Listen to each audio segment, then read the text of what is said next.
Tata Steel is known as the Wimbledon of Chess.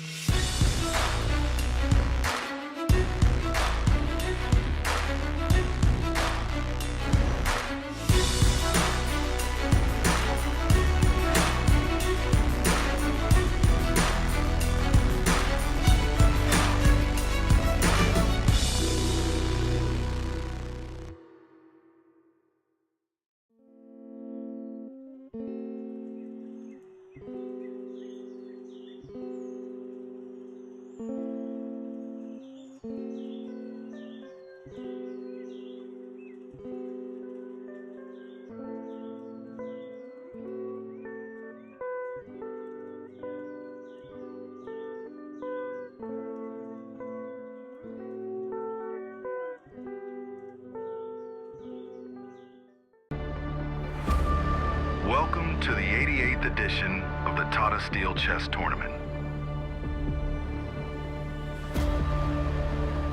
The players are ready. The stage is set. Let the games begin.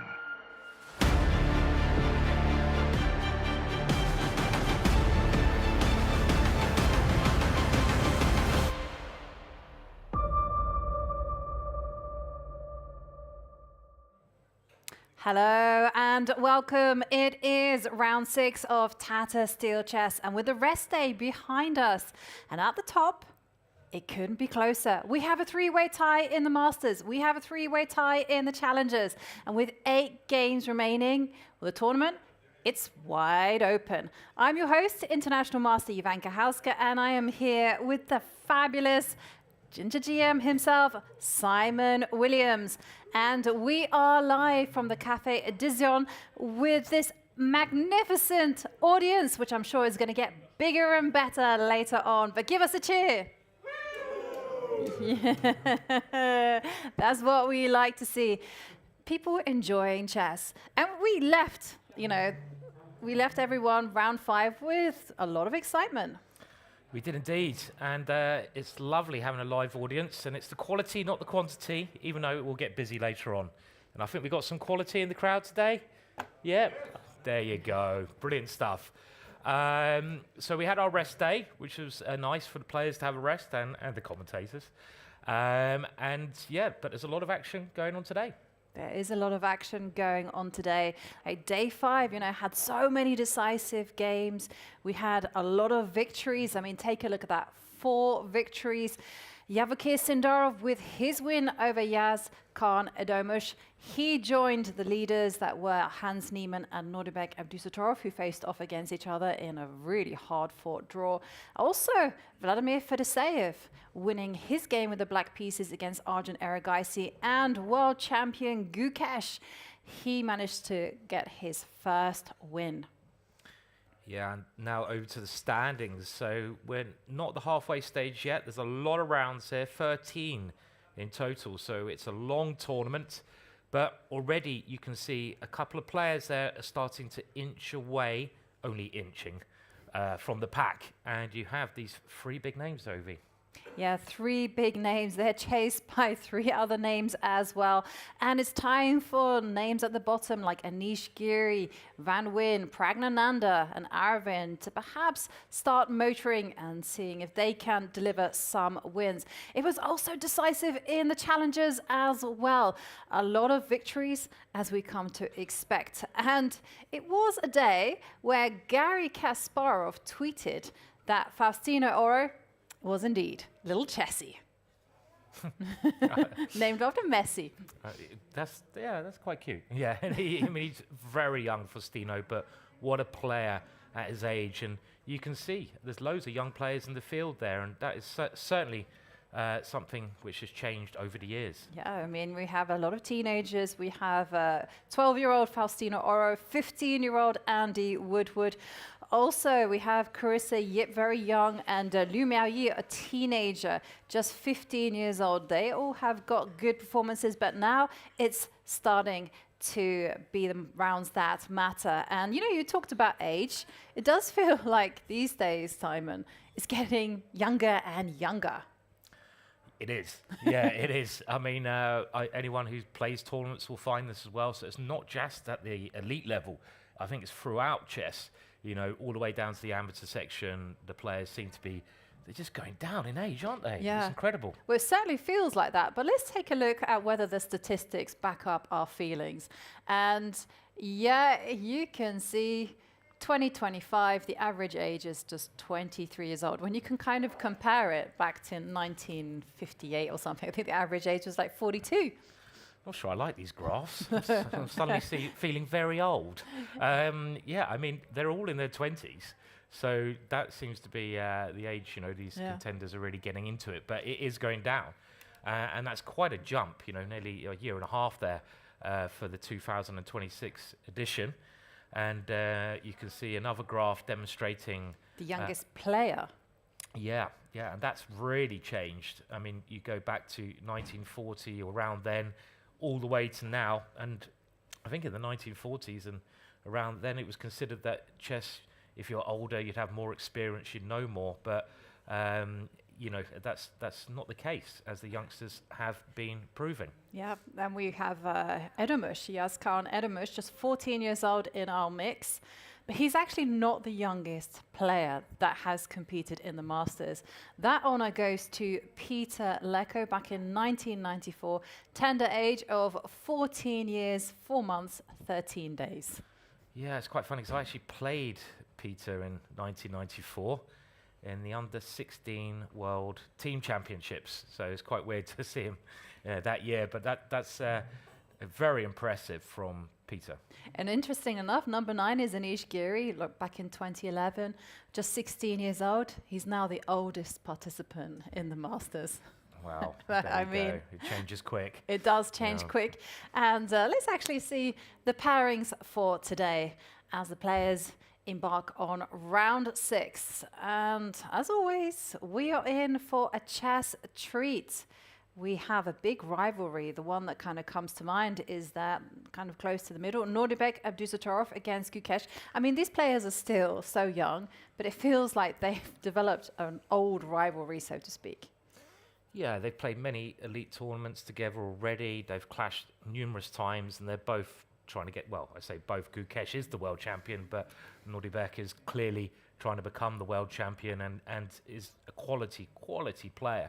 So that's a big game today, and we'll probably start with that one. But as always, because this field is so exciting, we're going to have lots of exciting games. I mean, for chess, the actual sacrifices, I'm thinking Yaz versus Jordan could be extremely entertaining because they're both aggressive and imaginative players who don't always follow established theory. So that one could be great, but who knows? There's a lot of potential there. A lot of potential, and also Aravind against Sindarov. And here, I think there's a few matches that really are quite tantalizing.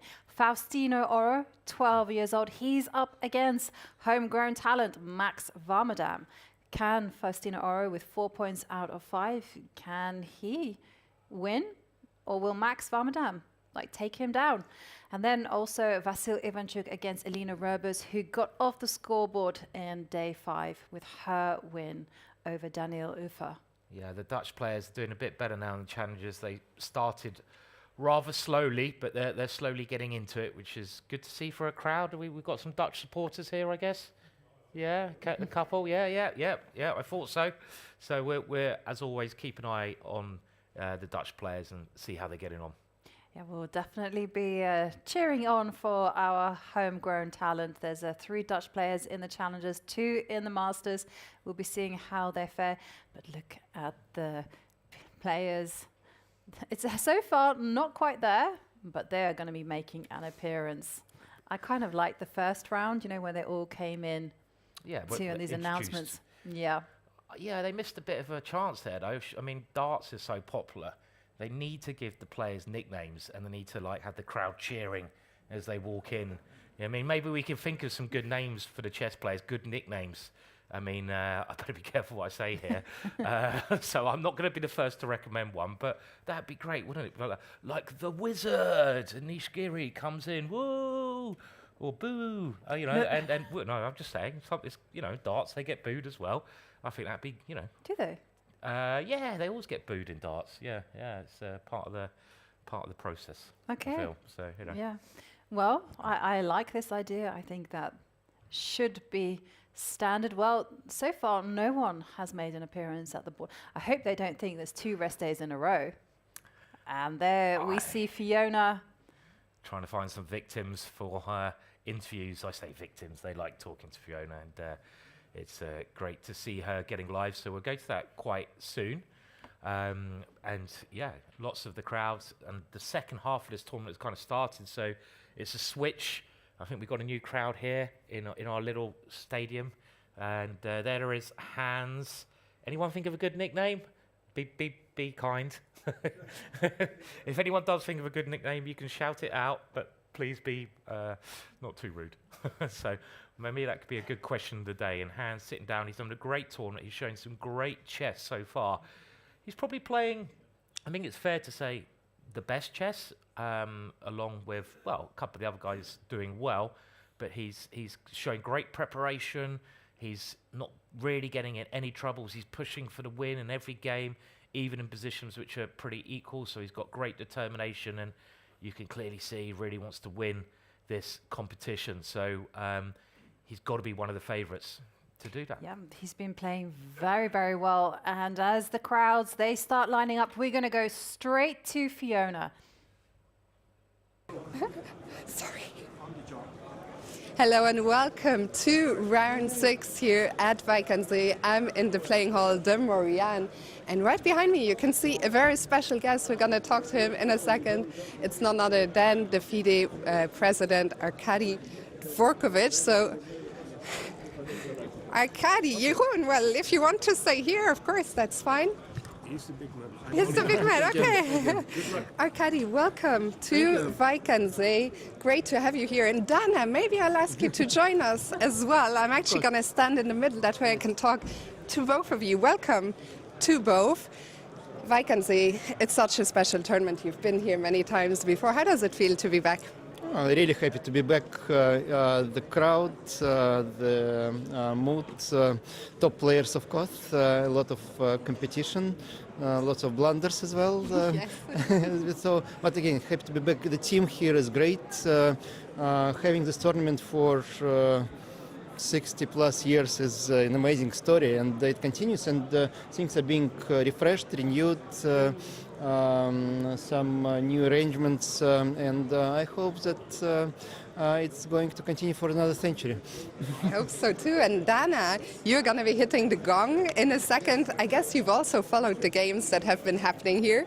What have you thought so far? I mean, for me, it's a special thing to start the round with the gong. That's a great tradition. It will be the second time. The previous time I was here, that was the COVID time. So I didn't really feel the essence of the tournament, the spirit that is So it's here. your first time seeing all the fans and the amateur players? True. I mean, this whole atmosphere, when the whole city is soaked with chess spirit, that's very special for me.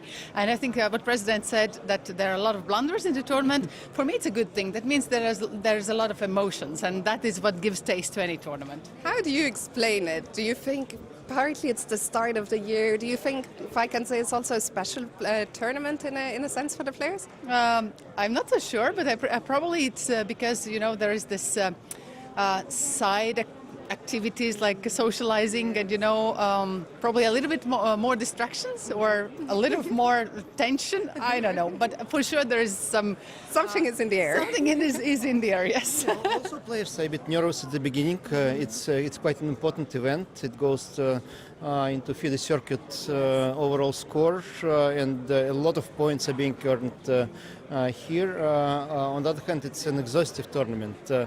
Players are trying to keep fit until the very end, around 13, and it's a really long event. So you can expect such things happening. You mentioned the FIDE circuit. Of course, this year there's a little tournament known as the Candidates coming up in a couple of months. Tell us about that. How have you been preparing for it? What can we expect from the candidates in Cyprus? Preparations for the candidates are underway for already about 3 or 4 months. We have all the arrangements, the venue, the hotel, and the beautiful surrounding in Cyprus. lots of partners as well who joined us for this event. So the record prizes and other things, and we hope to make real fun for spectators, both on site and around the world. And of course, the stake is extremely high. And I think it's going to be a very exciting tournament, because I'll tell you one thing, that I play for a German team and we made an internal survey, so putting the stakes, who will win the candidates, and all the votes were distributed evenly. I mean, there was no clear favorite. So that means even looking here at Tata Steel here in Wijk, those who are going to play in the candidates are doing well in a mixed way. I would say. Of course, they are not showing all their preparations for the form for the main tournament. Yes, but that creates even more uncertainty about what will happen in Cyprus. Of course, we also have one player who will be playing in the women's candidates. I was very happy to see that the women will be playing alongside. And then I imagine, as women player ourselves, we're also delighted to see that. You know, that my dream is that one day a woman will be playing the World Chess Championship match. So this is why I'm eager to see more and more women players playing in the open and the main competitions. And I'm happy for each and every occasion of such. Yeah, Judith was very close. She didn't make it, but we hope that somebody else will appear while watching Judith's movie on Netflix, of course. That's coming out very soon. Speaking of legends of the game in the candidates, in the challengers group, we have a lot of young players, but we also have the one and only Vachier Ivanchuk. Has it been special for you seeing him play here? Yes, I mean, chess is a lifetime story, and having legends like Ivanchuk playing, that's very special for us. And to see that the quality is really high, and feeling his presence and spirit, that's very special for the tournament. Yeah, for me he was a hero even when I was a kid. So seeing him at the top events and playing competitively and winning the games and making a move last second, it's amazing. Well, the music is... Probably even Korchnoi was doing only better. Dana, Arkady, thank you so much. The music is starting, so I will let you go over to the gong. Thank you so much. And we're going to get the round started.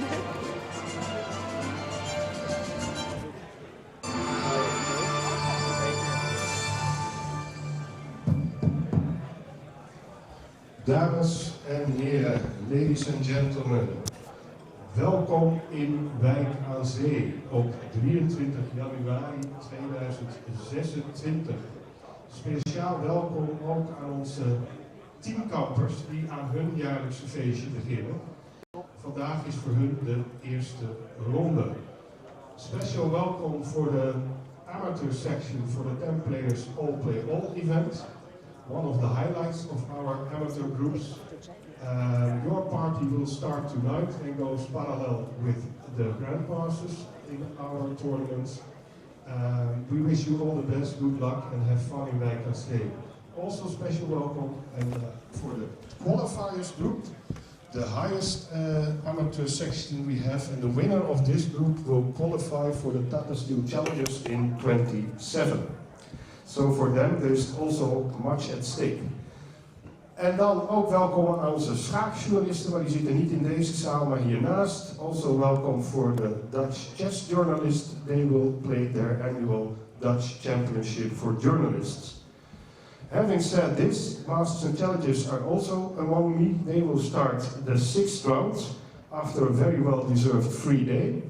And I'm sure we will see some exciting chess again today. Commentary on these games will be given by Jovanka Hauska and Simon Williams in the bar Café de Zon, which is next door when you go out on the right. Commentaar is zoals elke dag wordt weer gegeven door Jovanka Hauska en Simon Williams in Café de Zon. En dat begint trouwens nu en het zal worden bijgestaan door Tom Bottema, die het publiek verwendt met mooie anekdotes uit het verleden. Dus wees ook daarbij. Dan weer het dagelijkse praatje over de telefoons voor de nieuwe mensen in onze zaal. Telefoons mogen niet meer gebruikt worden bij ons. U weet vast wel waarom. Dat is wat doping in topsport is bij ons de telefoon. Dus het mag gewoon niet. U mag er ook geen foto's mee maken. Neemt u alsjeblieft uw gewone camera mee. Daarmee mag u wel foto's maken, maar telefoons zijn verboden, streng verboden. Ook mag u ze niet gebruiken om te betalen in een barretje in de zaal.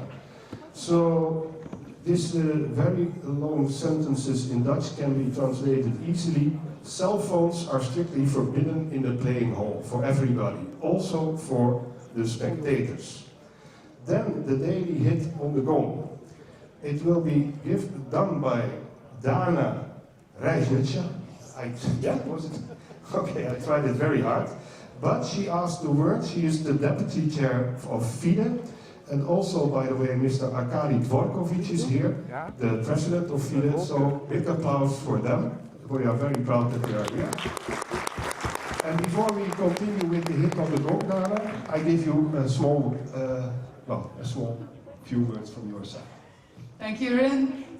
Dear organizers, Mr. President, and first of all players, participants, and fans of chess, it is my great honor to welcome and to greet you all on behalf of FIDE, the International Chess Federation, and tell that it's a very special honor to hit the gong and start the round, because this is a special place. The previous time I was here, the only time, it was back in 2021 when there was a COVID, so I didn't have a chance to feel this special atmosphere. But now I really see what Vachier-Lagrave tournament is about. The whole city has been soaked with the spirit of chess, with the energy, with the love and passion for the most democratic royal game. And this is the high time when the whole world comes to Vachier-Lagrave, and Vachier-Lagrave is taken to the whole world. Everyone is following the games and know the name. And I would like to use this opportunity and on behalf of FIDE to present a little present, a book that shows various celebrities of not only the chess world, that shows that chess is not only a profession but also a lifestyle in their lives. And I believe that for many of you and also of us, it has become a lifestyle and probably a life of ours. And I'd like to present this book to a legendary already tournament organizer and tournament director, Giri himself. Thank you very much. Okay, now we go to all the players want to start their games, I'm sure. So Dana, after your hit on the gong, the games can start. And then it's my time to say good luck and enjoy.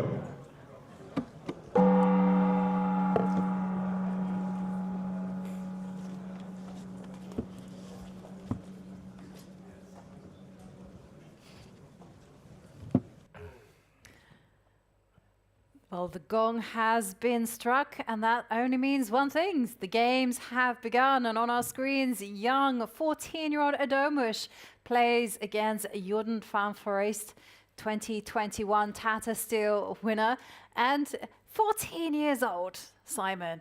But he's got a lot of confidence, doesn't he?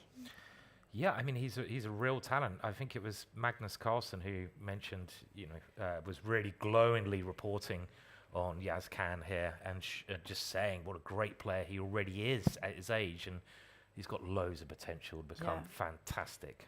Well, you know what, it must be quite daunting to be playing in the Masters, playing against the top guys in the world, and all of the attention as well. But in fact, let's hear it direct from Erdogmus.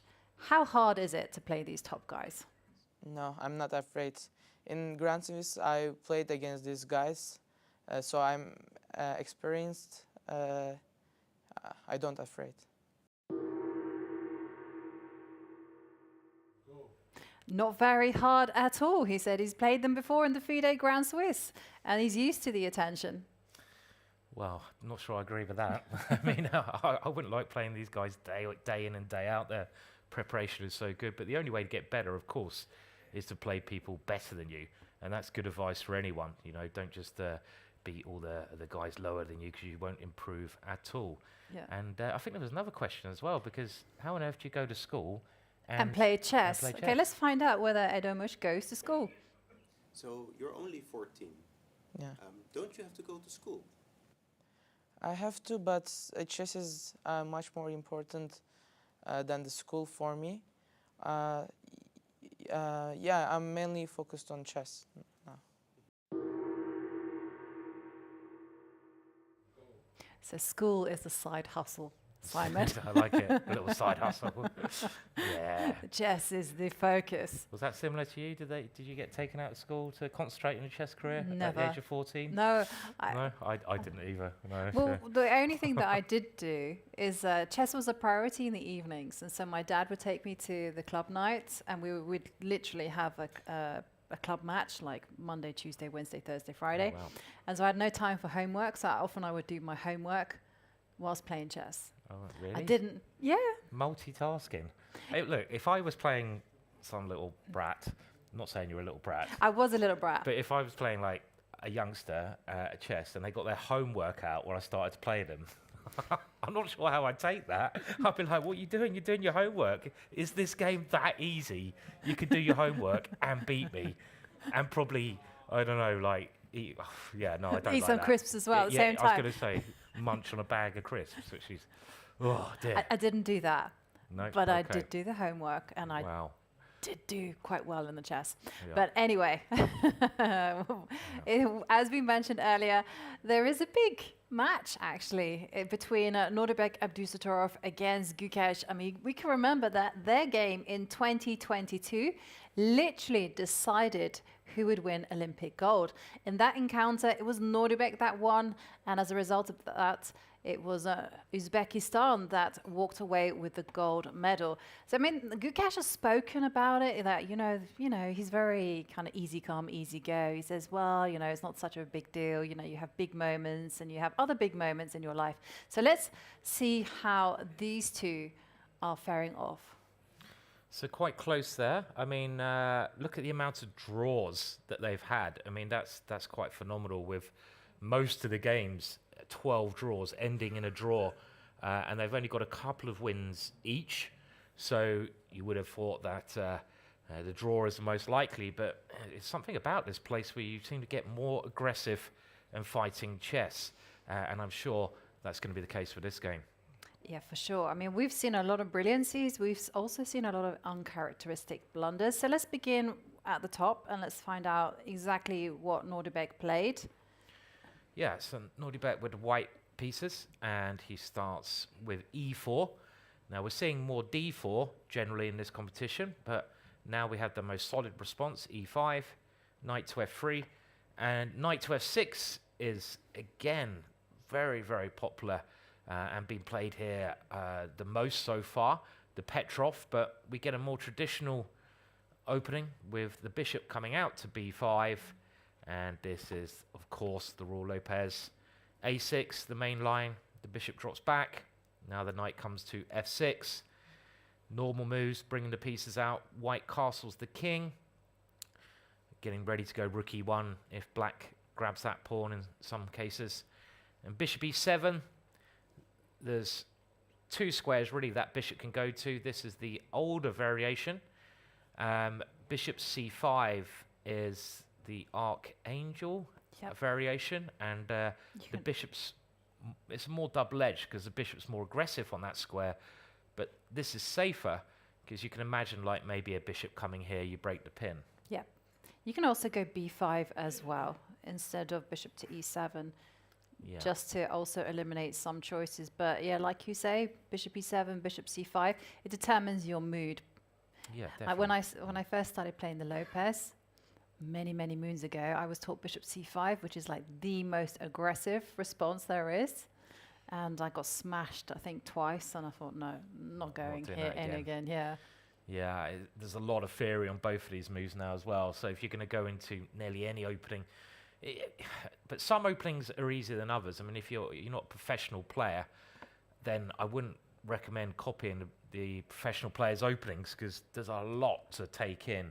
Some openings are a lot easier to learn. But generally, when you're playing against e4 asks the question immediately rather than d4 is a bit slower, I find. You have to really know what you're doing with black. And white now took on c6, so sort of a delayed exchange variation. I think Bobby Fischer played this way a couple of times.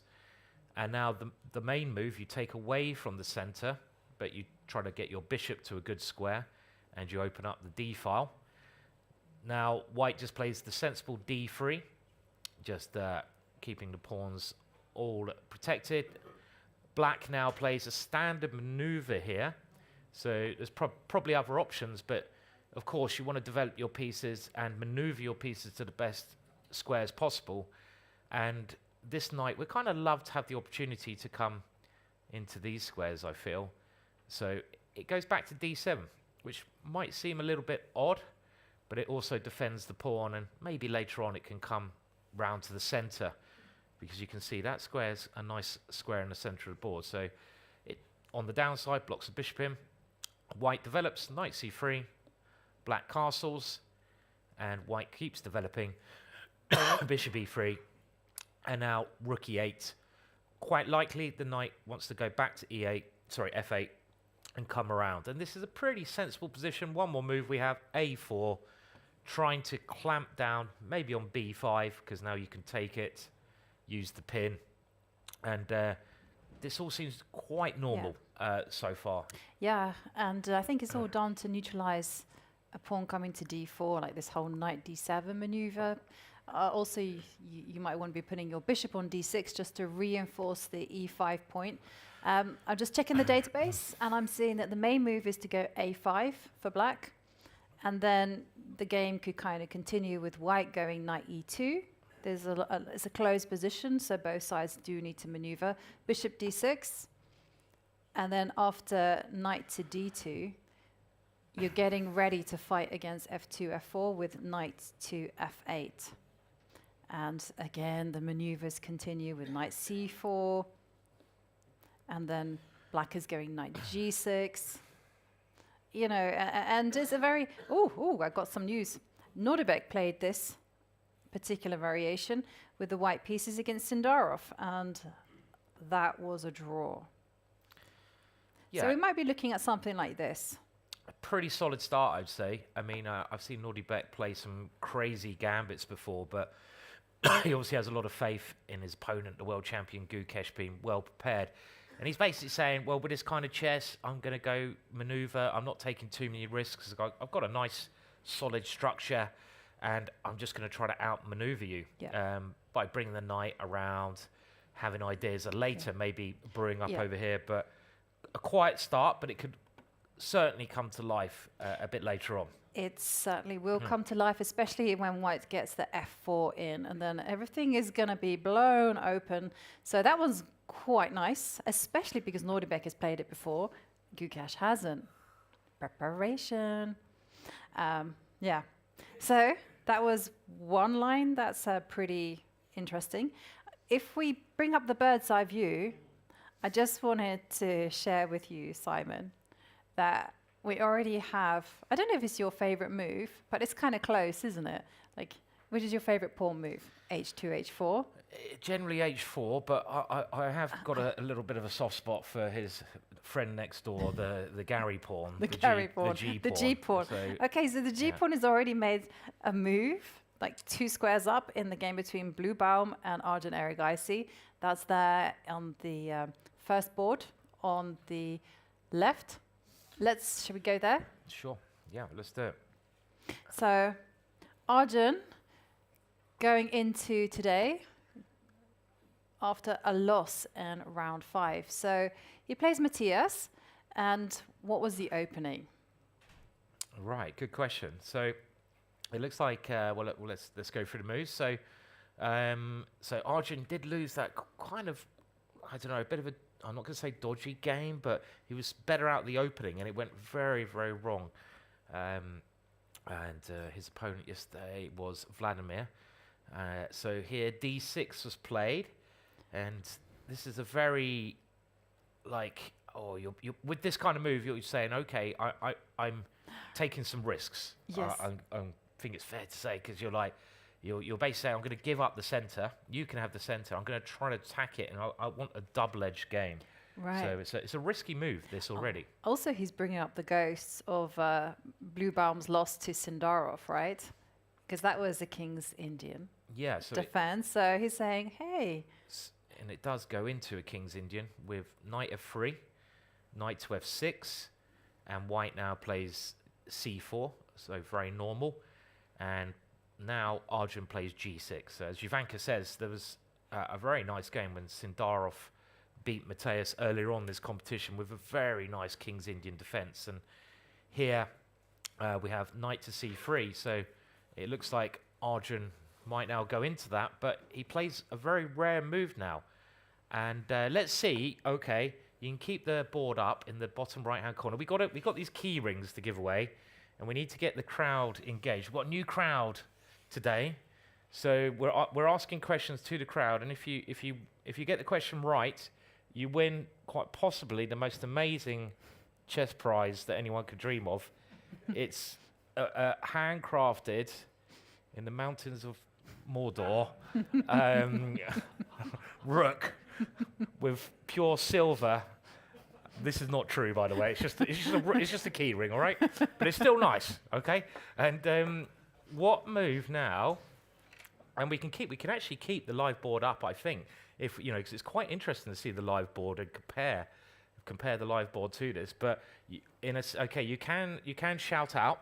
What move did black now play? And I'm kind of giving it away by saying it wasn't bishop g7, but unfortunately, any guesses? Who wants a key ring? H5. Okay, well that would be that would be certainly a brave move. You know, I love the H pawn, and that would be gaining a bit of space. Maybe a modern little interpretation of the King's Indian defense, but it wasn't played. It wasn't H5. So B6. Now B6, which is a kind of, they call this the hippo. I like our detectives. They're looking at I the know, live they're looking at the position live board. and trying to work it I out. know. That's why I put the live I board up know. there. Crafty. And B6, the hippo. The hippo is basically a rubbish opening. It wasn't B6. You give away loads of space with this move, but a good guess. Sorry, bishop. Bishop g4. Bishop g4. The bishop flies out. Another very logical move. You're potentially wanting to double the pawns on f3, but it wasn't bishop g4. Keep trying. Knight bd7. We have another move, and they're looking at the live board, and that looks very logical. Trying to maybe get ready for the standard e5 break. Nope, it wasn't knight bd7. I think our crowd last week was a bit sharper, don't you? I'm joking. So what move was there? We've had b6, we've had h5, we've had bishop g4, we've had knight d7. Anyone else? Come on, who? No one wants that key ring. A6. And remember the live board doesn't have a pawn on that square, so that wasn't a6. Not a stupid move, a good move, because you often want c5 and b5. So, okay, how many guesses? 1, 2, 3, 4. We've had 5 guesses. Anyone else? The move played. Keep trying. Queen d7. You're getting a little bit desperate now, aren't you? Who's going to suggest king d7 next? Queen d7. Now, Ivanchuk, I'll let you explain that move. No. Just no. Sorry. Gets in the way, but, you know, maybe ready to... And then, like, okay. It wasn't queen d7, core. Can we get to number 10 guesses? Bishop g7. Yeah, it's quite funny that no one suggested the logical move. Because you said... I said it wasn't. You said it wasn't this. I've given the game away. It's not bishop g7. No. And it's not bishop g7. No, that's another guess. Wow. C5.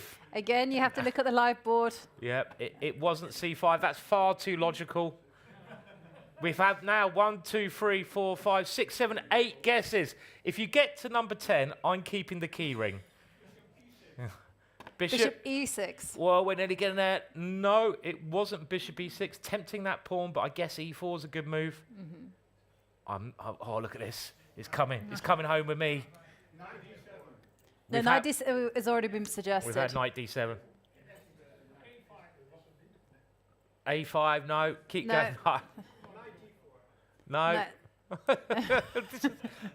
Okay, I'll give you a clue, because I can't really take this home. I'll get in trouble. And White wants to go e4 and build up a logical big centre. How did black stop that from happening? And don't look at the live board because it tricks you. We had someone here say it first. He's desperate for the key ring. And it was, and I did say the live board, we put it up just to really confuse you and to trick you. It was actually bishop f5. So the first key ring for the new crowd. Round of applause. Come up and take your rook. What's your name, sir? Wouter. Okay. Nice meeting you. Cheers. Thank you. And it was bishop f5, and the first key ring of the second half of the tournament has gone. Yes. And this kind of looks logical because you stop e4. But it has some downsides, right? It does. And namely, it is that the bishop is out there on f5, where it can get just chased back. So, queen to b3. Every move has its consequences, and b7 now undefended. And this is where you get your b6 being played. Now b6 was played, which is kind of like stopping the threat here, so it seems a bit more logical than before. And White's got to decide what to do here. And, you know, all credit to Mateus, who picks an aggressive plan. I mean, you could think about knight h4. That would be a sensible move, because then maybe you have f3 and e4 even. You could think about a sensible g3. I mean, if we did another guessing game here, it'd be very hard to find it, but it was h3. And to my eyes, this looks very exciting, because White wants to play g4, but you're moving pawns in front of where your king might go. Bishop g7, g4 played, and now the bishop thought, well, it's not very good on these two squares, so it went all the way home, and that's how we got this strange opening. I don't know if this has ever been seen before. Let's go a little bit further. Bishop g2, and black wasn't worried about that diagonal at the moment. Black castled. I guess if this knight moves, well, I mean, I guess if you go knight here, you can take the knight. But this would have been interesting. Not so stupid. I mean, because I want to grab the rook here, because you can't go c6 because I take it. But probably Mateus was like, I don't want to play this because after pawn takes, taking here, I'm going to get in trouble. That bishop could get bishop trapped. c6, and then the light squares. Think So- of the light squares. Yeah. Yeah. So White castled, and now bishop b7. This has ever been played? Yeah, this Roby? actually, It has been for a played. while it was played. Okay. And White played rook to d1. Right. But this next move, queen to c2, Yeah. is new. Logical, But it because is- yeah. you're controlling one of the key squares, Exactly, right? and one of the ideas that Black often wants to do is just to plonk that knight into e4, take Yes. c3, and then actually relocate the bishop to e4, where it's a real thorn. But that's not going to happen now, because of queen c2. Rook to d1 being played, and then that's where we have our last move, knight d7. And what do we think? Black wasted a whole lot of time, with this whole dance. Bishop f5. And Yeah. it didn't stop e4 anyway. It didn't, because White can play e4 at some point. I mean, this is a very risky strategy from Arjun. I think after his loss yesterday, he may have been thinking, okay, well, look, I lost the game with White. I don't normally do that. I'm going to take a lot of risks. I saw Mateus, went down when all the pieces remained on the board, so I'm going to keep the piece on the board. I'm going to go for a risky setup, but I really want to win this game with Black. I think that's what he's basically saying, because you give away so much space. None of Black's pieces have poked their head out of past the third rank, so Black is very cramped here. And when you've got more space, it's much easier to maneuver. White has that extra sort of space with the extra file. E4, as Jovi says, is coming. And maybe Arjun is thinking this is going to be a big weakness later on. Someone mentioned the move h5. Something along the lines of h5 could be a way to try and unsettle White's king side. So that's something that Black could be trying. But in general, I would like to be White here, because I would just go e4, use that space, maybe even b4 later, maybe even a4, maybe Right. f4, maybe h4. Who knows? Yeah, like one of Pushable. the thematic kind of ideas in this type of position is actually to go d5 as white. And you want to back that up with knight d4 and then look at the c6 square. You just look at it. You don't need to occupy it. It's a very nice plan. Yeah. So let's say rook e8, one of the engine's top choices. And let's say we went d5. Now, if black try to get this square for the knight by playing a5, because if you go there straight away, this may be a problem, even I'm not sure it's this time tactic. But let's say you go here, Yovi's pointing out that this is certainly an idea that black would have to think about, and that knight in the center shows how white could use the space really well here. Yeah. And it looks quite pleasant for white, this kind of position. Well, there's one thing that's a bit unusual, and that's this h3 g4. Yeah, that's right. Because usually you get this type of position with the pawns on g3 and h2. So white is also rock solid. So this is going to be an interesting kind of twist to the position, because if you do go as white e4, then black probably will be going e5. And suddenly the f4 square is vulnerable, but maybe not vulnerable right now. Yeah, I mean, let's just say you go a5. Yes. Let's just put that on the board. White might want to put this pawn in the center. It looks so logical. There's other ideas, as we've seen, but let's say you get a third pawn in the center. This is the kind of position. You have to be careful because you can't do. I don't think you can do it quite now because of the pin against the queen. No, this would lose now already. Yeah. Actually, I just realised. Yeah, this knight takes e5, of course. So you have to prepare that one. I'm not sure. I'm not sure. I'm convinced by this opening by Arjun.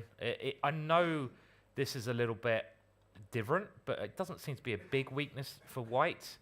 And I think playing with the extra space is much easier. You have to be much more imaginative with black in these kind of positions, just to not get completely cramped. So okay, we'll come back to this, but I would say successful opening for white here, really. Yep. Well, especially because black has to prepare e5, so that's why Arjun has played. Did he play queen c8? Queen c8 with the preparing. same idea of e5. Yeah. And now the big question for Matthias is how to handle that. I mean, I did like what Vachier Sindarov said about the King's Indian. He said, it's a bad position, and then you just wait for your opponent to make a mistake. Yeah. The end. I mean, tell that to Fischer and Kasparov. I don't know if they totally agree. He's yawning away there, Matthias. And yeah, the key is quite strange. I mean, in the computer age, the computers have made a lot of openings look quite dodgy, like the Benko, the Benoni, the King's Indian defense. The computer hates all of these openings, but humans can still very successfully use them because it's hard to defend properly. Yes. Where should we go now? Should we go to? Let's go and have. We better look at a Dutch player now. Yes, let's have a look at. It's not the most exciting position, but let's take a look at how Erdogmus is doing against Jordan. So I was hoping this would have some Fireworks. Fireworks, indeed. But we actually get very. Are these guys? Well, okay. The knight came up to c3, so we have the 4 knights, and. You never know what Jordan's going to play. Jordan's he often comes up with some very interesting new ideas. So he's got, I've seen a second here. I better not give away who it is. He said, Sorry? it's okay. It's okay. So his brother, Lucas, is his second. Lucas also a grandmaster and very strong player. So it's be interesting to see how they both prepare. And now, this is like a weird position. I mean, in this next move, the 4 knights is considered equal. Now d4 is one way a lot of things get traded. This little h3 move it looks very peculiar, and there's some subtleties obviously later on that it stops a bishop g4.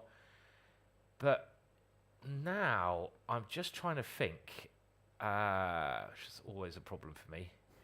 If black plays one of the ideas I saw Grandmaster Nguyen Jones play was that he was basically saying, okay, what do you want to play a waiting move? And I think Nguyen had something like black playing g6, and now Nguyen played knight takes e5. It might have been with a pawn on A3. I think it's the pawn on A3, Simon. Because then you stop bishop B4. But this is kind of a crazy idea. And you can do these little moves. So you can go A3, G6, and play this now, which lost before.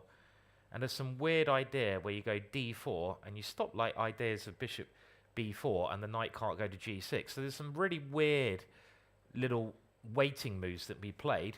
H3 does seem quite peculiar. But I think the main idea here is really just to rule out something comes to G4. So bishop to B4, a sensible move. Developing, not going for D5 now. And bishop D3 played. Okay, interesting. Just overprotecting E4. And now castles. So I had this the other way around. I lost a horrible game recently. And one of the ideas I was worried about in that game was D6. And okay, let's test the crowd one more time. Just see if they can. If white castles in this position, what may be an option? There's an idea here with this little pawn that often becomes possible if Jordan wanted a very aggressive game. I don't think it's particularly good, and you probably can't play it at this level. But there's a move that's sort of in the rule Lopez, the Spanish Mamajorov often plays this idea. If you really want to go for the attack with black, Manuel Bosboon would play this without thinking. He would bang it out and then crush his opponent by sacrificing everything, I'm sure. You've got to have a lack of respect for pawns here. Any suggestions? That's a lack of respect for bishops. I don't mind giving the pawns away, but when you come to the big guys, you've got to be a bit careful. Bishop takes H3. I think that's a little bit too much. Can I refine your ideas, Simon? Yep. Can I?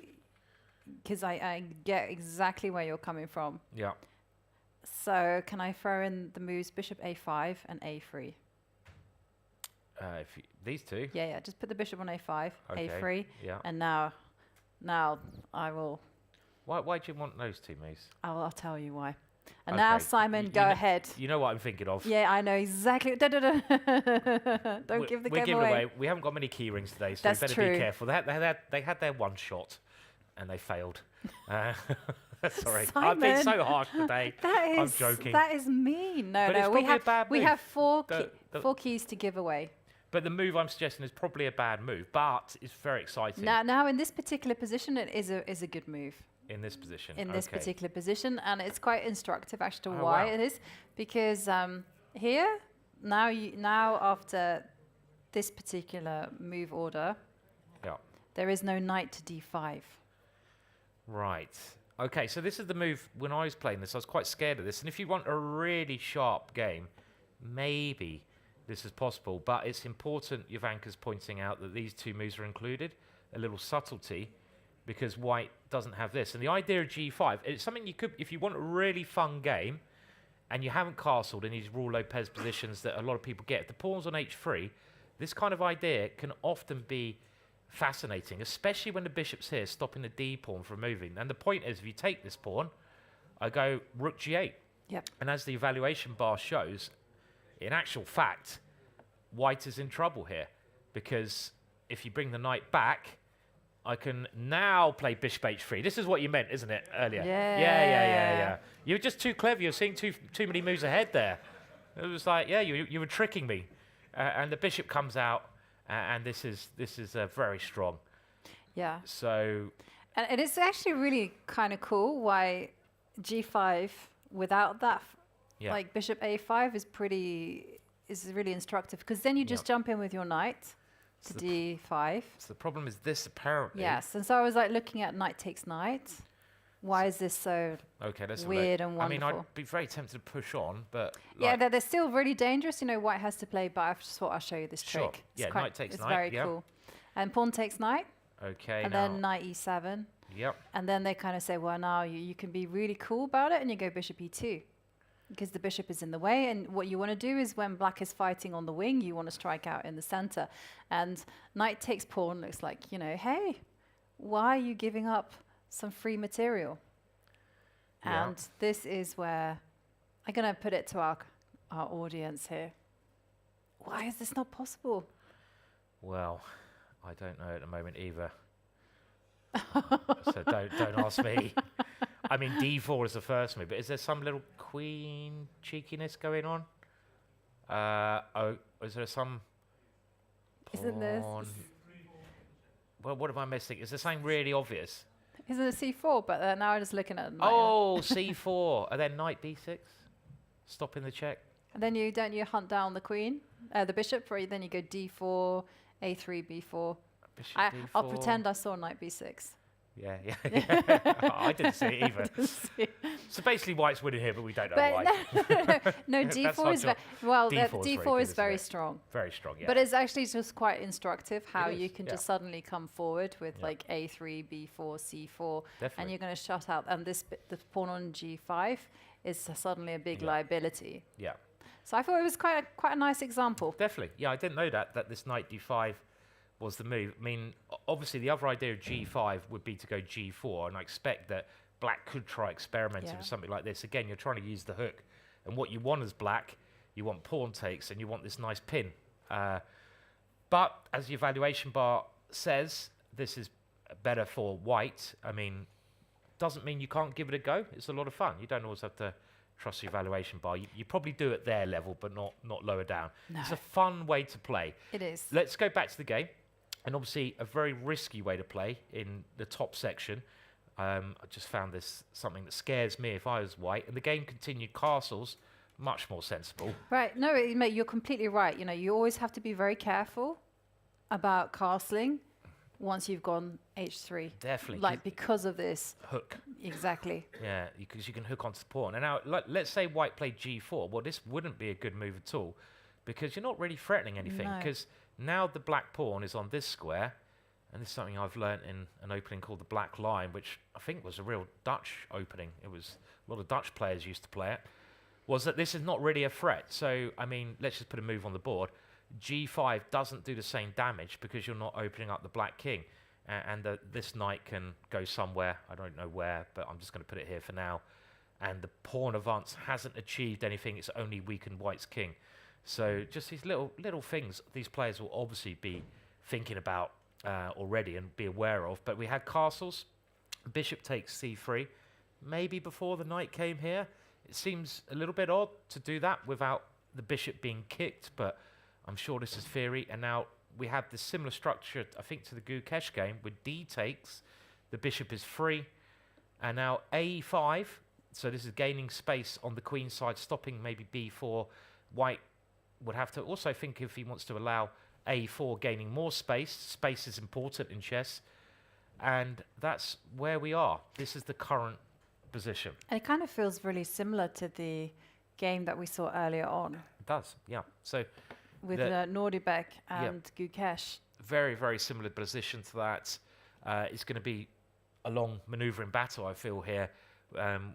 With these double pawns, are they good? Are they bad? I mean, they're not a major problem because you get this open file. The two bishops, is that going to are they going to come to life later on? We'll have to wait. Black may even consider a d5 at some point. It's going to be a lot of manoeuvring going on here. Yeah. And that should kind of suit both players. They've picked this opening. They've got to be happy with this long game. Yeah, it's definitely going to be one of the slow burners. Okay, let's move over to our bird's eye view and just take a look at a complete overview. And I'm going to ask you, Simon, like, what game kind of catches your eye? Should we go in and consult how Anish Giri is doing against Nguyen? Yeah, let's go for Anish. We can have a quick look there, and then we'll catch up with the other games. So Anish has had a bit of a rough start so far, and this, you know, I say it's unfortunate, but sometimes you, in these tournaments like this, you target players that you feel you should beat. That's just the way it is. I mean, if you're like one of the higher seeds and your opponent's the bottom seed, you're like, I really should try to win this game. You know, you really like maybe have something extra prepared. And no offense to Nguyen, because he's a great player, but he's one of the lower rated. So I'd have thought Anish with white would be like, you know, to get back in the tournament, I really need to put some pressure on Nguyen. He plays d4, Queen's Gambit, and now we have the standard decline Queen's Gambit, knight to f3, knight comes out to f6, and now Anish decides to go for the exchange variation. Obviously, many ways you can play. Anish earlier on played g3, I think. Yes. The Catalan with the knight on c3. You can play knight c3 straight away. You can even go bishop g5 here. That's another variation. And taking on d5, Yeah. whilst avoiding going knight c3 is actually quite trendy.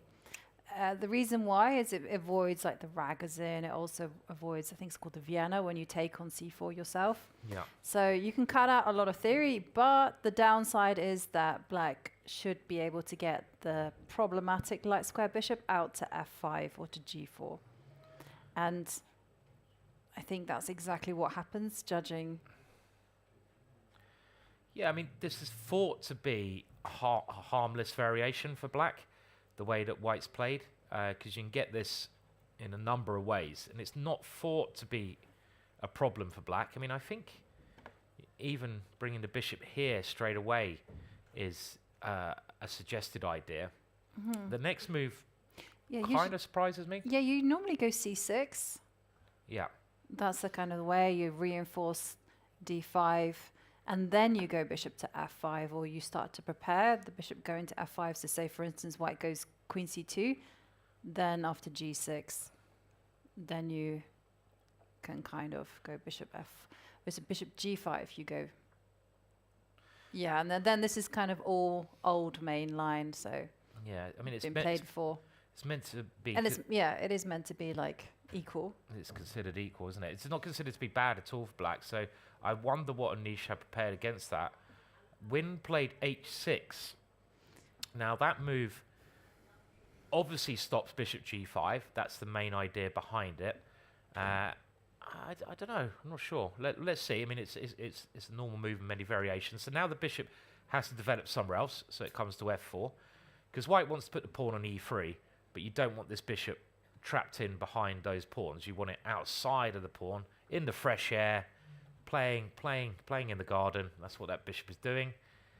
But now black plays some exchanges. And again, these exchanges, the more pieces that come off, I think it's fair to say, considered to be absolutely fine for black. And the exchanges help black. So let's keep going and see what Anish has planned. So Anish plays e3, getting ready to develop the last piece, get castled.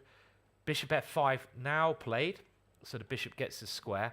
And Anish, who has fought actually for half an hour, so this might not be preparation, places his knight into the center of the board.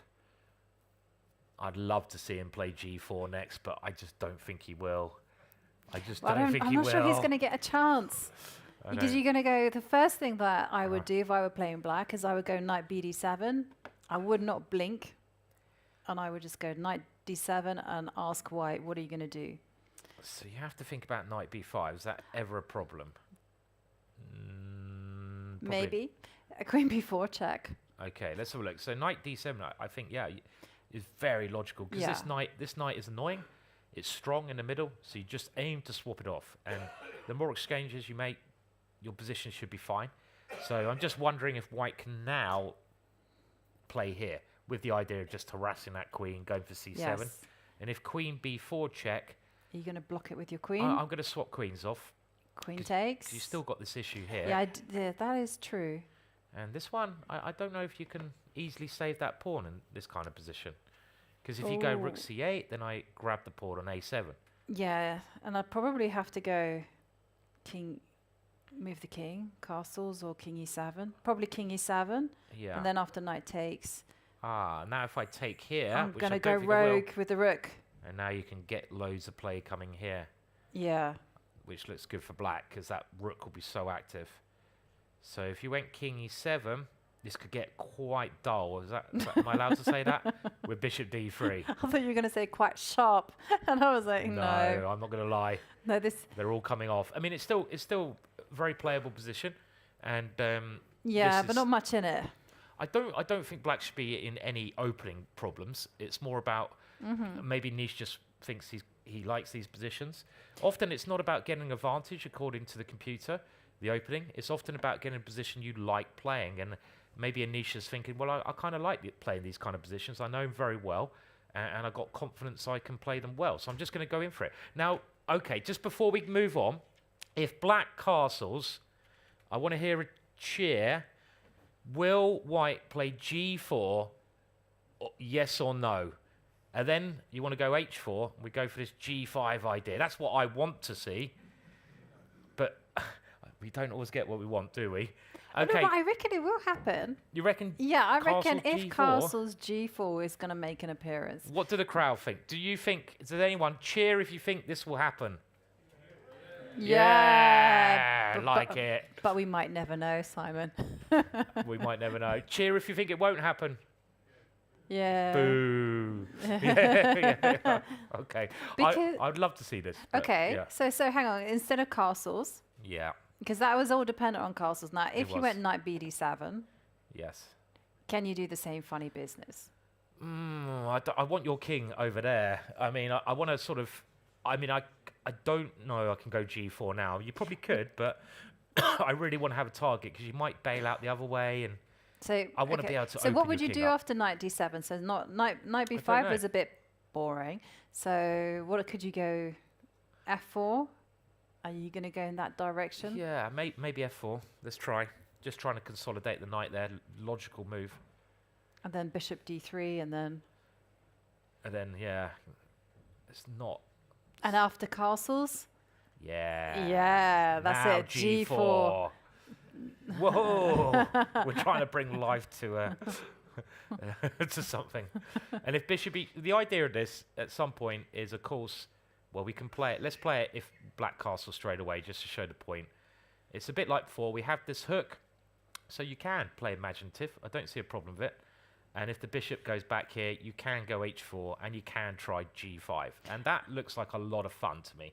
Probably, again, not very good, but... No. I think it's dangerous. Very dangerous. I saw an idea like that, which I think Fabiano did against Ariantari in Norway chess, where he just went for it. Yeah. And because of h6...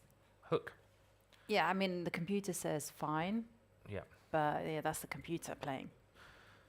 So the opening should be fairly balanced. If knight e5, maybe Anisha's idea is knight d7, f4. We'll wait and come back to this one when we see what Nguyen has played. And I really hope g4's on the board. We're going to get some big cheers here if Anish pushes that g pawn, especially from me. Fingers crossed. Don't think it's going to happen, but you never know. No, you never know. Okay, so let's go back to our full board view and check in on the other games. If there's nothing exciting, Simon, maybe we have a look at Faustino Oro against Max Warmerdam. Yeah, I mean, I suppose we could quickly get up to date, and then. But I agree, it'd be nice to go to Faustino. Is that exciting? It's a King's Indian. Okay. Well, let's have a look at the other games very quickly. We can go through them. So we haven't looked at Sindarov, who's one of the leaders. So maybe we could just quickly go there, just get up to date and see. So Aravind, I have to say, one of the players I like watching the most is actually Aravind, even though he hasn't had a great tournament so far. His opening choices have been really imaginative. You know, he really is trying some funky stuff that hasn't been tried before. It's not working, but it's been fun to watch. And he has the white piece. That's often the case. When you try to go funky, you just lose. That's unfortunately the price you pay. Now we have a Queen's Gambit again, and this time we go into the semi-Slav. Now this can be very sharp. If white goes bishop g5, why did you go bishop g5? Because you get some bonkers variations with this. This was a speciality of Shirov with the black pieces, the Botvinnik variation, and it can get really exciting when black grabs this one, white goes e4, black goes b5, but that didn't happen. No. So g3 occurred, the Catalan. So this one can get exciting if you grab on c4. Which I think black does soon. So it is kind of an offer of a pawn as well. knight bd7 first, bishop g2, and black grabs that pawn. Right, because if you were to kind of carry on like normal means with bishop to d6 and white castles, black castles, Robert Rees did a very good course where you just go knight d2. Next move, e4. Let's go. Yeah, Dutch international master Robert Rees, great coach as well. Done some good courses, and this is considered a bit better for white. So I suppose the way that white is playing here, white's basically saying, well, you know, if you don't want to be worse, you have to win a pawn. I say win a pawn. You have to accept my sacrifice. So I like that. So already white is sacrificing a pawn. I mean, you might win this pawn back. There's two ways you can play. You can try to round this one up slowly, or you can just play it as a gambit, and now, well, at some point, try to use your pawns in the center of the board. So let's see which way he did it. Well, he castled, bishop e7, and now a useful move, a4, because b5 is certainly something black wants to play. Castles, castles, and e4. Okay, so this is very interesting. You know, there's now ideas of that black always has to watch out for e5 at some point. So b5 now played. And white captured on b5. And I guess black's point is, if you take that one, I'm going to take your pawn in the center. So white plays e5 first. Again, very logical, because white wants to take that pawn. Black's now sacrificed the pawn back, but he doesn't want to lose his central pawn. The knight has come into this lovely square in the center of the board, an outpost. It can no longer be attacked by a pawn. White grabs his pawn back. Black develops, gets the bishop to a nice diagonal. Knight d2, there's another pawn that's weak there. The knight is kicked back first, and we go a little bit further. We have knight takes knight, pawn takes, and then more pieces come off. And now the other knight is heading for this lovely square. And this is where we are at so far. With equal material, black's plan is quite obvious. Maybe even the queen can go there, but the knight going there would be the most obvious. And then I guess you try pushing your pawn.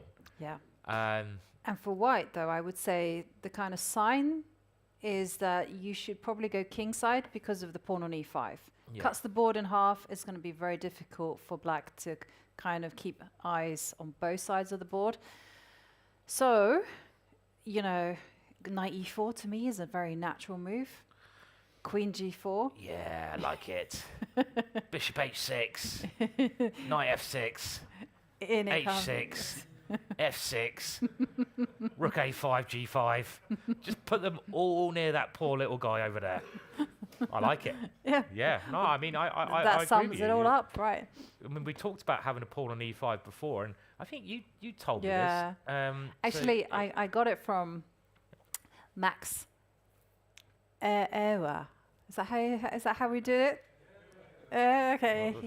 He wrote 2 middle game books. That was much better pronunciation than I've done, so well done. But yeah, so what did he say about this idea? Well, then when he just said, you know, when there's a pawn in the middle on e5, that's sign go for the kingside attack. When a pawn is on d5, he goes, you don't go queenside. In fact, what you do is you just squash your opponent. And you know, now that I read about it, I'm like, okay, interesting. And obviously, rules are there to be broken. Don't get me wrong, but I kind of like it. This pawn chain is really cutting the board in two. And Max Erver, I was careful saying it. How was that? Not so good. Okay, some groans in the audience there. Apologies. Was a great attacking player. Yes. I mean, he had some fantastic attacking games when he became world champion. Is the centre still in Amsterdam? It is, yeah. I hope, because I remember going visiting his centre. It's really nice if you're ever in Amsterdam. He's got somewhere you can go and look at lots of books. Great place to visit, definitely. And I like knight e4, Yovi's suggestion, because it clears the bishop, and it clears, well, the queen was clear anyway, but the queen would be very nicely placed there. Yeah. It makes sense to me. So let's have some fun, right? Yes. Let's go knight d5 or something. Yeah, so let's say if black plays knight d5 and rams the pawn. Let's just show how dangerous it could get. Okay, so first step was like queen g4, right? Line them up. Yeah. Okay, so black is like, I feel you. I know where you're going to go. Bishop h6, they go king h8. Yeah, because bishop h6 is quite annoying for black here. I mean, Yeah. you might have to lose the exchange, so you stop that idea. And already you're having to defend a little bit by Right. moving your king. And now, how is one to continue? I mean, h4. h4. Of Okay, now course. a5. And here comes the pawn. Let's- And this is the battle, isn't it? Yeah. This is what the battle could well be about. Black pushing that pawn and trying to get it, cause problems, and white generating or trying to generate something on the king side. I mean, it's not as easy as it's not that easy to generate. I mean, you can maybe try the f pawn as well. Maybe. Okay, so let's just. Okay, so what's the next move then? I don't know. don't ask me such hard questions. Well, Knight g. What about no, this? No, knight g. No, I'm just going to go. Whoa. Okay. Well, maybe Oh, f5. I forgot about that one. I just wanted to go knight g5 and queen h5, yeah. but unfortunately I dropped a pawn. So I'm going to go bishop d2 first. Okay. So I kind of like... a4. I think black. I'm just gonna play a4. Okay, now I'm going to go knight g5 and...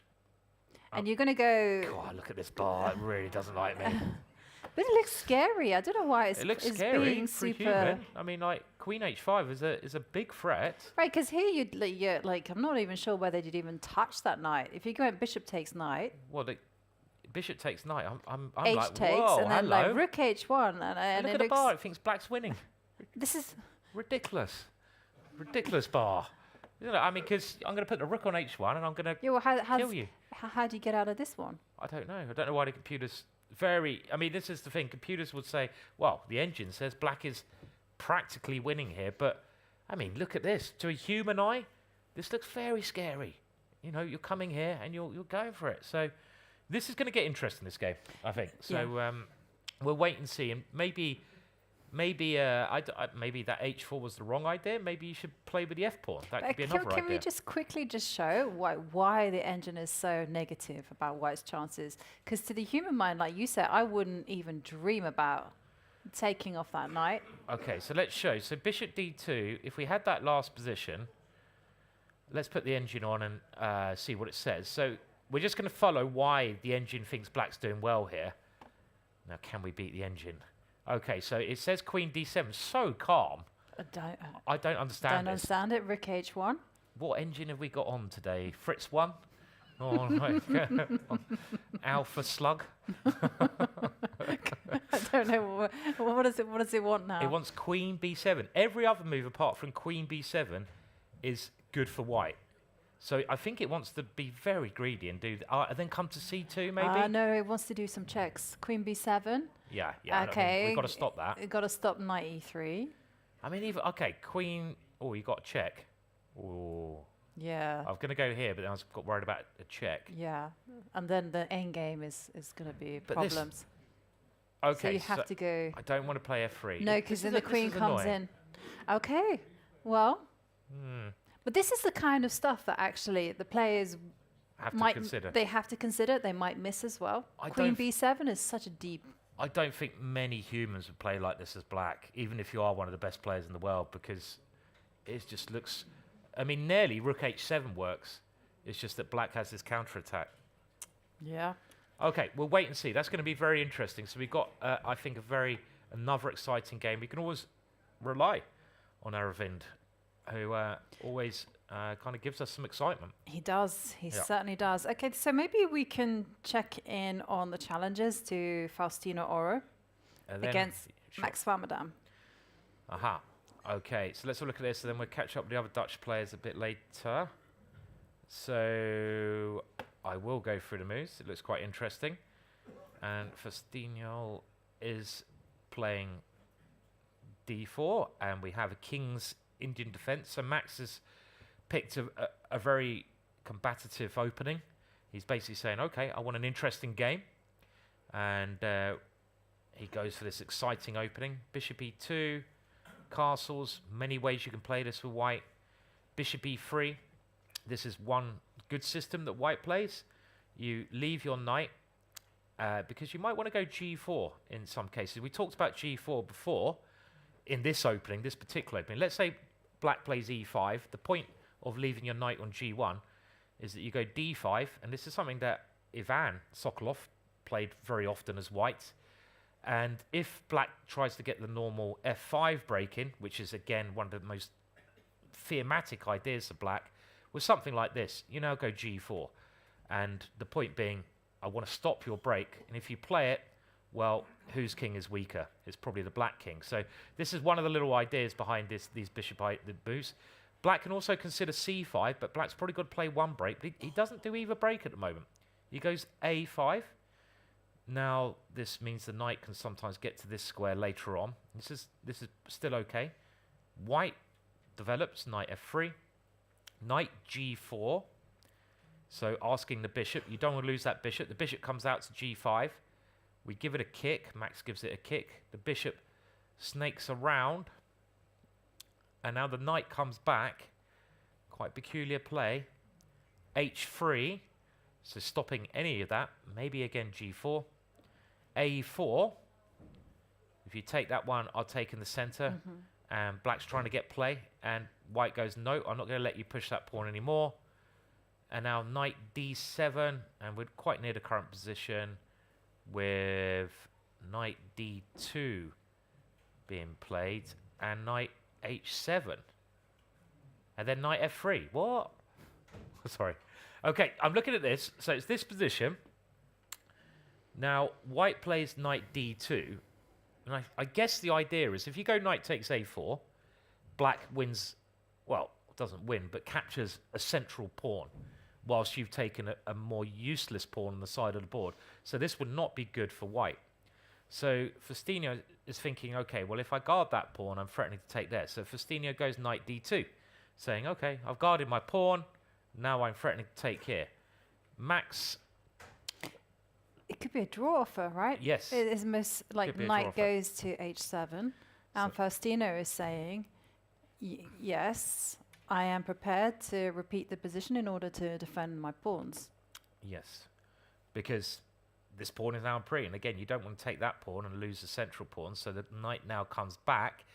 And Max is thinking, okay, about a couple of things. He's probably thinking, okay, first of all, if I bring my knight back, I've repeated the position. Will my young opponent just want to draw with the white pieces against me? Very unlikely, because these youngsters are hungry, and you know, they are taught not to draw. They're taught to kill from the age of 2. Yeah, we heard Erdogmus later. It was like a Spartan. They're all put into the cave to face the wolf as a youngster. That's what they do. So they don't know the word draw. They don't even know it. So Max is thinking, this is peculiar. So he's probably thinking, okay, if I do play there, is it going to be a draw? Then he's thinking, do I want a draw? Because he's a great... Max is a fantastic attacker. And he's... So there's a lot of things going through his head here. Well, at some point, though, he's going to have to go knight f6. Right? Because as a King's Indian player, you want to be going e5. Yeah. So... why not sound out your young opponent? And you also have to find a way to stop this. So he has come back. He has come back now. This is how many... Let's hear it from the crowd. Is this going to be a draw very quickly? Who thinks Faustino is going to move the knight back there? Any cheers for the draw? No draw. No draw. No one thinks this is going to be a draw, do they? I don't believe it. I mean... no, I mean, he's going to find a way to play on with white here. He's maybe just showing his power. He's on 4 points out of 5. It's a long event. It's a long event, but you've just had a rest day. You've got the white pieces. You've got a lot of energy. Well, if he plays on, he has to go like queen c2 or something. Yeah, I mean, queen c2, defend a pawn like this, and then you just keep playing, right? Yeah. It's a game of chess, and the game goes on. I think he just did that. I mean, what you're taught to do, I think this is the Soviet school of chess, is show your power by showing your opponent who the boss is. So you repeat the position once, saying I'm the boss, and then when they're begging for the draw, you're like no, and you play something else. So that's maybe what the boss is doing here. Sorry, I shouldn't say boss, but the younger player. Is that what he's doing? I can't believe you just call Faustino the boss. He's trying to boss his opponent around. Well, we'll find out. Okay, we'll find out. We will find out. Will he go, I don't know. To me, I'm reading. He's quite satisfied with the draw. Really? Do you want to have a bet? Yeah. Really? Wow. I'll go no draw. Get that in quick. You're going to go draw. You're thinking about it now. I'm thinking, no, because I'm reading him. Look, he's looking at the score sheet. Yeah. Means that he is afraid that he's going to make one more repetition. Yes. Yeah. He doesn't want the draw because he's like making sure he's not going to repeat it It is too a many yawn. times. He's tired. He's only a kid, Simon. He's a Spartan. He's looking at his opponent. He doesn't have to check. Yeah. He's a Spartan warrior. He's faced the wolves already. He's trained with wolves in the Keeps cave. looking at the score sheet. He doesn't know what a draw is. He's a he's a monster at the board. Future world champion. He doesn't want a draw. Future world champions don't take draws. They fight. Do you want that bet? I want that bet. Okay. Right. It is on It is on. a drink of some description, I guess. Yep. Woohoo. Okay. That's the easiest drink I've ever won. Is it? Yeah, without a shadow of doubt. There's no way it'll be a draw. Well, now he's changed posture. The little trickster. I mean, the way he was doing it when he kept looking at the score sheet, you know. Our plan has worked well. Yeah, yeah. Well, Wait for that free drink, and in you go. His cut as a glass of choco milk. hot chocolate for the young lad. Well, we'll find out about that one, won't we, soon? So, yeah. We will find out. Yeah, we'll have to keep you all guessing because it's a perfect time for us to go on a short break. But don't go anywhere because during that break, Vladimir Fedoseev goes through his win against Erigaisi from round 5. And it was a stunner. See you in a few minutes. Tata Steel is known as the Wimbledon of Chess.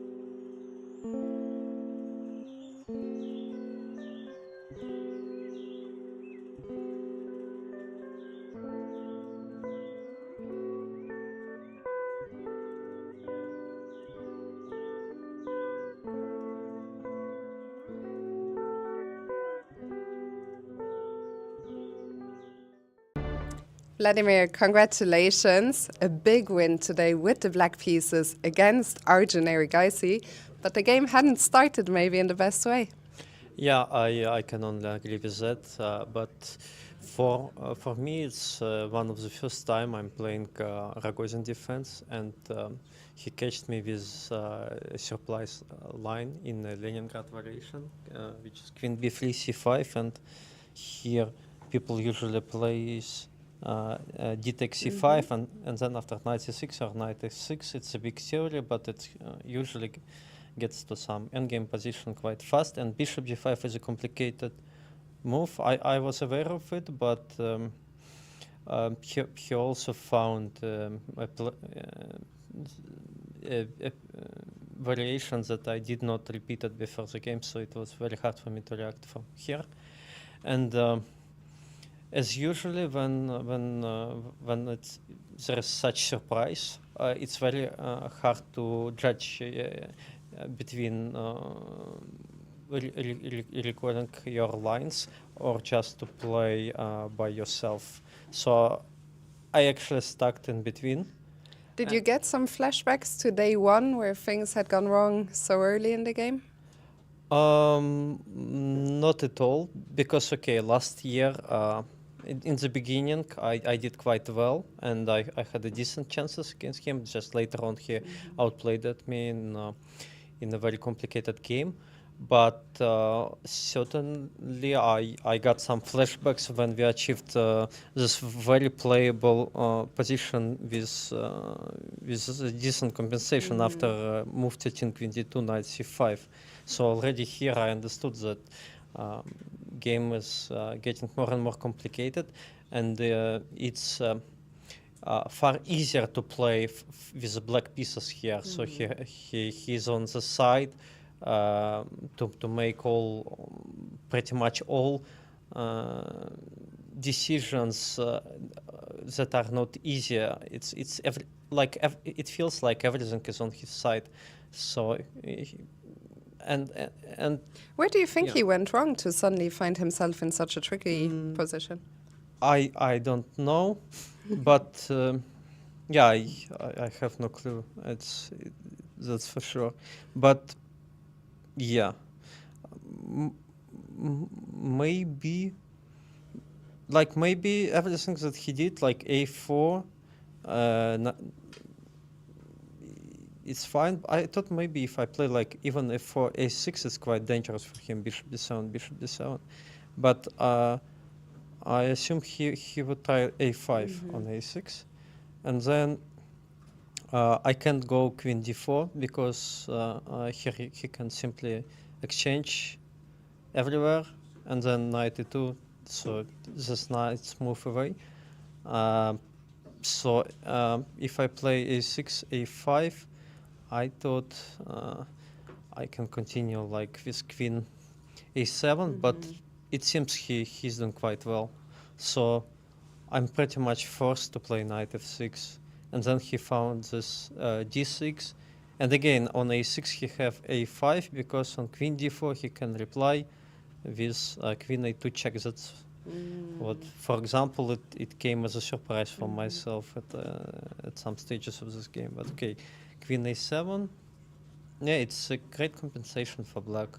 It's far easier to play from my side, but yeah, it's very hard to say for me when he went wrong. But also, I actually can only say that I respect how he tried here, because after rook of d8 it's not easy to play, but he found this g4, g5, knight h5, and here I thought knight d5 was possible, for example, rook d6, and queen f2 or queen f3, maybe queen with some exchanges.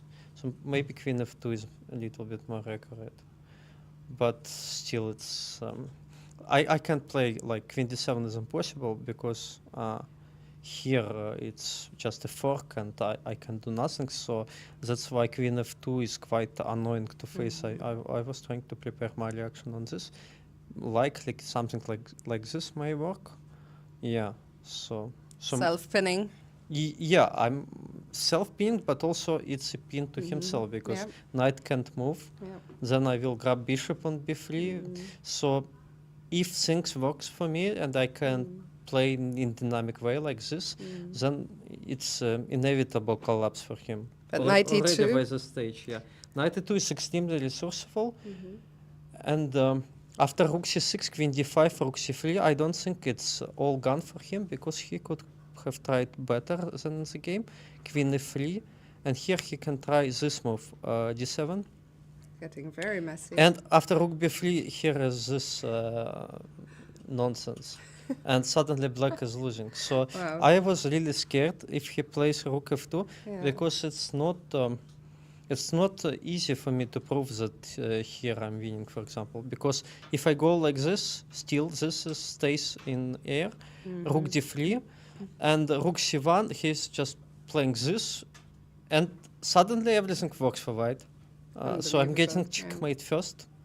And yeah, I don't know, queen f3, d7 is, what I thought, maybe I can try this move, but here he has this queen d6, queen s7. That's what I was trying to figure out during a game. So he gets some counterplay, and with this d7 pawn, he can end up first. Other option is knight f4. I calculated it actually even before rook c3, knight f4, e4, but it was not working. So we will not jump for this because we don't have so much time. But it was Yeah. quite an emotional roller coaster of a game. Yeah, I completely agree. Yeah. But yeah, here he can simply run away again. So it's not easy for me here. So queen f3 d7. Okay, the calm move is this, but still rook d3.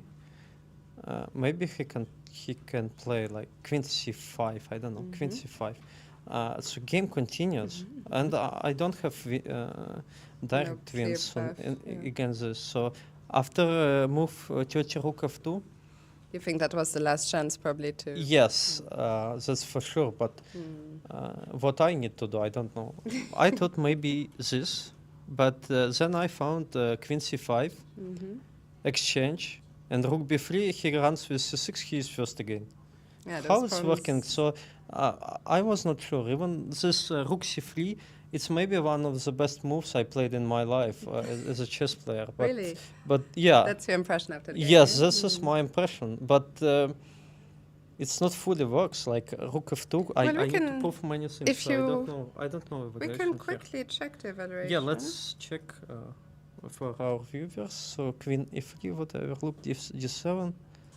What I'm missing? And queen a8, I'm missing something different. Just this side. Yeah, that's what I overlooked. Very nice Yes, symmetry, this actually. is very nice. Yeah. You need to control all board. Yeah. Yes. So yeah. And show not us fast just enough, the end of the game. How did it all finish? So yeah, he went bishop a2, but here line is not that complicated. In the game after queen f3, there is already no chance to come back. But b4, maybe rook c6, he could play this. Yeah. This I need to mention. That would have led to a big fight still ahead. Maybe he is ahead. I don't know. It's because my king is also weak, and it's very hard to create a luft for king. So it would be a lot of struggle. So all variations, for example, here all variations like this are not working for me because of eight round pieces all the time. So. Yeah, he played extremely resourceful. Maybe he played for a long time. He played better than me. Maybe. But you were fighting. Yeah, and I what did, a game! But it also his kind of positions. We need to. Yeah, it's more in his style. Is Everything this he did this time? Yeah. Is this kind of win even more sweet before the rest day? It's definitely sweet, and I really want a rest day after such a game. Yeah. What will you be doing? Mostly resting or any plans? Yeah, I hope I will visit some places here, or maybe I spend a good time with friends. I'm thinking about sport activity, but no clear plans in mind yet. Well, Vladimir, congratulations once again, and enjoy your rest day tomorrow. Yeah, thank you. Thank you, Phil.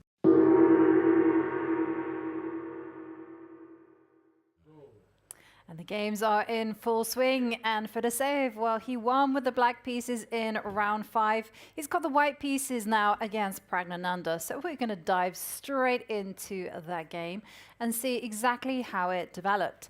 And Simon, rook c3, that must have given him some joy, I was going to say. Well, it was a sweet move to find. Rook c3 and, taking that feeling into the rest day must have been massive. Yeah, certainly. Rook c3, I'm just thinking the moves of the tournament so far. My other favourite move was Sindarov's knight d3 as well. Yeah. That was knight d3. They're the two moves of the tournament. It's always nice to see an exciting and unexpected move. And we're now going to see how Vlad and Prag develops.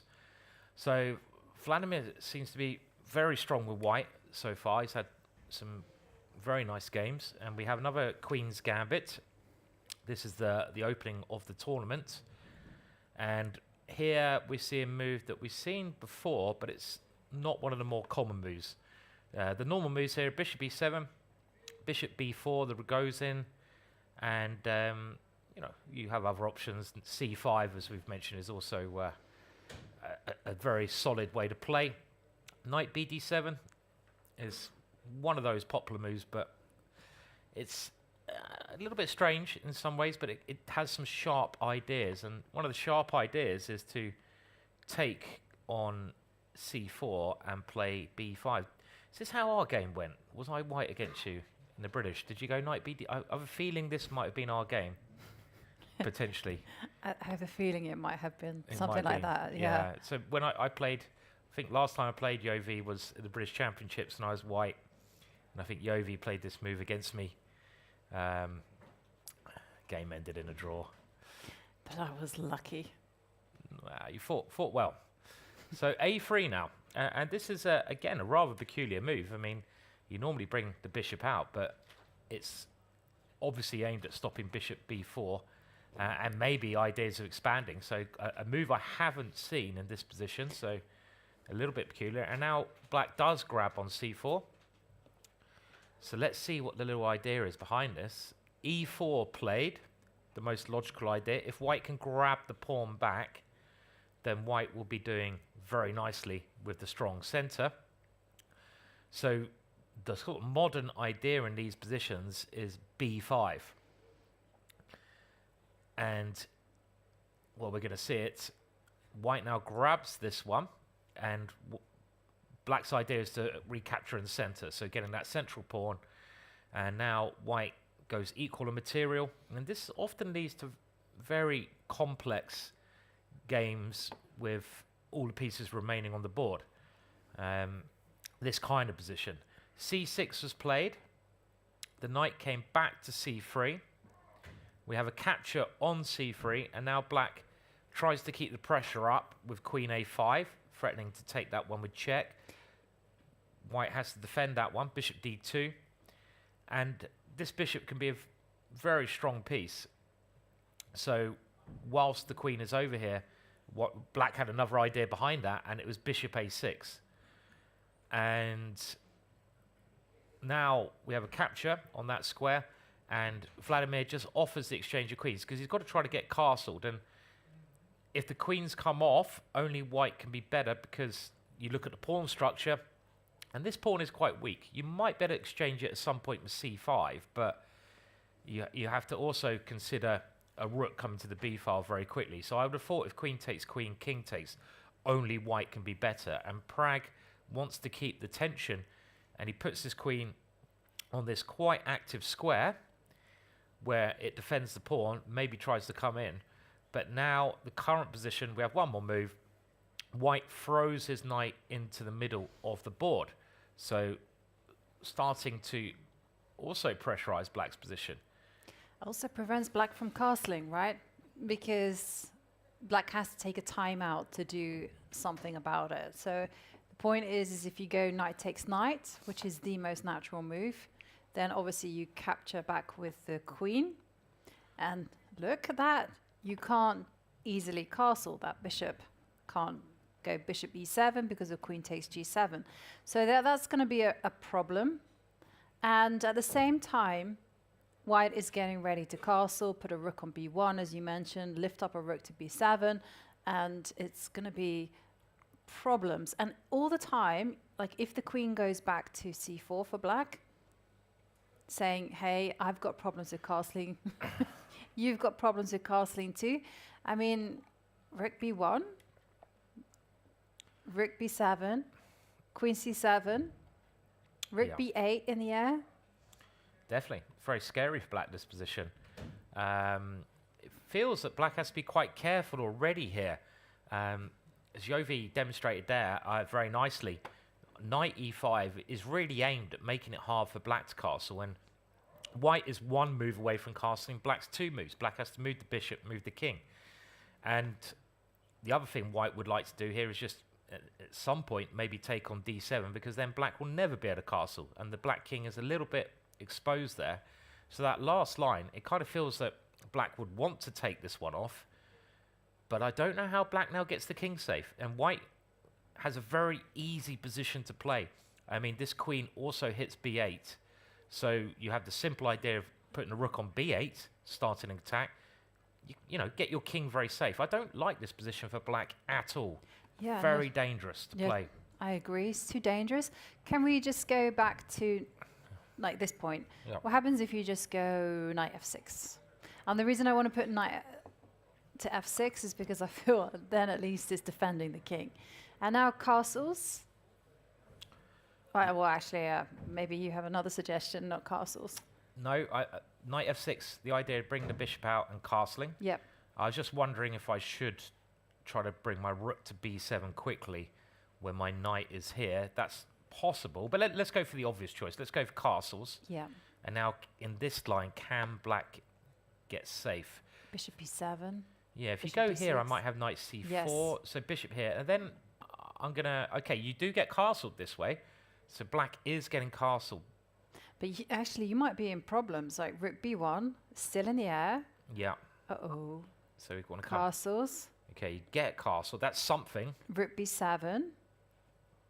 And now I'd want to play bishop d6 here.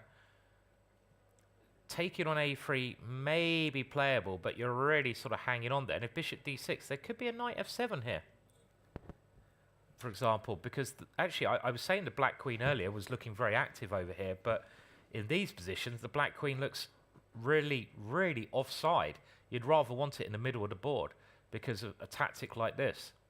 And if you recapture, my queen comes in and I attack two things. Yeah. And this is looking Disastrous. very disastrous. So actually, the more we look at this, we can understand why Prag is having a long think now, because the position, he's got a lot of problems to solve here. Yeah. I mean, I think he probably had to swap queens and play that one, because keeping the queens on. Can he go knight takes knight? Okay, going back to that one, queen takes and queen to b5.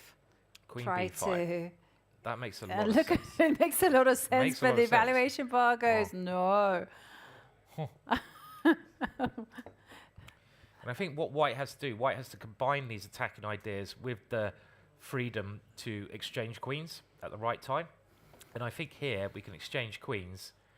And now, you know, castling's not too bad. You put a rook on b1, but you can play a4, because b4, I just take it and win a pawn.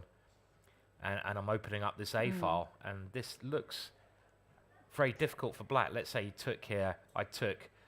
I'm going to go king e2, and I'm probably going to win that pawn with a winning game. So he has taken on e5. He's gone knight takes e5. We don't really like pawn takes here, because black will be able to castle quickly. I'm sure the point is queen takes. Activate the queen, maybe try to have ideas, and he has gone queen takes. And we're now trying to find the best way for Prag to play this position, because White has a very easy plan. And the thing is, it's so easy for White to play. Yeah. So this opening has gone very well for White. At this level, obviously you haven't got a winning advantage, but if you can get any position that's easy to play, any advantage at this level, that certainly means you've done something right early on. Yeah, it's not going to be easy. Rook b1 now on tap. Castles, rook b7, rook b8. And Prag is really going to have to start defending like a lion now. Play some very accurate moves. Shall we go back to our bird's eye view and check in on... we haven't looked at Hans Niemann against Vincent Keymer. So the last game we haven't looked at, and obviously there's a lot always going on, so we try not to miss anything, but... It's impossible, we're right? only human. And this is a big matchup. Hans, so far, having a great tournament, but Vincent, the top seed. Vincent, not quite got into his stride yet, but he still won some nice games. And we have another... Well, this time we have the... Italian, bishop c4, rather than coming to b5. And black now played knight f6. Hans lost the game in about 20 moves against Fabiano, when Fabiano came up with a new idea here, which I actually pinched myself to play recently at a tournament. A new idea was actually to play d6, and after c3 play f5. And this is a modern idea. It actually looks very interesting for black if you're looking for something to try out against this. But black played the more standard knight to f6. White has numerous options, just defends the pawn, sensible. Bishop c5, the black bishop comes to a good square. Castles, d6. Generally, white is trying to get an advantage because black's knight's here and white hasn't got a knight here. Maybe, do you know, we got asked this quiz, Simon. Maybe Yeah. we can put that same quiz to our audience. What's that? Do you remember a few days ago? I They can't, I can't remember a few days ago anymore. Unfortunately. I wish I could. Don't even remember my name. No. It was with knight c3 and a4. Aha. Okay. And we got asked. Was it in this position? Yeah, probably. I think so. It was something like this. This Yeah. position. When was this trendy? Okay, so this is the question that both Simon and I got asked. There was two questions. When was it first played? This position. Yes. And then what era did it have its? Yeah, what year did it become super popular? Yeah. And I just want to see whether our audience does a little bit better than us. So the first question, this position, which is quite standard because they both played normal moves. You've gone here to stop b5. The first question was, when was the first time this was ever played in a game of chess, recorded? So do we have any guesses? Are you as bad as me at this? Let's see. Throw a year out there. It doesn't matter if you're way off. What year was this first played in? 1826 we had. That's close to my guess. Just to warn you. Anyone else want to have a guess? 2025. Sorry? 2025 is not the first time it was seen, but that's a better guess than 1825. Yep. And I think the answer was it was first played in about 2016, was it? Was it? I think so. I think that's what I gave. That's my answer. I said 2016, and maybe it's when it was popular was 2025. Was 2024? Oh, was it? Or 24. Yeah, 25, 24, 25, like literally. So and I was saying 2016, and Simon was saying 18.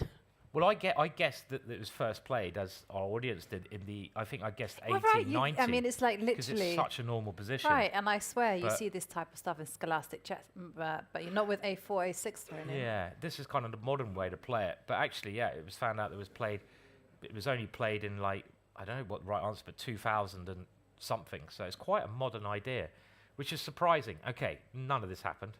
So c3 happened, and this is the way I always thought that white tries to get an advantage of the placement of these two, because otherwise the position's symmetrical, and white's basically saying I prefer having a pawn here than having a knight here because I've got ways to break, and this knight can do its normal route around here. So that's I think why white's trying to get something. And white has got so many plans in this type of position. You can go a4, b4. You can put your knight.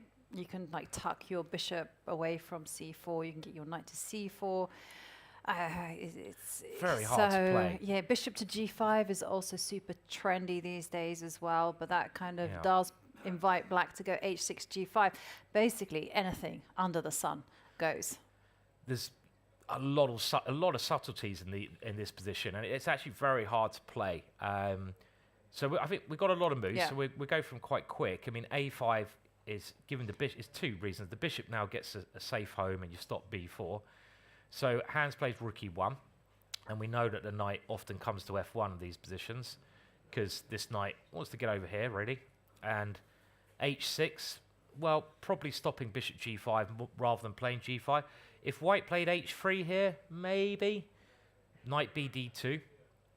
g5 makes no sense now because you're not opening things up. Castles now. H3. White can play h3 because you're not worried about this stuff. And they maneuver about, black gaining space. The knight comes around. Black just puts his bishop, going for sort of queenside play here, I'd say black. And white now plays this move d4, and that's another advantage having this c3 pawn. The bishop moves. The knight pops out. Rook e8. Both sides just improving their pieces slowly. Hans now gets this bishop out of the way. And this is very interesting.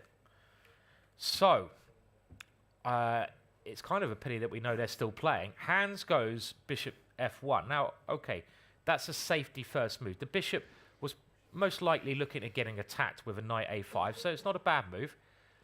Black now goes bishop c8. They're putting the pieces back in the box, getting ready for the next game. Next goes. Actually, knight d2 to b1. And then knight e2 to g1. Knight b8. Fisher Bishop random. comes back. No, it didn't happen. Hans now played bishop b5. Black played bishop d7. Hans now played bishop f1. Bishop c8. Bishop c8. How many times have they And had I this? would have lost another bet. Yeah. And now Hans could obviously take a draw with bishop b5. I think that is the third, probably getting near there. But he doesn't. He plays for the win. And he did this the other day as well. He repeated a little bit, and then he kind of showed who the boss is by playing another move. And he's done it again. So he has got the white pieces. When you're white at this level, you kind of feel obliged to play anyway, even if you are playing Vincent, the highest seed. And but what's Vincent doing? Vincent just puts his bishop back on d7. And he's literally just like, you know, it's like he's got Shuffling. 2 seconds left, and he's like, can only move that piece. Well, I can understand him. He needs to protect this a pawn. Yeah. It's almost like the Faustino game, Yeah. right? You know, Yeah. the a pawn is there. He has to just overprotect it. So let's have a look at what happened next.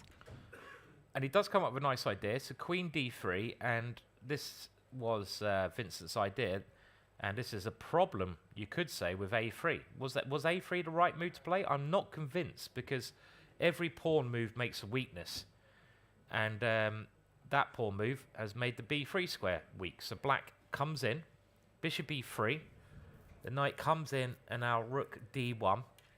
But white's very compact as well, right? The pieces look quite nicely placed. They're not badly placed.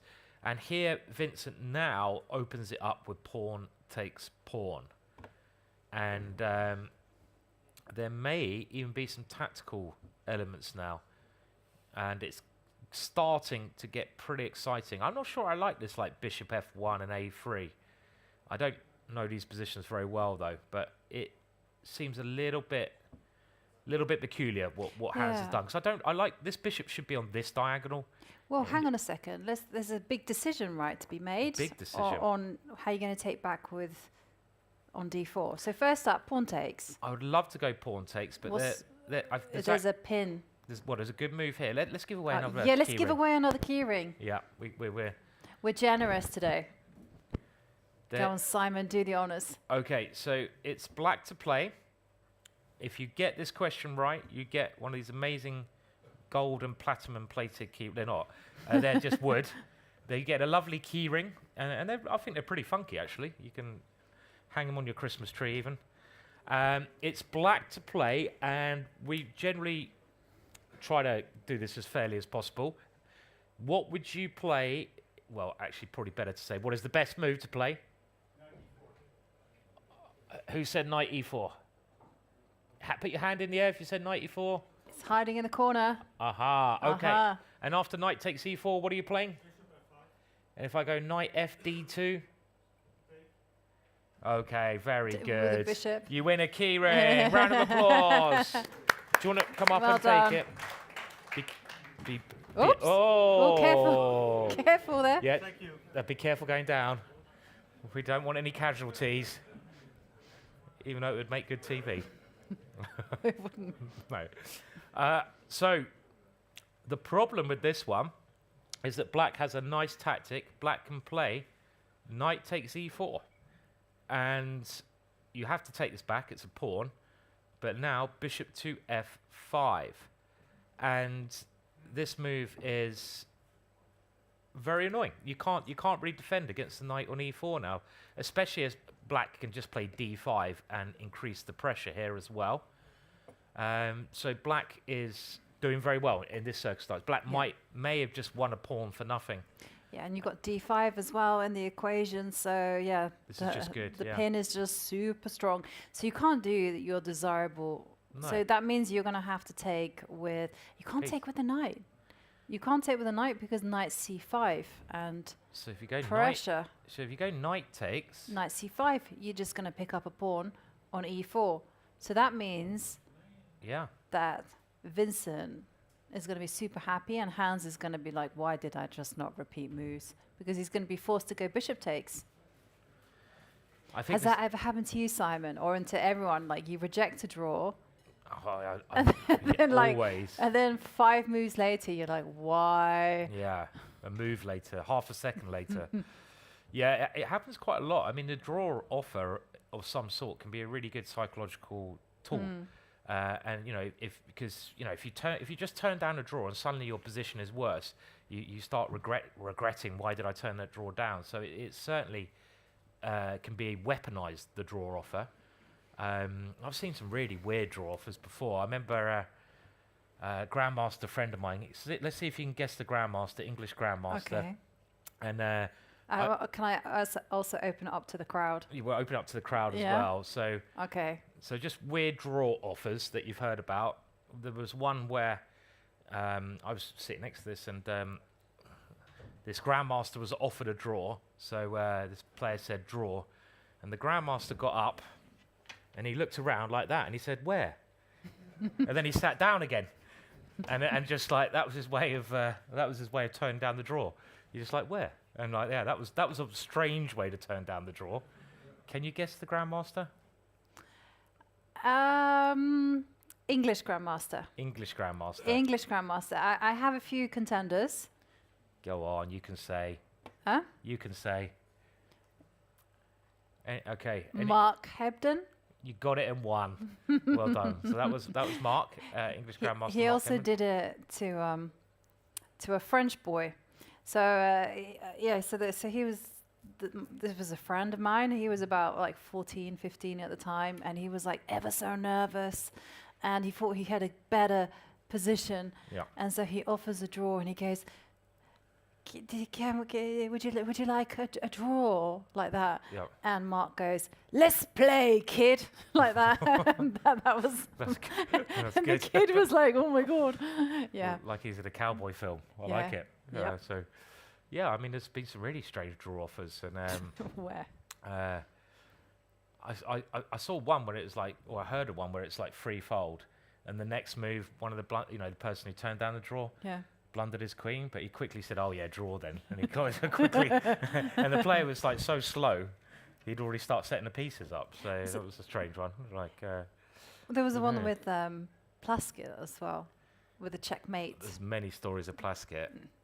James Plaskett, very entertaining player, really exciting player. What's the one with James then?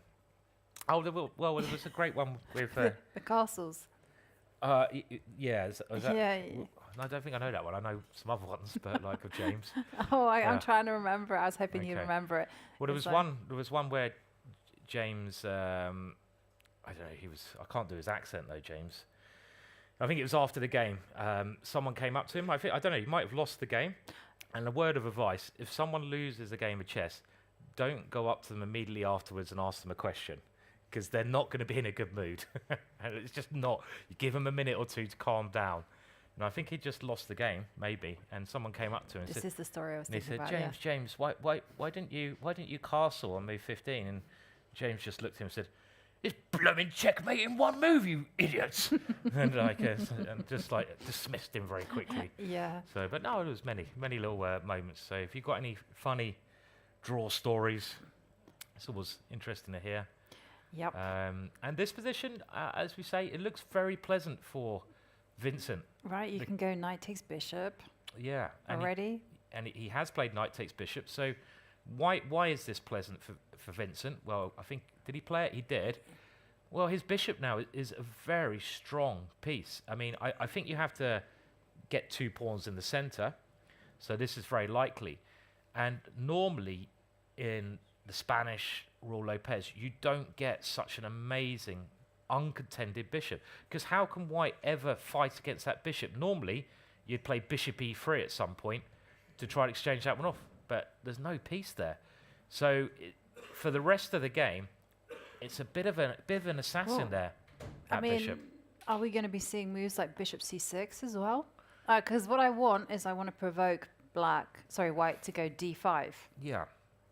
So if white ever plays d5, that bishop just becomes even stronger. Yeah. And this is what that little tactic Vincent basically played, as force hands do. He's forced him to make a concession, and he's forced him to give away this bishop. And it's obviously not too bad for hands, but it's a little bit worse than it was. And I agree with Yovi that if Hans had seen this idea, he'd probably have taken the draw, because I think only White can be worse in these positions. I mean, well, okay, maybe that's a bit of exaggeration, because you've always got ideas of pushing in the middle. You've got these 2 pawns. It's not bad. I mean, let's say after this one, well, I can't easily do this, I don't think, because if I go e5, then the bishops open up even more with pawn takes, and that pawn could just be weak. If you go pawn takes again, I mean, let's just play it very simply, do something like knight here, and again, just those 2 pieces, they in an open position, they really come to life. Yeah, and they do. they're opening up here. And if White isn't careful, then d5 comes as well. So if, for instance, sorry. Yeah. So we had Bishop this. takes, yeah, knight takes. Pawn takes. If you just sit there and make random moves, I don't know what, then isn't d5 a potential idea in order to jump in with your knight? It's a bit tricky. Is it tricky? Yeah. I mean, it's not the end of the world. I mean, but again, this bishop on f1. The more I look at it, the more I really don't like it. Put the bishop on c2. Put it on c4. It's much more active looking at Black's king, where you might then have the idea of trying to attack on that diagonal or attack f7 on that diagonal. And f1 is purely passive. So I think Vincent, very happy the way the opening's gone here. He's not necessarily better in the position at all, but I still think he'll be happy to have that bishop. I agree, but let's go over to the game with Sindarov, and then I'm kind of curious, if we don't have the live, can we not have the live board? Not have the live board in Sindarov, no? Yeah, not have the current live position. Let's just kind of do a bit of an action replay. Okay. Not have the live board. Okay, I'm trying. Okay, right. But the camera view kind of gives it away. Don't. Ah, boo. Trying to give those key rings away. Our producer's doing a brilliant job of trying to hide the idea, but it's impossible, unfortunately. Okay, well, we'll go through the moves. We'll go through the moves. So this was very interesting, because we had it after, well, here, and White did now play knight e4, and it looked like White can start trying these attacking moves, but without the light square bishop, it's hard to do the killer blow, and it's going to be a race with Black pushing this pawn, and that's exactly what happened. a5, the queen did come to g4, bishop a6, h6 is the threat, so the king has to move away. I was thinking h4 looked fairly logical to try and give the g5 square, but this is what we looked at with bishop d2 and like g5 ideas. But this is also very logical, bishop a3. It's a bit more of a positional approach. Why does White want to swap off bishops? Well, the reason is White wants to play like a move like knight d6, but not allow bishop takes d6 or knight c5. They're 2 quite nice squares. So first of all, he swaps off the bishops so the knight can come in. And after bishop takes, rook takes, queen c7 played. The queen trying to get on this diagonal. We saw that idea earlier. Rook b1. So the rook takes the open file. This would be a lovely square for the rook. So the queen pins the knight, and now a pretty logical move, even though it's a bit of looks a bit strange. It has some logic. Has some logic. But I just kind of I want the crowd, our audience to kind of suggest what move they play here. So what would you play as White here? Queen f3, normal. Normal, getting out of the pin. Are we giving a key ring away for this or not? No. I just want to because like cheapskate. We're running out of key rings here. We need a reload. We do need to restock our supplies. We only have 3. Yep. But I just kind of, Queen f3 has been suggested. That's a good move, right? Queen f3 is a good move. Yeah, you break the pin, not break a bad the pin. move. I just kind of want to see whether other people can get inside Vachier-Lagrav's head. And what else? King g1. Good move. Good move. Getting out of the pin. These are far too sensible, by the way. You know, you got to be a little bit wacky. Think you're a young, talented Indian player. You want to do something wacky. King G1's too normal. Queen F3, we don't exchange queens. We want to keep the queens on. Any other suggestions? King F3. What have you been drinking, sir? Like, King F3. Show us what you've been drinking there, sir. King F3. No, I like it. We're trying to get in the wacky mindset, and maybe the king can come here, but they're probably going to be an F5 issue here. Yes. So, because that's the issue of putting the king there. But you're on the right wavelength. So, King H. Hand in the air for King H3. Well done there, sir. You win an imaginary key ring because we're tight. so there you go. I'll throw it over to you. Yeah. No. Oh no, he's come. We have to give one now. Okay. Okay. Round of applause. Go. Here we go. Tricked. Okay. Careful the stairs. Yeah. Thank you. Well done. Yeah. So King H3 was played, and that does get out of the pin. Yeah. It does, but it puts the king in such a weird. Yeah. Like King G1, I understand. Queen F3, any other move, I understand. But King H3. Yeah. It's very strange to put the king on this square, on the side of the board. I mean, if you were going to play that move, surely you'd want to play H4 first. I mean, this is what I mean. Maybe I just love pushing my H pawn too much. But you'd go H4 and you just put the king over here somewhere. Yes. So King H3 played. The evaluation bar does not like it. It's gone down. And it does look, in the long run, a little bit dangerous there. You can imagine now Black might be able to counterattack with something like F5. And you can even see like a rook trying to get to the H file. That's the kind of way we'd be thinking. But let's just say I go A4. I mean, I'm just going to play this move because I'm trying to get inside like Aravin's mind. Like, what was his intention? Yeah, I'm like, why did he reject King G1? Yes, yeah. Why put the king on H3 rather than G1? That's a good question to try and ask. And after A4, I mean, we were assuming it was. Well, I was assuming Knight D6 was an idea, but I don't like Knight D6 now because this F5 move or F6 even. Yeah, one of these two moves definitely. And you can even play F4 next, and suddenly the king could be in loads of trouble. I mean, let's just say I go Queen E2. I mean, even G5 here. I mean, what's that king doing over there? What is it doing? He's been at the bar too much, that king. It's time to go home. He should be on G1. Put the king on G1. Yeah, and you wouldn't even dream about doing this as Black. But look, it's going to have to come to H4. So we predict... you have to go F3, yeah. We predict the game's going to go like this. This is my prediction. We've got to see who won the bet as well soon. Queen G2. And then, there's a Queen G2. Oh, you're going that way. I was going the other way. Okay. Queen here. Oh, yeah, sorry, rook here. This is how the game's going to finish. There's checkmate on H6. H6. Boom. Sorry, we're getting a bit carried away here. Just a little bit. And white is fine. Knight F7's coming. Like, check! Woohoo! Actually, Knight F7 is only a draw. That's how bad white's position is. No, really? Can you believe it? Yeah, Knight F7 is only a draw. Because, look at that, it's unbelievable. Because you take, what's the only drawing move here? We're getting carried away. There's only one drawing move. And actually, it looks quite dangerous for white. But anyone see you've got to stop that king coming this way?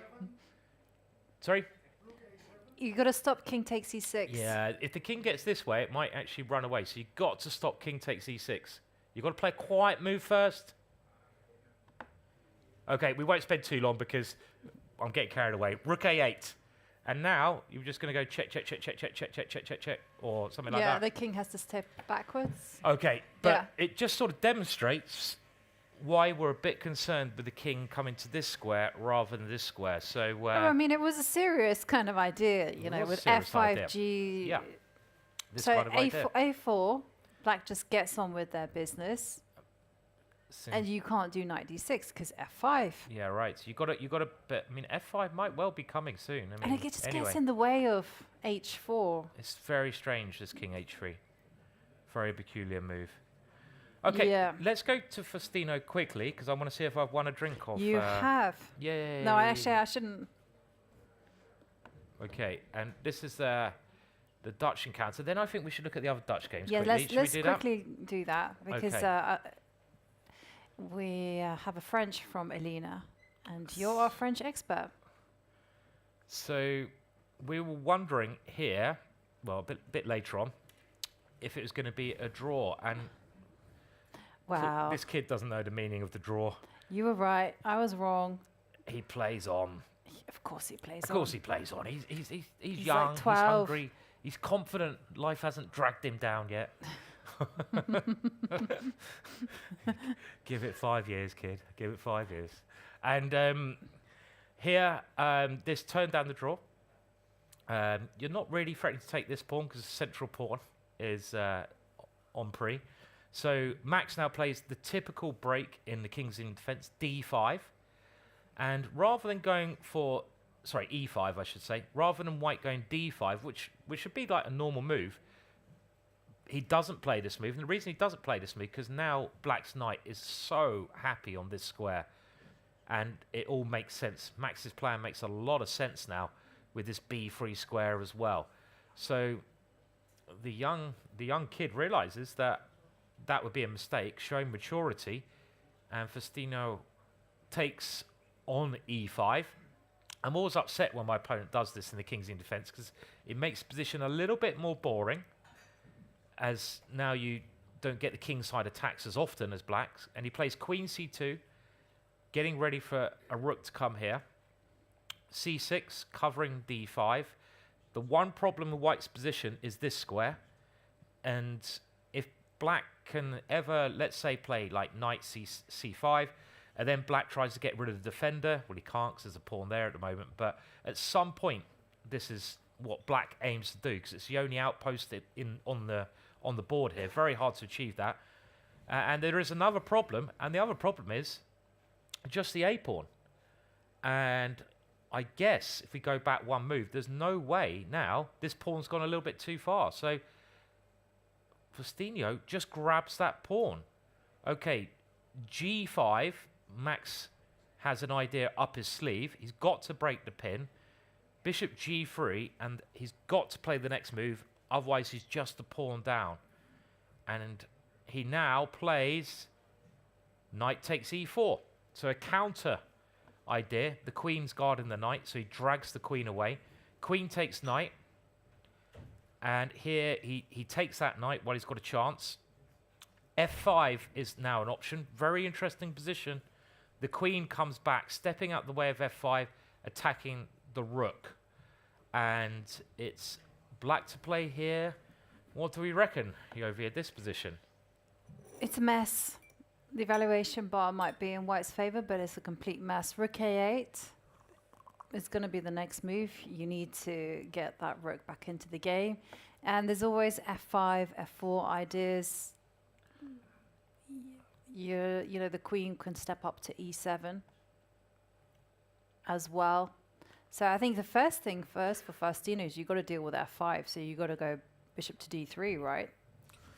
Yeah, I mean, I guess my thinking is if Black is able to play f5, I'll take Black. I'd rather be Black. But if Black cannot play f5, I'm going to take White. So bishop d3, trying to stop that. And next up, I might try to, well, maybe put pressure on e5 or maneuver the knight. So queen e7 is my move because I want to go knight c5. I kind of want to force it through. Knight c5, and then your bishop's free. Yes. So it is, this position is, it really is a battle but maybe about you can this one. go rook e1. Yeah, I don't know which rook even. I mean, let's leave this rook for d1 because I don't think I need it on the f-file anymore. So I go here, and I'm trying to stop knight c5 by now threatening to take that if you move the knight. And yeah, it and looks now Black is stuck. It looks a bit tricky for Black, yeah. Yeah. Because you've got this. It's very hard to. Untangle. Untangle. If black untangles, black is okay. Can black untangle after something like bishop d3? Is there a way to untangle? Because you'd love to play this move because you get all the threats, but of course I think it just walks into bishop takes f5. So it's not easy. And if you play knight c5, another move you'd like to play because you're controlling this one, well, there's an issue with this pawn. I think you check first because your bishop was on pre, the king moves, and now I think I can just take this pawn, grab the pawn. So it looks, I have to be honest, a little bit tricky the more we look at this for Max, unless he can find a very clever way, if this occurs, to play f5. Yeah, maybe he has to go queen e7. Queen e7, rook e1. c5, b6, and go in that direction. But I agree, then suddenly... Yeah, this is a black horrible move to play as well. Yeah. Positionally, like, this just seems so wrong, doesn't it? Well, completely. Yeah, I mean, maybe I can just go rook e2 or something. And then b6, that was the way to slowly untangle. Suddenly f6. Oh my God! This is not why you play the King's Indian. Oh, look at that poor piece there. I know. That piece is shouting at you. And you can see He's calling you lots of naughty words. That piece. He's not happy with you. No, this is this kind of stuff. So actually, okay, this is bad then. It is. And what has he played? He's played rook a5. Okay. Aha. Okay, so maybe this is a lot more accurate. But then still b4 is in the air. So this is tempting b4, but then I guess he's hoping to use the rook in this position. So b4 is still, I think, a good move. I mean, okay, it's an interesting position, and I would probably prefer to be white here, just because of white's light square control. You kind of love to put that pawn. If black could put that pawn back on g6, black's probably better. It's all about this f5 King's Indian defense move. Maybe Max will cleverly find a way to play it, but I can't see how he's going to get it in at this moment in time. Yeah. Yes, okay, so Max Warmerdam, he needs to be precise here. For Faustino, it's just all about maintaining control over the light squares. And Faustino, just 12 years old, he'll be the youngest player ever if he wins this event. By quite some way, right? Yeah. Because the youngest ever player to play in the top section was Peter Lecco. And that was at 14 years. And 14, yeah. Faustino does it, he'll be like 13 years old. Yeah. Wow. So if it's a big if. I mean, there's loads of rounds to go. Clearly a very talented player, and it's amazing he's not Grandmaster yet. He can't get the title here, even if he wins all of his games, he gets a Grandmaster norm, because he has to get his next norm in an open tournament, because he's already got them twice. He's already got it twice in closed tournaments. I don't know, some weird. Well, they might bend the rules for him, because this is pretty impressive. And his other Grandmaster norms were, and you can appeal, and they can make a special decision, but well. Yeah, we'll see. So I think we have. Oh, here we go. We can go over to Fiona in with reporting, and there we are. Caught her out. Can they hear us? I think they can hear us. Welcome back, everyone. Usually you see me before the round starts inside the playing hall. Now we are backstage, and I'm delighted to be here with my good friend, our photographer, DGT board operator, Leonard Otis.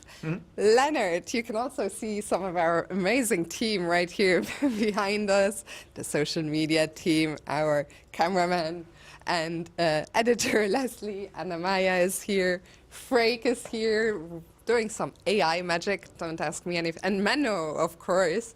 We're gonna talk about Menno in a second. Leonard, I've talked enough.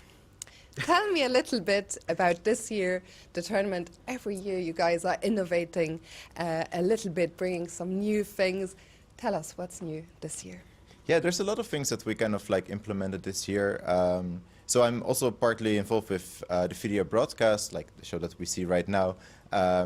And I'm also kind of like advising a little bit, like to the tournament director, like to make some changes. So like one of the things that's noticeable in the playing hall itself is that the configuration of The playing hall is a little bit different. There's more space basically for the challengers and masters, and they have like these tables, and there's big screens on every table with the DGT position.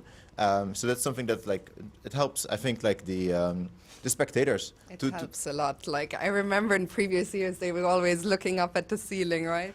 Yeah, exactly, and like, and it's a bit like it's nice to have like big screens, you know, in the playing hall. And another big thing is that like now we just make this video broadcast ourselves. It's like an in-house production. Everything that you see on the screen is done by us. And yeah, so like one of the things that I implemented is all kinds of different stats. So you see all this kind of like graphs or like tables in the broadcast about like how much time they spend on certain moves or those type of things. But also I'm able to get all kinds of stats based on age or like winning streaks, losing streaks, all these type of things. How do you get all the stats? I developed it myself. Okay. So I have like a database with all the games, and then I built my own software that, so basically, for example, I know like Erwin Lamy, he lost the first 3 rounds in the challengers, and I was very curious, like, what was the last time he lost 3 times in a row? And actually I found the tournament in Moscow in Aeroflot, where he actually lost 5 games in a row. And so after the first 4 rounds, he was paired against Jan Nepomniachtchi. And it was very funny. And it's a Swiss tournament. So like, I guess Jan was also not starting very well. So that was kind of like a tough pairing in, okay, it was 2005, everybody was very young. Or for example, like Pragananda losing in the first 2 rounds. What was the last time it happened that a tournament defender lost twice in a row, and it happened twice before with John Nunn and Jan Hein Donner. I also remember we also looked up when was the last time a Dutch player played the Dutch, for example, in this tournament. So you just have all of this at the ready. Yeah, and it's like it's nice. Like now I can actually develop my own programs, and everything that I do is like for this type of broadcasts. And yeah, I really enjoy it. Another big change is, of course, that like the commentary itself is not like done like online or like in a small room, but it's actually like in Café de Zon, like in front of like a lot of people. And I think I can actually see the people. Yeah. If I step over here for a second, we can see our audience right now, and some of them, they will see us. Well, they actually. It's like it's an inception moment. We are right there on the screen, so we're live. People are watching us. Well, live. Hello to everyone in Café de Zon, and it's really nice, right, to have that commentary here. Yeah, and okay, I mean, we always had commentary. It was in Dutch, which was also great. Had like a great turnout, but yeah, we cannot have both English and Dutch in front of a big audience like we had to choose. So for this year, we chose to do it in English, and yeah, I hope the people like it.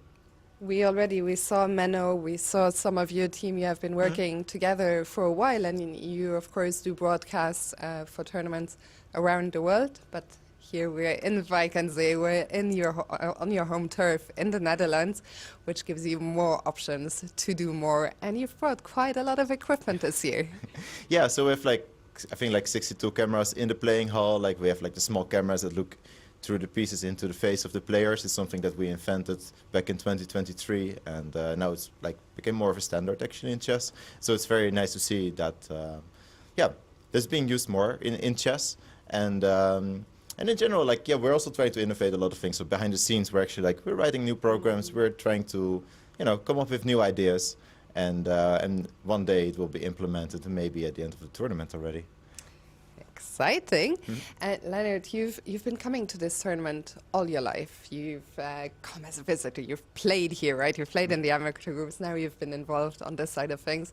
What to you makes Wijk aan Zee and Tata Steel such a special tournament? Yeah, so for me, what's very special about this tournament is that basically nobody is above anyone here. So you could be like a world champion, and you still have to make a reservation at it and in restaurant, or just go home because it's packed on Saturdays, for example. And yeah, you just like, you go to the supermarkets, you go to, there's just chess players everywhere, and it's like, it's so accessible. And for me, that's always a great thing to have like this connection between chess fans, amateur chess players, and the absolute elite. You also see that in the playing hall, where we have like hundreds of amateurs playing, plus like a lot of other spectators that are just there to watch the games, and you're so close to the players, like you can almost smell them, and it's just like, it's such an amazing thing, which unfortunately I don't see at every like a lot of other events, it's kind of like an exclusive thing sometimes, or it's like in a theater setting, you're very far from the players, and here you're so close to them, and that makes it very special. With my last two questions, I'm going to put you on the spot a little bit because it's something a bit different, but I've asked a lot of people this question and I've gotten a lot of different answers. This year the tournament, especially in round one, got off to an explosive start and a blunderful one. We saw some very rare mistakes for players of this caliber. What, in your opinion, causes not just the blunders, but also the fact that every year, I mean, we just see so many tremendously exciting games? Yeah, so like this tournament has an amazing field. It's always like a mix between like the absolute elite and like upcoming talents or some Dutch players. Like Jordan always gets a chance, or the winner from the challengers. So like the difference between the highest and lowest rated players is always high, which is very different from other elite events where everybody is kind of like in the same rating band and like they're kind of okay to make a draw sometimes because you don't lose rating, you don't win rating. Here actually you have to fight every game, and also like in order to win the tournament you need a very high score. Traditionally like 8.5 points I think is kind of like the average out of 13. So yeah, everybody's just like playing a lot, and then I think the field itself, like they pick a lot of like very interesting players. That really helps. Why do we see more blunders here? I mean, the first day was very special for the players, like very challenging with the delay of 2 hours. But also, what I think that I hope a little bit that like if the audience gets closer to the players, that the players may also feel a little bit more pressure in that sense. And in the previous years, there was like a challengers row that was the closest to the spectators. Now the masters are very close to spectators. Maybe that also helps a little bit. Who knows? I have to say, I was so delighted when I arrived this year and I saw we don't have the plastic barriers separating the spectators from the players anymore. And I think the fans have been very grateful. Finally, I'll put you on the spot even more. Who's going to win this year's Tata Steel Masters, in your opinion? Who's going to win it? Well, it's like at the moment, like we have like three leaders, right? And I think experience is very important in this event. The player who has the highest performance out of all the players in all their different appearances here is Abdusattorov. He has like a 2800 performance over all the 3 editions that he played. That's incredible. I didn't know that. Yeah, and he has been very close to the title. So yeah, I hope for him that he gets another shot. And we always can see in the interviews the players really want to win this tournament. It means a lot. It's a very prestigious, I think, is a word that comes back often. We can see the players there in the playing hall, one of our leaders walking around. Leonard, it's been a pleasure talking to you, as always. As always, yes. And, well, I hope you enjoyed this little insight into our comms room, into what the team is trying to do here, always innovating. So big shout out to all my colleagues who work here, in the shadows, but it takes a village to make a tournament like this go around. So thank you, Leonard, and back to you, Jovi and Simon. Thank you, Fiona. And guys, did you see? You were all on camera there for a little while. It was a perfect opportunity to break into dance, but we missed it. But we promised that we were going to take a peek into how our Dutch talent are doing in the challenges. And I think we'll begin with Vasil Ivanchuk against Elina Roebers. Heart Attack City, that dance would be. Queen, yeah, so this one, very interesting matchup, because we had the Dutch pairing earlier, didn't we, with Ivanchuk, and Ivanchuk played Erwin, and Erwin managed to... He won? Yeah, he won a nice game. He took some risks, so this is a big game. We saw Aline play that really nice game to get off the bottom, well, to win a game, very nice game, against one of the stronger players. And we're just picking up here where we have a French defense, Ivanchuk on the white side, and we'll just show you very quickly a little sequence of moves to get us to the current position. And we had some exchanges going on. Simon, wouldn't you say it's a gutsy choice to play the French against Vasil? I mean, the French is... I think it's got a bit more popular, recently, because after Ding played it in the World Championships against Gukesh, Ding won that first game in the French. And it sort of came a little bit more popular after that one, and it's always around the French. It's one of those openings like the Caro-Kann that's never going to go away. But I do agree that rather than like some Petrov or symmetrical position, you always get quite an unbalanced fight in the French defence. So it is gutsy. It is a gutsy decision. F6 is a standard way to try and open up the middle of the board. You want to get rid of this strong pawn here. And now we have an exchange. And this bishop is a very good piece, so Aline just decides to eliminate it. And now take back on f6 with the two central pawns there, but are they strong, are they weak? One strategy White often tries in this kind of position is to blockade them on the dark squares, so you sort of try to exchange off everything and make those pawns bad because of the bishop as well. Make sure that bishop can't come out, but let's see. Both sides castle. And a safety first king h1 move, as that diagonal is a little bit weakened. And now bishop d7. And it gets interesting here. I mean, black seems to be doing absolutely fine. A standard maneuver in the French defense with that bishop is to get it on the other side of your pawns. It's like a very slow carro, the French.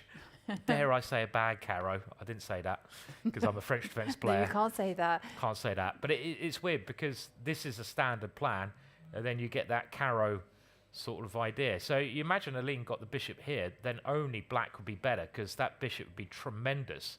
So Ivanchuk realised that, and Ivanchuk realised there's no time for a quiet move like rook here because of this plan. So now f5 is played, starting to heat up. If you take that one, Ivanchuk wants to come into d5, but black counter strikes with her own idea and plays d4. And this is where we're at. And Ivanchuk now thinking about what to do. So it's quite interesting. Should we have a little... Yeah, let's have a deep dive into this because let's first up look what happens after knight takes pawn. So who thinks, I mean, I'm sure we got lots of supporters for Aline in the crowd here. Yeah, anyone supporting Aline here? Can we hear you? Oh, we need a bigger cheer than that. Come on. This is your fellow country person. Come on. Yeah. Yay, come on, guys. Yay. Anyone supporting Chucky here? Oh, wow. No. Oh. You're all very loyal, aren't you? So we've got loads of supporters of both players. But, of course, Ivanchuk is a legend of chess, so he's going to have support wherever he goes in the world. I mean, that is... And he deserves it. So, about 50-50, did we think there? Nah. So, do we have Aline's... Any relatives in the room? No? Just make sure. D4 played. So, yeah, so what could happen here? Yeah, do you want to take us through it? Yeah, let's go through what happens. So you got choices, bishop takes, knight takes, and I'm a bit partial to the bishop, so let's have a look at knight takes. Knight takes pawn here. And then, like, what is the answer? It's like... I guess black just wants to keep exchanging. Just keep on going. Okay, so to get everything off the board. Idea, but let's say black keeps on going because this bishop is dreaming of coming there later. Yeah. So I think Aline wants to keep capturing. So let's say we do that, and we get this sequence. And another one goes. And another one bites the dust. And another one. And another one. A rook takes. Then. And another one bites the dust. Yeah. And another one. And now, what about rook takes? Let's do the whole house. And another one. Yeah. Okay, rook takes, and then and another one goes. And another one. Yeah. Rook takes. And another one. Pawn takes. Bites the dust. Okay, so what about this position? Who is better here and why? This is what we're wondering. Now, first of all. Well, if you jump in knight d5, which is the first move that I thought about and thought was quite scary, but then look, the c pawn falls. Yeah, I kind of want to put this pawn back here, though. That's the thing. I mean, the bishop can be really strong, couldn't it, in general? If I get my bishop there, that Dutch move again. We've talked. I was going to say, Simon. I keep I mean, in the You should be stubborn here, like every single chess player on the know. planet, and they were like. By the way, has this happened? I think it may. It has Yeah, happened. he has so, happened. So we could get to a position similar to this. We're just trying to work out who's better in this kind of middle game. My thought would be if black has time to put the bishop here and maybe just consolidate with something like rook f8, then black will be doing pretty well because that bishop is a bit of a beast on that diagonal. But Yovi's pointing out maybe there's some knight d5. White can try to coordinate with a queen and knight. Queen and knight very dangerous. Yeah, but I don't think you need to worry about that because well, the queen takes c2. Let's well, queen try. takes c2. Okay, queen takes c2, and let's fly. Fly, my angels. Fly. King. Well, king somewhere. h8. King h8, and now I have to move my rook, which is a pity, because otherwise I'll take this. But I'm going to move it here. Now, you going to go bishop c6 to me, you're saying? No? And I want to come in like this, basically. Obviously, or on one of these two squares. This is the kind of thing that Alina has to be a little bit careful of.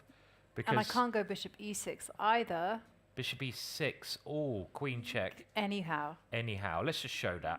Yeah. So, queen check here, and you want to avoid this because of the mate.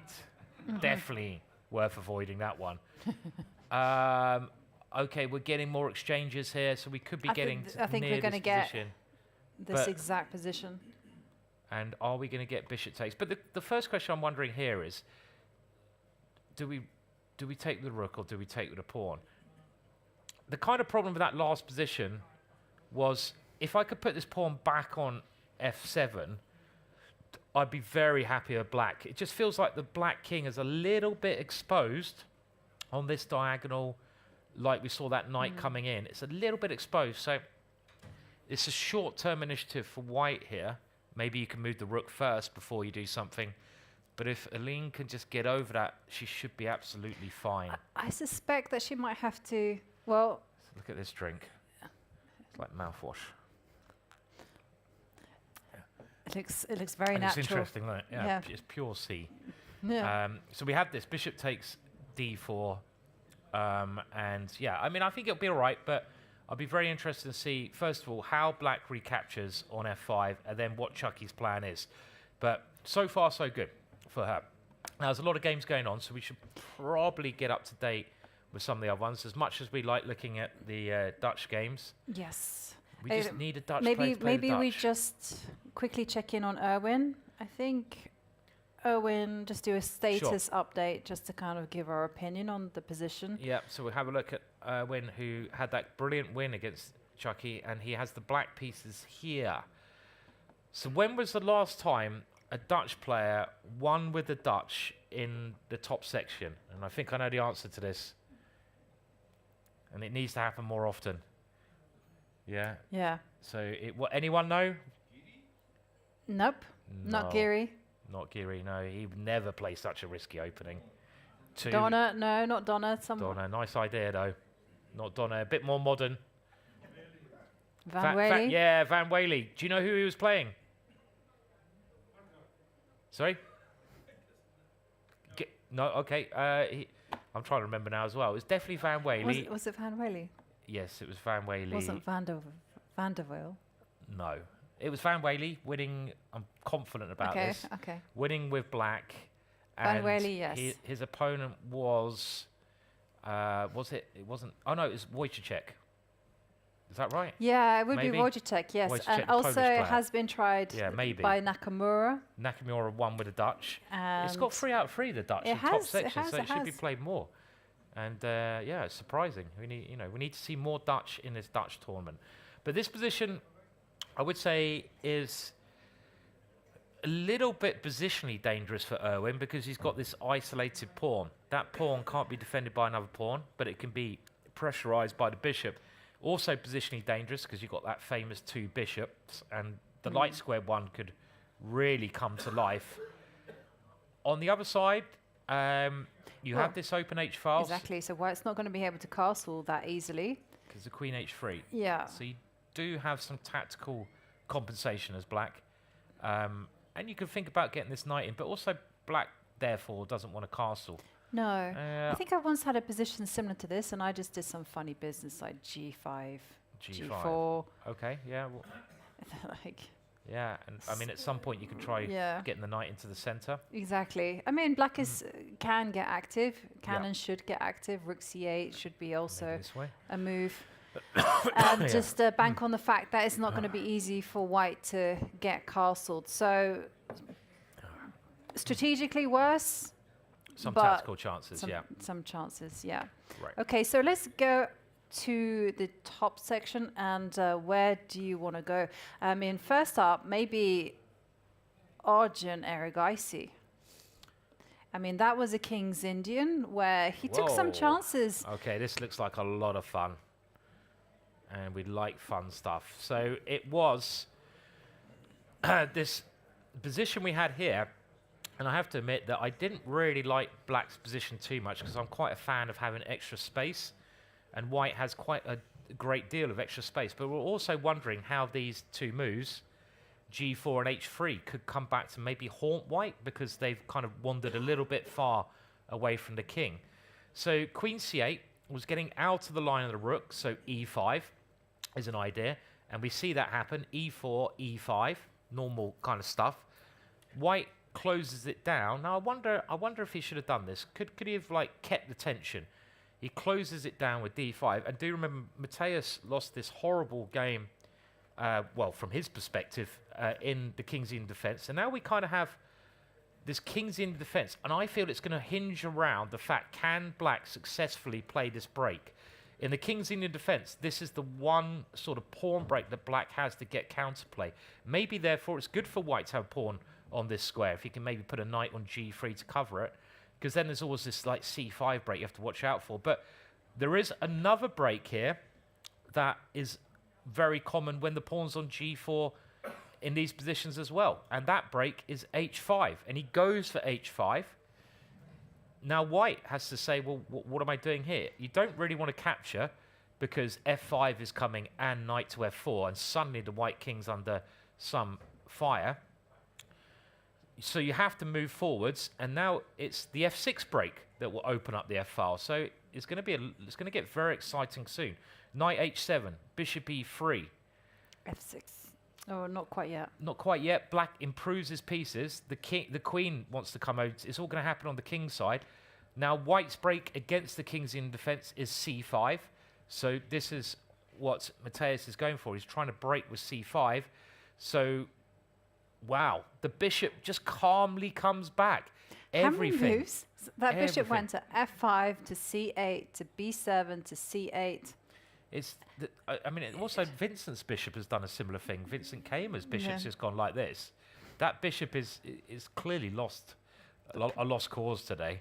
It's going all over the shop. I mean, this makes sense though because you're lining up on the king side, but it could be an all-in game because white's definitely making progress over here. Rook c1, look at that, lining up even more. And you have to break now as black.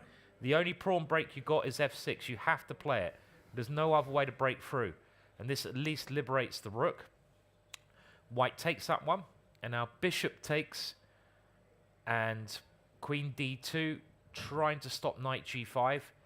Rook f7. Still more moves are happening, so we'll get up to date. King h1. White thinking I might need to have a rook on g1 here. And black brings more pieces around. Look at that bishop. Suddenly the bishop sort of coming to life a little bit. c5. White gets the break in. g5. This is fun. This is a typical King's Gambit. Wild and scary for white. This is scary for both players. But this is just what Arjun wants. Knight h2, trying to defend against these breaks. But the pieces come forwards. Knight g6. Bishop f3. Oh, okay. g4. And maybe Wow. maybe bishop f3 is a move that Arjun missed because I'm not sure he wanted to go all in like that. But okay. Yeah, I mean, there's also bishop takes h3 here that he could have considered, but he's now sacrificed the pawn. You have to really take this one with white, and he's done it so that his knight can jump in. When you're playing the kings, you don't care about the odd pawn. It doesn't matter. This is where you stop counting. As soon as you start counting material, you get in trouble. You just stop. Just stop. Pretend you're 2 years old again. And just go for the king. But the thing is that you are Go for the forcing king. white to go all in as well. So okay, let's because here, say for instance, you tried to keep control and go bishop e2. Yeah. That doesn't feel like, see, look. Yeah, look at that bar. Look at that, exactly. It's it just feels like, going down quickly. what on earth is happening there? Yeah. Okay, so, why is that so bad? Is that just simply because you just take the pawn and the rook was going to swing over to the H line?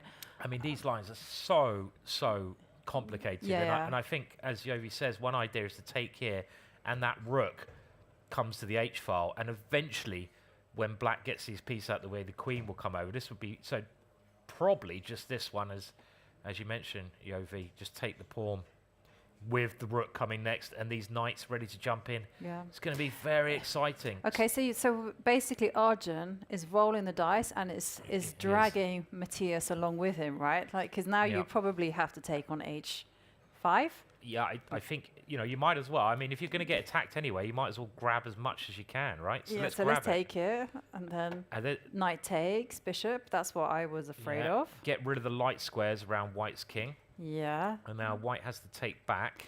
And this is critical. What do we got play rook here? H7. You also got the bishop coming out to G4. Oof. So let's try introducing the rook to the attack. Okay, let's have a little vote. Oh yeah, let's have a vote here because I'm not sure. Bishop G4. Well, rook H7. We can have a vote on which side would you rather be here, Yovi? Would you rather be white or black? Because you're a pawn grabber, aren't you? That's what you've told me. You love grabbing but not pawns. when the king. Not when the king is naked. Naked. Yeah, well, exactly. I kind of like grabbing pawns when the king has not gone rogue and is running around the board with no clothes on. We've talked about the sauna. I went to the sauna yesterday. Oh no, Simon! Don't have too much information. I didn't realise you have naked saunas in this country. I thought I'm not used to going naked in the sauna. And this king is. Okay, has he done it? What's he done? Yeah, he's taken. I mean, both sides. So this is the position. No holds barred. But I mean, would you rather be white or black here if you had to pick a side? Because this is black. You'd rather be black attacking, even though the evaluation bar likes white. He's gone, by the way. Bishop G4 that immediately. That was quick, because I wasn't sure. Yes. Would anyone? Okay, let's have a little vote. If you'd like to be white here, defending the extra pawns, we're going to get a little bit of an indication what kind of personality you are here. It's all right. Just grab the pawns and win the game. But just forget all this nonsense. But guess what? Arjun is forcing Matthias to go even more greedy. You go bishop G4, you have to take the knight. Yeah. Okay, well, let's keep going. Bishop G4 played, and this is, it really is forcing pawn takes knight. I mean, knight H2, I take the pawn. And then only one pawn down. So we can go a little bit further because it's kind of forced. If you take the knight, black gets this beautiful bishop. And it, to my eyes, looks terrifying for white. That's why I'm amazed the evaluation bar likes white. Greedy. And you've also got this queen maybe coming in. Okay, so I think that's... Because of that, you have to go king H2. Okay, well, hang a minute. This is just my cup of tea. Okay, go. I'm going to go queen D7. It probably doesn't work, but I don't care. Well, you want to come in, but you want to come into G4, and I'm going to say. Well, maybe I care a little bit. I want to go. I want to give my rooks go rook H8. I'm going to go rook G1. That's my answer. You're not taking my rook? Oh yeah, okay. I'll take your rook. Okay, let's have a look. So I want to come in here, and I want rook H7 check. And I want you to take my rook. I don't really, but okay, it's an analysis. I've got bishop H. And I want to go rook here. I'm going to go rook G1. I've got to stop your queen getting to G4. Rook G1. And unfortunately, this check is only defense is bishop H6. Otherwise, it'd be game over because the queen's coming in here with mate. But it's game over for black now because I don't think I've got any way to keep going the attack. Okay, so but you have to go. This is really getting so sharp now. Very interesting. So this king has to go to H2, I think. Because let's say it goes to G1. Then look at that. Your queen. Whoa! Boom! But then your queen D7 comes in at tempo. And now we can give the whole rook. And I've got this one. I've got this one. And it's just that one little move. Yeah. Very scared. I'd hate to be white here. Absolutely hate it. Even though white might be winning, I wouldn't enjoy it. So you have to put the king here. Now what's next? If you have any good moves or any moves, even bad moves, I've got plenty of them. Do shout them out. if you want to suggest something. It would be a little bit sad. Maybe black just has to move the rook. I don't think you can do anything But outrageous. even that is quite scary. So rook g7. Rook g7. Rook g1. I'm Rook starting g1. to build a fortress around my king. So you want to get the rook yeah, to yes, g3. exactly. Arjun very confidently walking around, very happy with this. Okay, so I want to win this pawn. So let's go queen e8 now. Okay, rook. Rook here. I'm going to take that pawn, hopefully. No, because I've got rook g1 at the end of it after rook takes rook. So I'm not threatening to take here. No. Well, if I'm not threatening to take there, why did I do there? I don't know. I don't know. I don't know. I don't know either. It's What? Okay. unbelievable. So here. Oh, okay. This is crazy. Bishop h4. Have my bishop. I knew I had a plan. There it is. Wow. I don't know. It's completely crazy. So, I mean, practically, I think most humans in this attack would rather be attacking, because this bishop, this light square bishop, looks so strong around here, and you just need to try and get another piece in. But the computer is as calm as you like, and after something sensible like rook g7, just says that white is basically winning. So if Matthias can defend this, I'll be very But you know impressed. something? Yeah. This is Matthias's type of position. He's excellent at calculating, crunching the numbers. I can imagine him going rook to g1 Yeah. with some emotion, Okay. and then making like moves like bishop to g5, bishop h6, Yeah. getting that wall of defense. Well, I'm not clear what black is doing here. That's the big problem. If you go king here and king here, I mean, I suggested queen e8 with the idea rook takes here, but if I'm not threatening to take there, I don't really like it. Well, so you should change the rules of chess. That king needs to move to e7 like a horse. Yes. Well, if what's that? If I can't remember the staying now, but yeah, if only. If only. Or if queens could jump, or Yeah, you yeah. know. But the problem is, I don't see what. Let's say I go bishop h6. What Yovi mentioned is I don't think you're threatening to take here. Let's just double check let's this. double check. Rook takes rook. Queen takes, and now Oh, look at that. rook g1 does not work for white Because because of bishop g4, and apparently now black is winning because of queen h5, I think. Next move, and that's a big move, and queen is then threatening to come to h3 with checkmate. But even then, that's not clear, because you'd go rook g3, So let's have a look a little bit further, queen h5, and now king goes to, I don't know, well, I stops. suppose I've got king h. I mean, this has started. Yeah, this king h7 and rook g8's coming, and it's just the white king. It's slow. So You have to be naked. so naked. You have to be so careful here. Very interesting position. So I mean, I think let's hear what the audience thinks here. I mean, remember the computer valuation is important, but you've got to think. Well, who do you think is going to win, white or black? For those of you who think white's going to win, let's put it on the current position. It is only here. Who thinks white's going to win? Let's hear a cheer for white. silence. Crickets. Wow. Dead silence. Okay. No one likes defending. If you think black's going to win, let's hear a cheer. Woohoo. Okay. Oh, wow. We've got a bunch of attackers in the hall.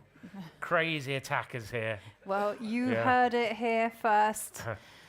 We do think that black has a promising attack, but the heart of the battle is underway. Stay tuned. We're going to be right back with the action right after Vincent Keymer explains his win in round 5 against Aravind. So let's join you in a few minutes. And congratulations, a nice win, and what a crazy game against Aravind. Before we jump into it, just tell us, how does it feel to go into tomorrow's rest day on a win? Very nice.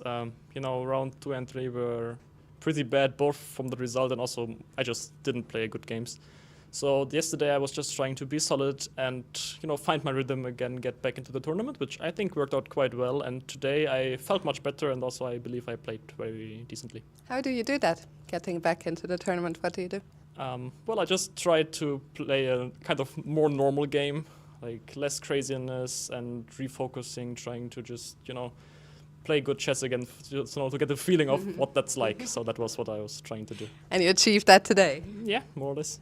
So take it away. We jump here into the early opening stages, but things are already quite crazy.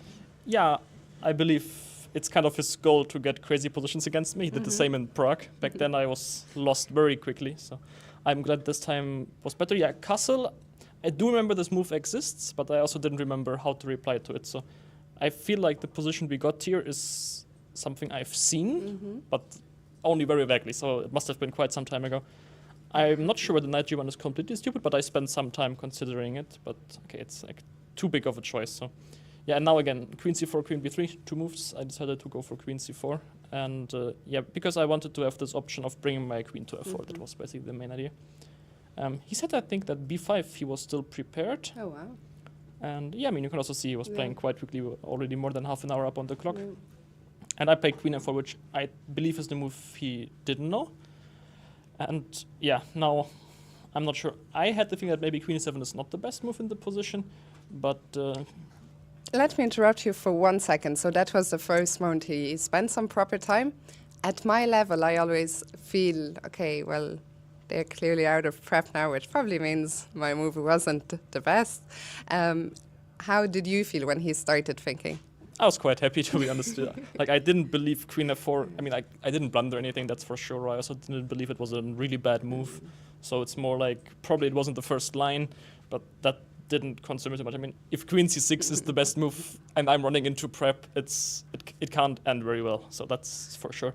So I was quite happy with that. And already here after knight e2, I was feeling like, okay, my position looks quite nice. I think bishop d7 was nice. And here I have so many options, like these knights, they can jump everywhere, so I'm not going to go into too much detail. Would you say this is a case of the knight pair being stronger than the bishop pair? No, not really. No. It's more that I have this extra pawn, and you know, it's only one pawn, but still material counts. And yeah, I was trying to, you know, solidify that pawn. Now, I think in many cases I could take like some a5 pawn and some line and give e5, and we'll get to an endgame. But there, I mean, the bishops are so strong when it's open that I believe he will have enough compensation. So I was trying to close it. Yeah, I'm not sure rook e8. Oh, that was too much.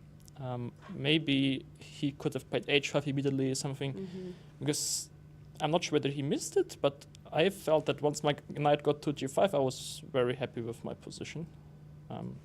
Yeah, queen g3, queen c5 was the other move. When I had two options, like, okay, basically his idea is to go rook e5 or rook g5, next he will start sacking something.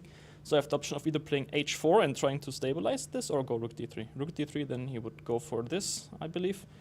And, well, at least now there's no direct attack, so I'm pretty safe. He has some compensation. I'm not sure it's lost, but I'm definitely better. So that was not worrying me too much, and h4 was even an extra option. So, but yeah, rook g5 must have been really like, basically it's accepting a lost position. So, you know, I would have at least tried to go queen c5. Probably it's lost also, but there at least you have some, you know, some chances for me to go wrong. This position is just too nice. I have all the dark squares, pawn up, his king is very weak, and I believe then I converted it like quite smoothly. Yeah. Very nice game. Vincent, with that you move back to 50%.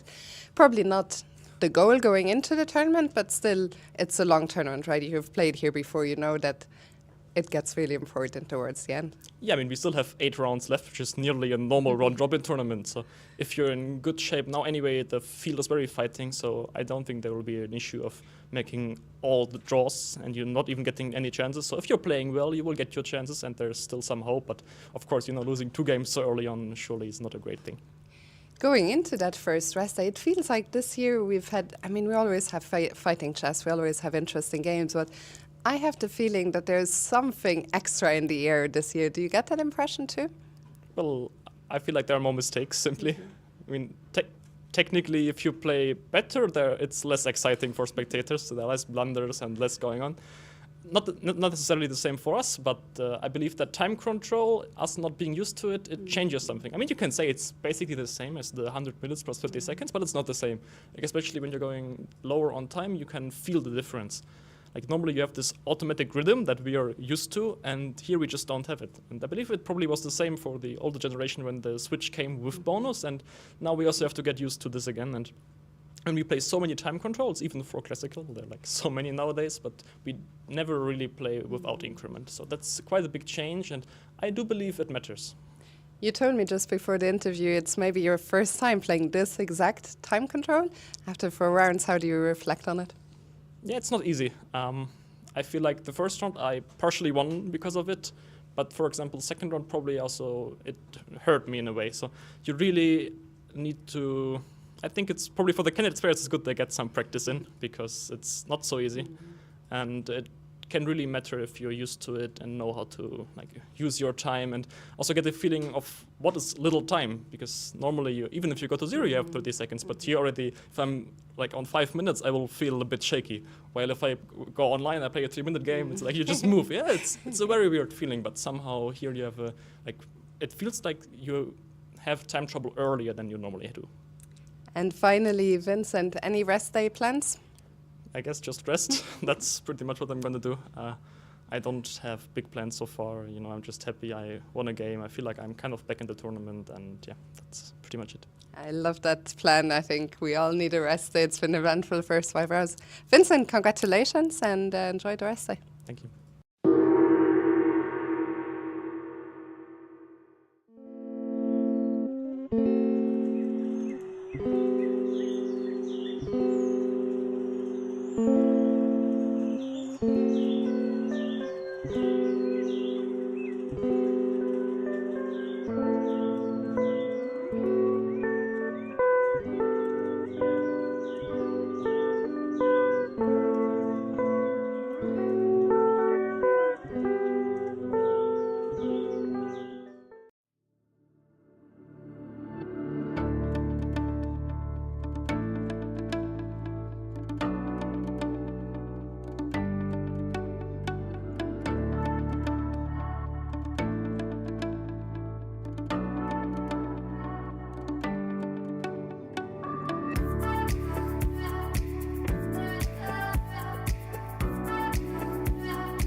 Welcome back, and the players are picking up the pace as we are reaching, we're getting close to that time trouble phase.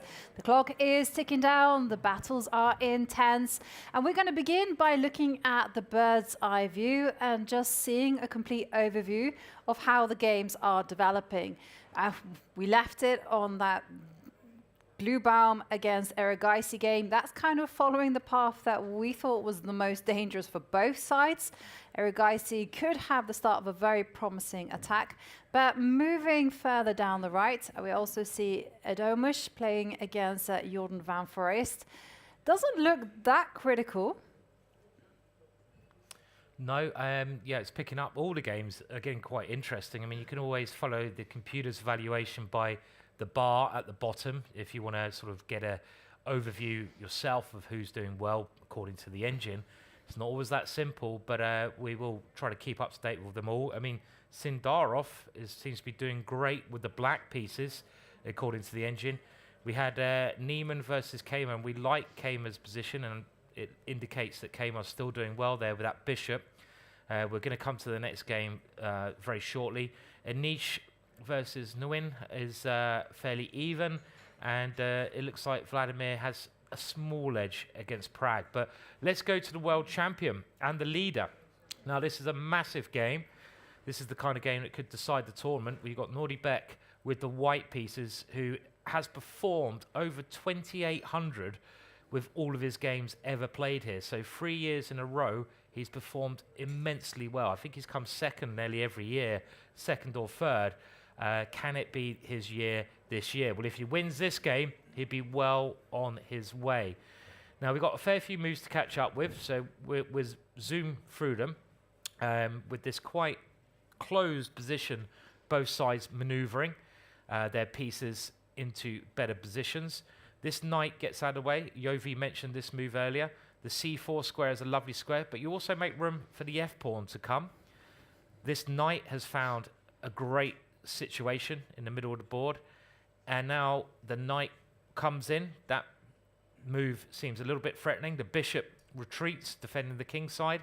White's other knight finds a square. Black makes his pawn structure better. The white queen now comes in, and there's some ideas of knight h6, so the king steps out the way. The queen just goes back, b6, and white going for it on the king side with h4, and now g6. This forces the knight to go into a position. I'm not sure if it's good or bad. Let's have a look. The knight has to go to h6. There's obviously a big threat here, but on the other side of the coin, that knight is offside. It's on the side of the board, and it could be a little bit loose to dropping. So the queen covers that f7 square. White says, okay, well, I'm going to bring that knight back now. Black defends that weakness. And now f3, very calm move. The bishop comes out. Maybe ideas of grabbing that one. b3, consolidating. The rook centralizes. h5, so a very committal move, a pawn sacrifice. Now, Gukesh decides to take that one. And this is going to be double-edged for both players, because now black has the open g-file, but there's an f5 square there.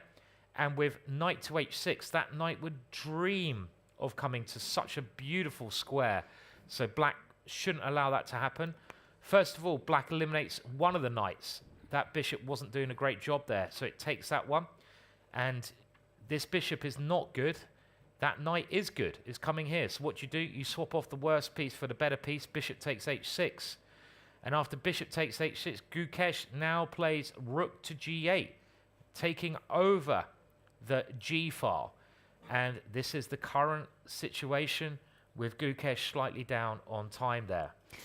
Yeah, I don't know whether I entirely agree with black's evaluation. The long-term trumps, that's completely in black's favor. A knight is going to be jumping into d4. It's going to be a menace. But queen h3 or queen h4 is in the air, and the h-pawn will be dropping. So it's a strange situation. I mean, I think the evaluation favors black slightly. I mean, the one thing I'd be a little bit worried about if I was white would be my bishop. I mean, the bishop looks quite good because it's hovering around black's king, but I think it could be a really bad piece.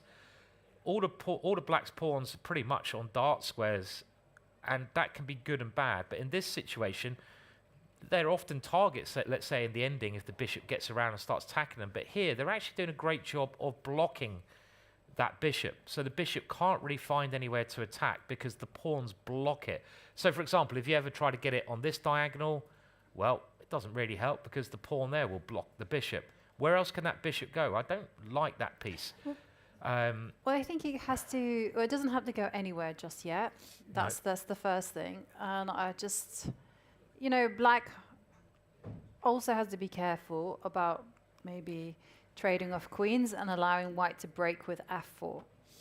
Because if white ever gets in an f4, well, then suddenly the game just completely opens up and anything goes. So I think the queen has to move. So let's say it goes to h4. h4. Exactly, like put it on the same square as the bishop. Okay, it's hidden f6. And now you play something passive. f4 might be coming. So I think you have to go rook g6. Defending and attacking. Yeah. And then I think you go queen takes pawn because I like my pawns. And then say what happens next. Rook, like knight to d4. Is that something or rook to g8 doubling? Those are the kind of moves that are running through my head right now. Yeah, I mean, this is a position that could very likely be reached. And it is hard to assess. There is this idea, Yovi pointed out, of going f4, and then if white can get this rook and the other rook over, the black king won't be very comfortable. So as black, I'd want to really stop this. I mean, okay, let's look at a natural move like rook g8. Let's just... I'm not really threatening to take... Oh, no, I am now. I'm threatening to take that one. But what about this g4 move now? Yeah, well, I think you have to play that. I think you have to go g4. You have to lock it down. And this stops now any pawn breaks that black may have considered. And maybe you can try to put a rook on h2 now as well. This is what I'm kind of saying, that I just don't think... Okay, what happens if knight... Can we just see how bad is it to kind of go knight d4? So knight d4 at some point. And that encourages rook f2. Rook f2 defending, and my idea is to bring the other rook over and then try to increase the pressure. Yeah, it feels like their white is the one with the upper hand. Yeah, it could turn very quickly. I mean, I agree that I think the position is probably just balanced. I don't see why Gukesh has an edge, but he's obviously been playing very good, solid moves, so he shouldn't be worse either. And this is where we are around here, and it's very likely that this is going to happen. Like rook g8, where does the queen go? Let's run through that again.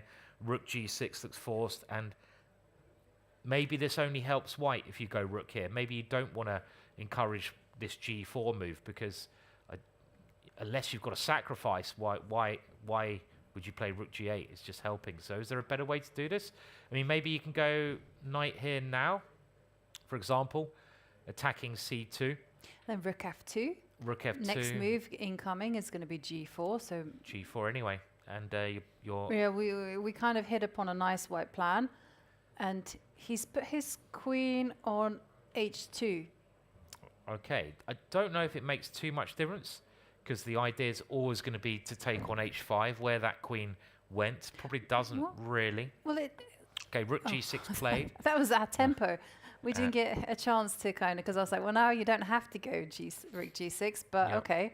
Probably a solid move to play, and now white really has to take this pawn. So this will happen, and this seems to be a key position to me. A key line. Now there is a way I could stop g4, but it's very risky. And I was saying how I prefer the knight to the bishop. Maybe... Knight. Yeah, I was also thinking knight f4. Is that... Yes. So I was thinking knight f4, which looks a bit strange because it allows the bishop to take it. But I'm stopping you going g4 because of en passant.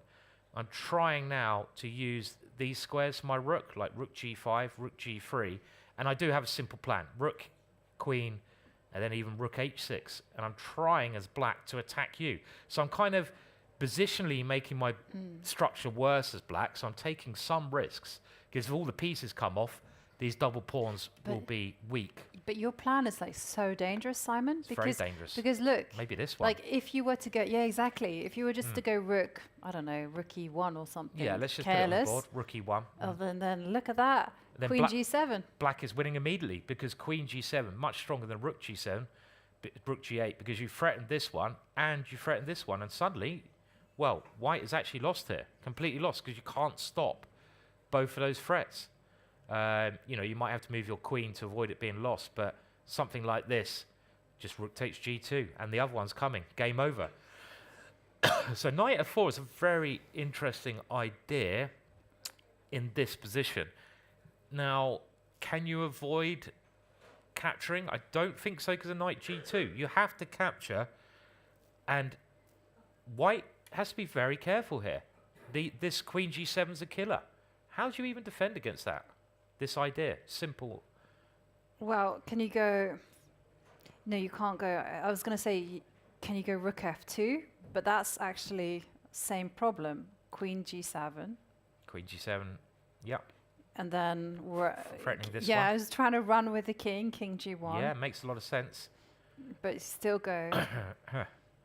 Well, worst case, I can go rook g8, and you have to bring your queen back to defend. And this is not the best idea, apparently, but it's still very scary for White. White does all these lines are looking very suspect for White. So here's the idea from the process of elimination. What did our mate Sherlock Holmes say?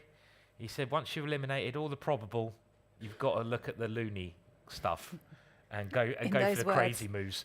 And the only loony stuff, G4, because all the normal moves look really bad for White. So the only loony stuff maybe is g4. I have another loony move. Yep. Queen h2. Queen h2. Okie doke. Wow, look at that. That was a big loony move. It loses. Okay, so my idea was if you went queen g7. Yep. I was going to take. Yep. And that was also. And this is why, children, you do not let a rook next to your king. And I was going to go rook g1, but I forgot that there was rook g8. Rook g8 is a bit scary. Just they a are little bit. lining up there, pretty powerful. Yeah, it's scary stuff. So I think just from looking at all the options, White has to be like, oh, hang on a minute, I could be losing here unless I do something. And my idea would be to try and block all that rubbish off, go g4. Now, if you go queen g7 here, let's first of all see if we can win the queen, right? Because then king g2.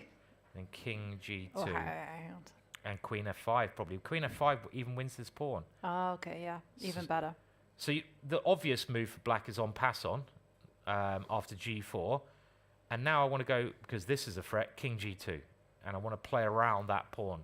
This could be just about all right for White. Still very scary, though, because, you know... Very scary, yeah. It's a pawn as well. Yeah, queen is going to come sniffing around, queen to d4. Sniffing around. Look at that. I like it. In it comes. Next move. Sniff, sniff, sniff. Can smell a chess player a mile off. And yes. Yeah. Oh, I mean, it's very interesting, but I mean, I think if anyone's better, it's got to be Gukesh. And actually, we've already seen that Nodirbek has to be very careful here. I mean, knight f4 is just one idea after queen takes pawn, but knight f4 is trying to kill White immediately. Okay, we'll come back to this one a little bit later. We've got lots of games to catch up on. It's getting near that most exciting stage of the day, the time pressure stage. Yeah, and okay, so I'm looking, and guess what? We've predicted almost all the moves in Matthias Bluebaum against Arjun Erigaisi. But we have the advantage that we know that Arjun's attack isn't sound. So no one in the hall thought White was going to survive this attack. Let's go there and very quickly have a look. Whoa, it's changed a lot. And I say no one in the hall, that's including me as well. I thought that this attack with bishop g4 looked very scary for black. And it all happened the way we expected. Rook g1 now played. We were considering queen e8 here as a possibility, but bishop to h5 was played, and that doesn't look too stupid to me because it's a bit of a like, okay, I'm not checkmating you, I need to go a little bit defensive and win that pawn back. You don't want to go backwards in these situations, but it's not that peculiar, and we have a pawn takes d6, pawn takes, and white goes for the counterattack, opening up the rook. Which is really weird because the action is happening on the king side. Yeah. Like bishop takes. But as soon as the bishop goes this way, it feels... What about bishop takes g6? So if you take here, can I go bishop h6? This is maybe the problem. And if you move your rook, I take the bishop. There's no check. I just come straight in. There's no king. Yeah. And I think it's just game over, isn't it? I'm just going to take, simply go rook, bishop takes rook. So if you can't do it that way, and if you go this way, well, whose king is going to be weak here? Because that bishop, which was so wonderful on that square, is now maybe just a bad piece. I mean, rook g1 springs to mind here. Even something like f3. Still messy. You know, if somehow black gets his pieces around, if every tempo counts, the evaluation bar really doesn't like Arjan's position, though. It has faith in the extra material. Knight b5 played. I mean, again, there is urgency for black now, because if black can't generate an attack on the king side, white goes rook in, and then takes on d6. And like a lot of King's Indian defenses, the position just collapses. It just goes. So black has to find something quick here. And it's not obvious what it is. No. Not obvious. Not obvious at all. So okay, danger, but danger. I mean, it's still red alert for white until they've reached an endgame. But okay, let's take a pause from this one. But Matthias Bluebaum, looking like if he plays accurately, he will net the point. Maybe we can check in on Hans Niemann against Vincent Keymer. Vincent Keymer is in a grinding mode. So we were here, Yeah. and we liked how Vincent had managed to maintain this bishop. And in the long run, we assumed that actually only black can be better now. Now, he did go bishop e6, and we mentioned this idea by putting the bishop on c6. It's actually trying to tempt your opponent to move one pawn, because the pawn can only cover one bishop. And when that pawn moved, as it did in the game, now this bishop becomes even better. This is where white's really going to miss his dark square bishop. He'd love to swap that piece off. Just in the long run, keep an eye on that one. So the bishop goes all the way back so that the knight can use this square. That keeps an option.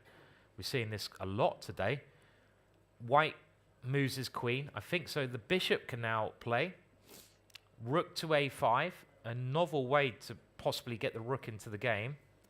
Bishop goes there, but it's not as good anymore because there's a pawn in the way. So this was a very clever idea. What's the bishop doing here? It's blocked in. It's only a defensive piece. And that knight does now try to find better squares. The dark squares. This is what black's going for because he's got this dark square bishop. Use the dark squares. Sounded like Darth Vader. I was going to say that. Yeah, use the dark squares, Luke.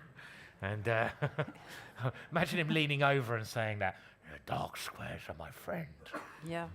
And in that voice. Yes. I like it. That would be rather peculiar. King h2, and the knight comes in, using the dark squares. Now, after knight takes, you've got a decision to make. I suppose if you take the rook, f4 is going to come. So pawn takes happens. Queen d2, still okay for white. I mean, it's only this bishop which is the problem. Queen d6, still just moving on those dark squares. Maybe trying to still play f4. Rook c5, novel maneuver this one. The bishop moves. The bishop now improves. King h1, and the rook goes back now. I mean, I guess it's done its job now, so it goes back, but not... I mean, white's holding this fight. I say holding, Yeah. so I just assume black's a little bit better, but there's no obvious way at all. But I guess white is going to go knight e2 just to cover the d4 square and wait it out. Yeah, knight e2 looks But very the thing logical. is, though, to this is very much in Vincent Keymer's alley. Like, he loves to play this slow build chess. Yeah. And it's going to be really tempting to go, well, I don't want to play into a position I know my opponent will love, and it's tempting to go knight e2, just kind of burn it all and go f4, which would be probably not the best. I mean, bishop c2 was played. I don't think that changes much, to be honest. I don't see why that would help either side. And just thinking what Black's plan should be here. I mean, how does Black improve? Because, yeah, you've got this lovely bishop. I mean, I'd love to break. I'm looking at pawn breaks. It's always good. Look at the pawn breaks. When you're not sure what to do in the middle game, do you have any pawn breaks that help? Well, f5, I can't see I can ever get that to work, so I'm going to give up on that one. You're covering that with too many pieces. The only other pawn break I can see is c6. So maybe you could try to arrange that, because obviously as a capture, you then get this one. So that's one idea to prepare this one. And still in the balance though, and yeah, another one we'll come back to, because we want to really try to keep an eye when the time pressure comes. They're getting to that stage. Very exciting. Let's remind everyone that before move 40, there's no increment, so they can easily lose on time. I don't think we've had that. When was the last time someone lost in time in the top section? That's a good question. I'm assuming it was Ivanchuk. But, well, he almost did it. He almost did it the other day. He could have lost on time, but he did it with 1 second to spare. There's a time. Maybe we can pull up the full board view, because we've got to pay attention to all of the clocks and where the evaluation bar is going. And Simon, I just want to draw your attention to the game between Nodirbek and Gukesh, because I'm going to call you Simon Soothsayer Williams. You literally predicted the future. Well, you know, Nostradamus Williams here. You know, that's the one when I'm not doing Darth Vader. And that happened. I mean, I think those moves were forced. So G4, very important move to play. But we have had a look at that, and there's lots of action going on in the other ones. Should we go to Sindarov? Yeah, let's go to Sindarov. He's like he's turning things in his favor big time. So when we left it with King H3 being played, which was I think is going to be the source of all of White's troubles. Yeah, this king in the long run, we saw how bad it could be, and well, Black first of all put his knight on this nice square, and I think this was it. Now the White knight did come into d6, but we actually weren't sure about this. But this is White's plan all along. Rook a7, okay, trying to over defend. The rook now does get into c5. f5, this was the important break. Imagine that king was just somewhere safer. If the king was on g1, then White could certainly try to play for an advantage here, because, you know, he's starting to do some nasty things on the queen side. But in the long run, it just feels the king could be in serious problems, because this diagonal is stopping it from ever retreating now. Is it going to be safe on this square? So the queen moves into h5, and that was apparently a big mistake. Again, it's not obvious why. There was a better square for the queen. Black pushes to a4. That's another plus. So I think Black's strategy will be to basically try to distract White's pieces over to the queen side, and then come for the king. Yeah. Rook c5 played, so White will grab a pawn. Let's see, queen a8, and now rook takes c4 played. So what is Black's idea here? And there is actually there's a couple of moves here I like, but there's one plan here. We've got to give a key ring away here. We haven't given one away for ages. The crowd is desperate to win a key ring. And there's a couple. So White's won a pawn. So White has won a pawn. And if White gets tied, White might start moving the c pawn. And that could be dangerous. You're Black here. You've got this queen on a very safe diagonal, but it's in the corner. It's not bad there. What do you play here? What's a very good plan for Black? It's not a one mover. It's a combination of moves. And I really like the look of it. I really like the look of it. If you find this plan, this combination of moves for Black, and this is for everyone at home as well, You win an amazing keyring. Do we have an idea? Knight F4. Whoa, what's going on here? We'll have to do some calculating. First up. So Knight F4. Remember, the queen does cover F3, even though that. Okay, let's have a look. So Knight F4. Whoa.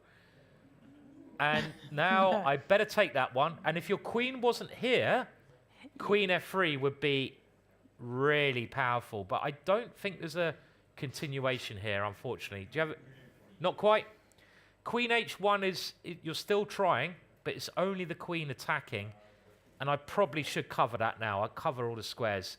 The thing is, it's a nice idea. What's he played? Oh my God, Simon, he wants the keyring. No one saw it. No one saw it. Oh, Sindarov wins the keyring. If Sindarov comes, we give him a keyring. He's winning enough already. He doesn't need a keyring. Okay, well, if someone can explain why his move is a good move, they win a keyring. Because I think you've seen it now. Oh, well, okay, let's keep it. Maybe you didn't see it. He played the move, which is a very clever move. What you need to do, you want to go for the king, but you want to keep your knight and queen here. So how do you introduce more attacking units to? Okay, anyone put your hand in the air so I can see where you are? Okay, F4 I really like. I really like F4. That would be my first choice if I was playing, because I love these Dutch ones where you're trying to get the rook in and you're threatening pawn takes and rook coming in. I must admit, that is a good move. It's not the best move, but it is a good move. Not quite keyring level, though, I'm afraid. You were close. You were close, but no keyring today. Nice idea, though. I like it, but there's a better move. Anyone else? Put your hand in the air. Yeah, you got to explain it, though. It's on the board. It is on the board.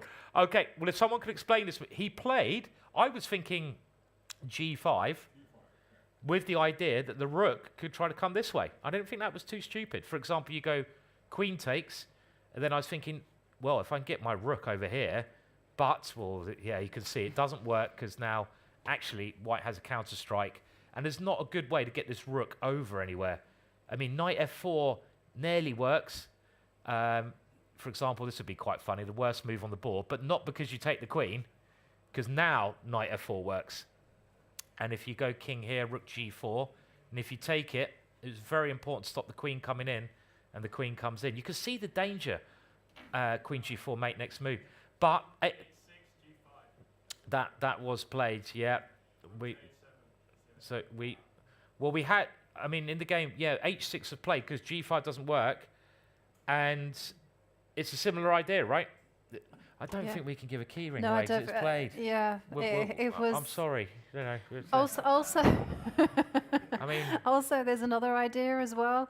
Yeah. Like, say, for instance, the queen goes to B6 to stop the G5 plan. Yeah. You can drop the knight back to wherever. Oh, this one nearly works, doesn't it? Yeah, it nearly works. But you got this queen H1 idea, which everyone. You drop the knight back. Yeah. And now the queen. Let's take this one. And now you got queen H1. Okay, still. And then you see queen F1 is coming. And the king is starting to wander up the board. Oh, scary. This is really H6 is a beautiful move. It really is. It's like. And the other top move. The other idea. Let's say that you don't do anything. I mean, you do like rook C5, for example. We can now show black's plan. The pawn is coming to G4. We're actually going G5, and it's rook A7 was so clever. And you want to go G4, force the king up to H4, and then queen D8 will be a killer. If you take here, rook H7 shows the power of that move. Clearly, that's winning. So if black is able to play G5, I think he's just winning. Yeah. This is a. And you can't. You can't even go G4. You can't because of knight F4. It's all to do with the king. All to do with this king being on this bad square. And is there any way that white can even defend that? If you can't go queen here, G5's coming. Well, maybe you can. And G4. Oh dear. Can you go? Okay, no, you can't even go queen F3 and try to get the king out of trouble because G5 still comes. G5. And king G2, G4, and G4. whoops. And you can't keep your queen on this diagonal. So when you move the queen, this is a double check for the queen and the knight. Oh, it's horrible. Yeah, and it's all because of this Horrible. king h3. I mean, I'd love to try and play f3 and king here, but then knight e3. Also, yeah, knight e3 just kind of wins it. And also, I was going to say g6 is always in the air as well. Yeah, very, very tough position. And it seems to be all stem from this king coming up to h3. It's gone the wrong But way. you kind of felt Yeah. like it wasn't the right direction for the king. I think if White's position would be so much better, like if you just could put it on g1, Indeed, yeah. and then suddenly you're talking about a completely different position. Yeah, the only thing you'd have to watch out with the king here is a rook getting to b1, Right. but I guess that's why the king went this way, but it's not safer here by any means. It's too exposed. Okay, so it looks very good for Sindarov, who I have to say it would be one of my picks to win this tournament as well. He's playing very exciting chess, and he's going for the win with black, which is how you win. And you can see there, I think, a look on Avinder's face that he's not happy. Where should we go next? Okay, let's check in on Anish against Nguyen. Because Anish is in grinding mode. But the question is will he be able to eke out a win or even an advantage from the position he has?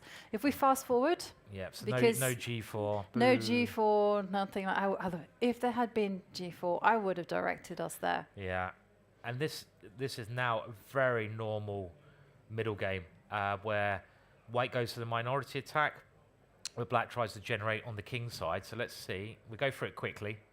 Okay, this is standard idea, and the idea is that you create some weaknesses, and the weakness that you created is this backwards c pawn, and that's a real positional problem for Black. So Black is just left with a straggler, so Anish starts lining up against it, pressurizing. This is a dream position for White. I would say, because you're playing risk-free here. You've got one weakness to play against, and you haven't got any weaknesses yourself. So rook b5, safety first. Give the king an escape square. It's all right here to do that. Rook b8, and now doubling on the c file. Okay, now this does give the chance to go pawn takes, which may have been seriously worth considering here. I mean, I guess White is arguing that that pawn is going to be a weakness. This was the base of the pawn structure. So if you took this way, this pawn in the long run could be weak, but I would have been very tempted as Black to get rid of that anyway, because in the end, queen takes was played, and now the rook came here, so we're starting to pile up, and Black's idea was to go active and start his own counter-attack. So a3 gets the pawn out of trouble, and you're left with this backwards pawn. Well, Black has to go active, though, if he wants to balance the scales, right? I was thinking queen a2. We have, by the way, we have some big news in another game. We'll go to that soon. Queen to a2 looks logical. Black's got to try and do something. But even here, I've got the only way I can defend that is by blocking. And these kind of endings, let's just imagine they all came off. Actually, maybe my king is very safe here, so I just take here. It's very... So once you lose the c pawn, the e pawn could drop, and even the a pawn. So it's definitely a little bit better for a niche, this position. I mean, if you go queen f5, the same idea. I think I'd go rook c2 as well. It's one of these two. So it's not quite active enough. A little bit better for a niche, but we have big news in that very exciting game. And that was Mateus versus Arjun. And Mateus had a big advantage, but no more. But Simon, let's get there, because there's only one move to hold the balance. Okay, can people find it? We've got to give away a keyring soon. So queen d7 played. And look at this big advantage. The computer says it's simply winning. In actual fact, we're always thinking rook c6, so we can't say this was a bad move. But in actual fact, the knight coming in here and coming here was even stronger. So it's too late. It's too late. So let's have a look. No. So rook c6 played. Black took on g6, and now you can't go rook g1 because the rook's gone the other way. Rook d6 played, and the queen now calmly comes over here. And that was the only move to kind of hold the balance, because if the queen had gone to g7, which is a kind of also a natural move, well, this allows white to flick in bishop h6. Wow. Yeah, and white would still have some initiative there. But the queen on f7 stops all of that business. And now white is only a teeny tiny bit better. It looks like we're going to have a move very soon as well. He's getting his hand up, ready to... What's he going to play? Bishop g5, I think, is a way to kind of try to maintain everything going. And he's reaching for the... Yes, he plays it. Bishop g5, good move. And let's remember, white is 2 pawns up now, so Arjun is kind of all in here. And there's only one move here to avoid losing. How about this one game as a challenge? Yeah, I like this one as a challenge. Okay, right, key ring time. There's only one move in this position to keep the balance. We've only got 2 key rings left. And in a couple of years, they're going to be collectibles, these things. They're going to be collector's items, Yeah. I agree. You got to suggest the moves faster than Arjun plays them, though. Otherwise, you don't win a key ring. So, sorry, king h7 is the first suggestion. Put your hand in the air. Wrong. Just look at the bar. Okay, king h7, nice idea. I like it. The rook wants to come in. Makes a lot of sense, but Rook f6. rook f6, and the problem is everything's going to get exchanged off here. We'll quickly show it. Rook takes, bishop takes, queen here, and now it's actually a very good move. We're turning the engine on for this because we're cheating. Queen here. If you take on f2, I just go rook g2, and this is a winning position. So good try. It's not a bad move by any means. And let's go back to bishop g5. Anyone else want to have a go at winning a key ring? Queen, put your hand in the air. Queen h7, with what idea? No, I like it. You get it. But what's your next? Let's say I go bishop takes bishop. What are you playing? What? Bishop anywhere. Bishop f3. And it's going to be checkmate. Oh, I think we like it. Queen h7. Well done, sir. Round of applause, and you get a key ring. And actually, you did better than Arjun, because Arjun, as you made the suggestion, did not listen. He didn't listen. So you can, okay, and be careful of stairs. They're quite steep. So why aren't you playing in the main event then? Because you did better than Arjun. You weren't invited. Okay, right. Organisers, next year, this chap here should be in the main event. He's found the move better than Arjun. And let's just show that. So, I am using the computer in this game because it's very complicated. And the move that our fantastic audience member has recommended is Queen h7, just lining up. Yeah. But we should show, the main point behind it is that rook takes f6. Yep. Then here, it's massively complicated. It's very complicated. Because after bishop to... Oh, this is nice. Yeah, go on. There's a beautiful line here. So rook takes f6, you go rook takes. White goes check, that must be the end of the game. Black goes, no, buddy. I meet your check and I raise you a check. Check, check. You don't get check, check too often. And when the king moves, it's check, check, check, check, mate. There you go. Something like that. And then it comes, boom. So that was a very nice line behind Queen h7. And he had to play Queen h7. He had to do it. I mean, White is still fighting on with rook g3. Well, I say fighting on, it's just a complete mess. Because at least now your rook can try to come to h3. But who on earth, what's going on here? This is just complete madness. Mayhem. But he missed it. He played the much calmer bishop g7, but that's too passive for this position. Yeah. It's too passive. And now Yeah. this allows rook takes rook. So Mateus can go rook takes rook. And Okay. this was played. Bishop takes. And Yep. now Matthias has to find a move to kind of knit the position together. So I liked your rook g3, by the way. Rook g3 is quite nice, so your king can always be defended. Exactly, just so you can block any checks. Yeah. And the bishop can't take on e4 because of bishop h6. Yeah. Or no, there's also knight to d6 as well. Yeah. So, and here is just 2 pawns to the good. Could Arjun be losing another game in a 2 in a row here? Yeah. It looks like it now. I mean, White has control, and Black's attack didn't come through. It didn't come through. Arjun had the bishop on f3, but he's had to go in defensive mode. And you've got to give credit to Mateus because the position looks so scary, but he kept his cool. Okay, he maybe made a slip, but he kept his cool. He played brave chess. He grabbed pawns, knowing that he's going to get attacked, and he's managed, I think, to escape all of that. And he's 2 pawns up now, and I think it's just a safe 2 pawns. He's about to move here. We can see him move. He's got this one, but he might have... Is he going to play rook g3, safety first? He's only got 10 minutes left. He doesn't want to spend too long. He's gone bishop h4, guarding this one here. Okay, but this one I wasn't so happy with because king h7. Okay, it's the king h7. Idea of bishop h6 and yeah, maybe, just maybe. Yep.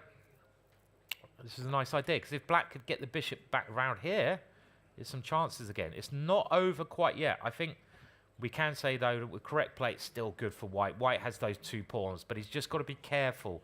Let's go somewhere else. There's a lot of action going on now. Loads of action, and the time is getting low, so we keep bouncing around a little bit. Yeah, there's still things are kind of maneuvering around in the Hans Niemann.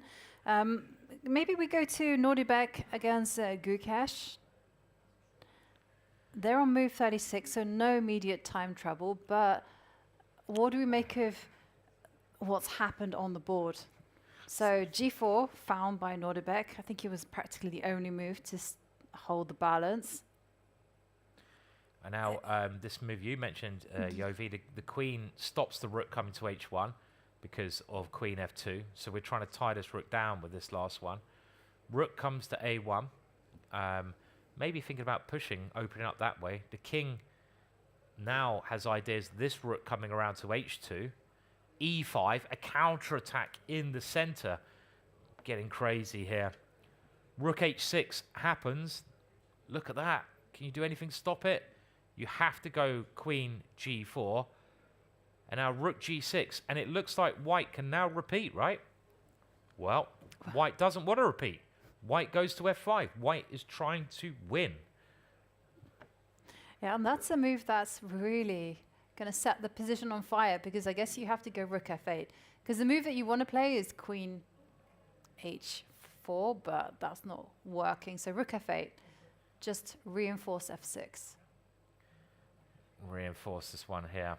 And if you go e takes f6, you go rook f takes f6, and just hope it's just a rook that's coming at your king. After this one, maybe... King f8, don't get mate. King f8, but don't give me anxiety. Well, if I was Aberdeen, I'll come out here, wouldn't I? And start flying. But okay, king f8, tap the rook. Oh, it's complicated though, isn't it? And now the queen is on pre and the rook's on pre. That is the good news. That is the good news. Yeah, but it can be defended. Queen e4.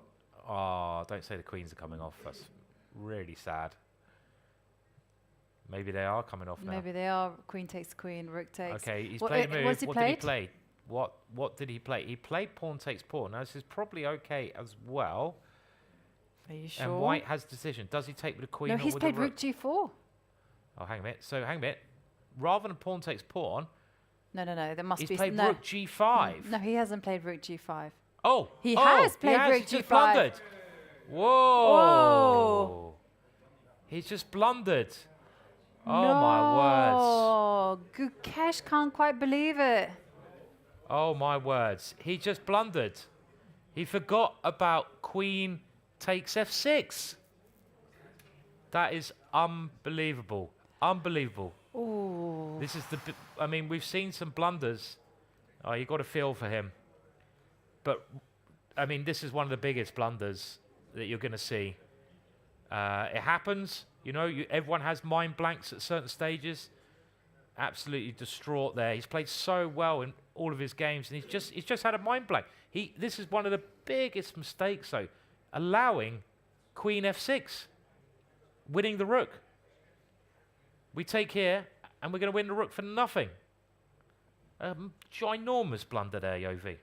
Yeah, very painful, and you can see that Gukesh can't quite believe it. Like, how could he miss such an obvious thing? In fact, I thought that didn't happen. I thought that was a mistake from the GGT boards, but no. The pain is real. That's heartbreaking for him. I mean, he's trying to hide behind his hand there because he just can't believe what's happened. He can't believe it. I mean, we couldn't believe it here. He's just had a mind blank. And, you know, this has happened to every grandmaster at some stage. Happens to me regularly, unfortunately. But seeing the world champion doing it is rare. But everyone's done it. Magnus has done it. Kasparov's done it. And Gukesh just has to listen to the advice of his own words, where he said, you know, it's a long event. You're going to have a few disappointing games, disappointing moments here and there. But still, 7 games remaining, so... I think, look at him, he's just in shock. He's just in shock. He's in absolute shock. I've never seen someone in so much shock. And get out of there and go for a walk, I'd recommend. You know, or you're more than welcome to come down the bar here, but probably not a great way to chill out. There's some fantastic mead. Yeah, so a major blunder. And rook g5, you won't see something like that at this level often, and he's still cursing himself over it. And yeah, it's like somehow it becomes real once you leave the board. I think he was only looking at pawn takes, right? And he just totally missed that the queen, you know, is one of those things. But pawn takes is... Pawn takes, I think, it's just about okay, right? Yeah. Because you go here. It's just a blunder. It's just a blunder. It happens. That's as simple as that, and he'll be back. He had a great game yesterday. He's got to get over it. This will be a real test. Can he get over the blunder? Can he bounce back tomorrow? Well, as Gukesh leaves the playing hall, also blunders galore in the game between Matthias Bluebaum and Arjun Erigaisi. More twists and turns in that position. We left it, and Arjun had also made a blunder with bishop to g7. But the position is still super sharp. So black did take on e4, not the only move. And now white made a mistake here. White played what looks, to my eyes, like a pretty sensible idea. Queen g5. I mean, you're just lining everything up here, but this changes the evaluation a fair bit. Rook f8 played, and look at the clock. This is the problem. The time is ticking. You're only now, as black, 1 pawn down. You've got the 2 bishops, and both kings are very exposed. And I suppose the idea is black's thinking, well, actually, the ending might not be too bad at the right time to come here and swap the queens off. Bishop takes d5 is in the air as well. And he couldn't play bishop takes d5 last move. Yeah, and then knight d6. Knight d6, and the queen is going to be dragged to a bad square, and now the knight can come this way. Right, but with the rook on f8... It can't be mate.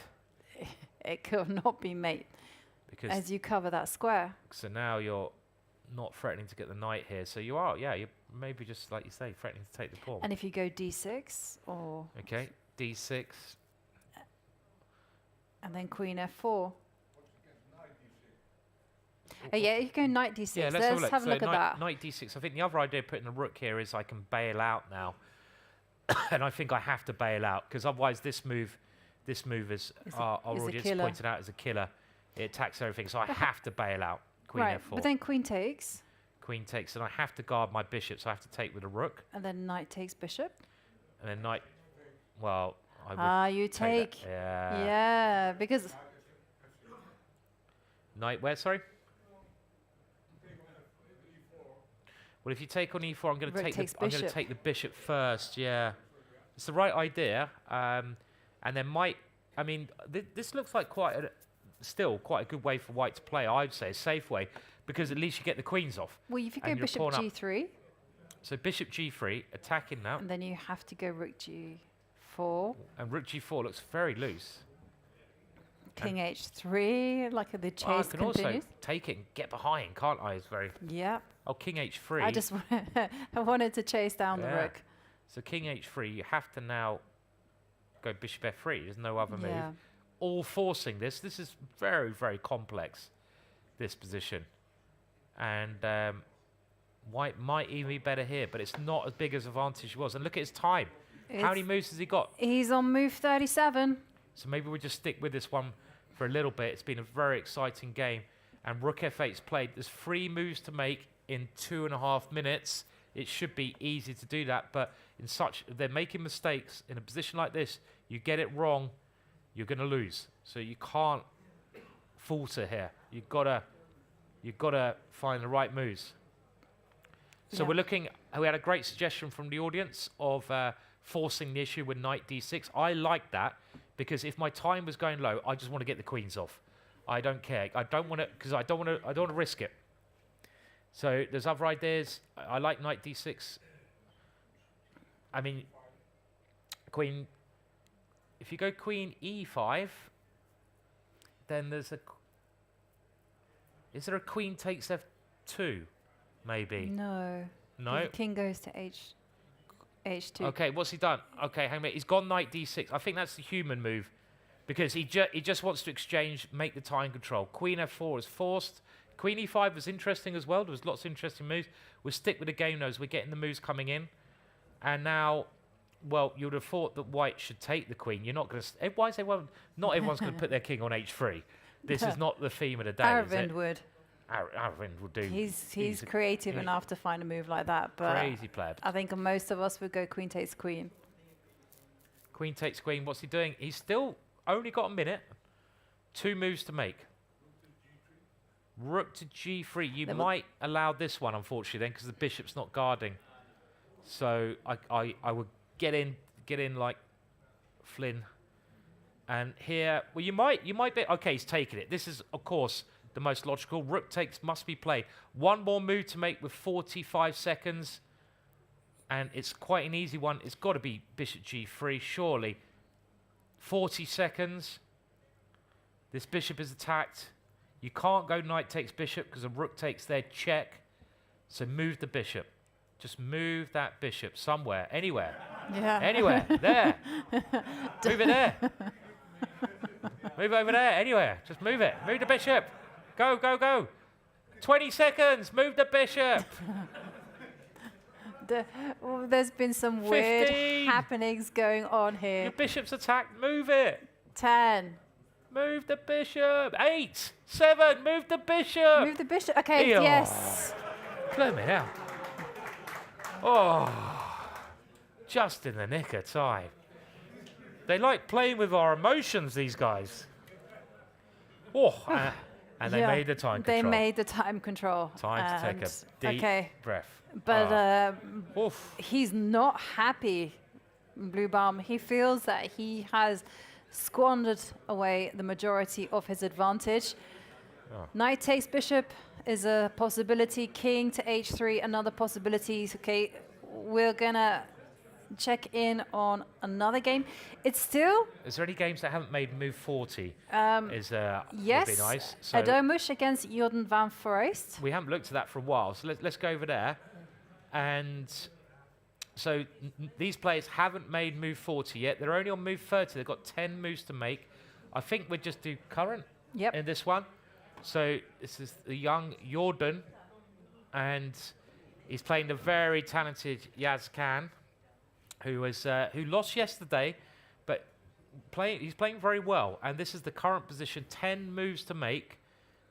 God, he's got a whole 10 minutes there. He's got loads of time. Loads of time.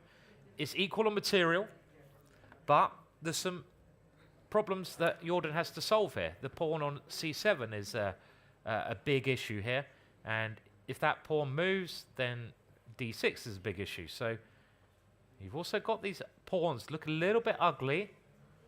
I mean, I would say that white is more comfortable here at the moment, but you've got to find a way to deal with the threat. It's not easy. Not easy. If you go rook e7, Uh-oh. uh-oh. You're in trouble. Do you want to go stylish or do you want to go I'll go boring. boring? I'll Knight go takes c7. knight takes c7. And after this one, I grab that, and this has got to be good with this kind of rook being so active. So you've got to be careful. So how does Jordan guard that pawn? Well, if you go rook a c8, that doesn't look pretty. And I'm just going to say, you know, you can start the kickback, or you can go rook g3. Actually, go rook g3. Oh, rook g3. Because this is a problem, right? Yeah, it's a massive problem for Jordan. You have to go g4, because you cannot allow the rook to line up against that. Maybe this is okay, because I've now... But in principle, the knight is worth 3, and it's tying down a piece that's worth 5 to the defense of a pawn. So quick maths tells us that it's all good for white. It looks a bit better for white. I 100% agree. And you even got ideas here at the right stage. You've got to watch out for knight c2, but doesn't quite work. So Jordan is in this position. He's wondering about how to defend his c pawn here. You really don't want to move the knight back, but maybe you should even do that. I don't know, because the knight's active. Well, that's the thing. You know, you'd rather have a passive knight than a passive rook as black. Yeah. Because then you can... But if you go knight a6, still rook g3. And you have to play this g4 again and give up a pawn. Because what's he done? He's gone bishop d7. Okay, that's interesting. So choice. He's basically saying, okay, I'm giving the pawn up. So he's trying another. He's going active. He's going active, giving this pawn.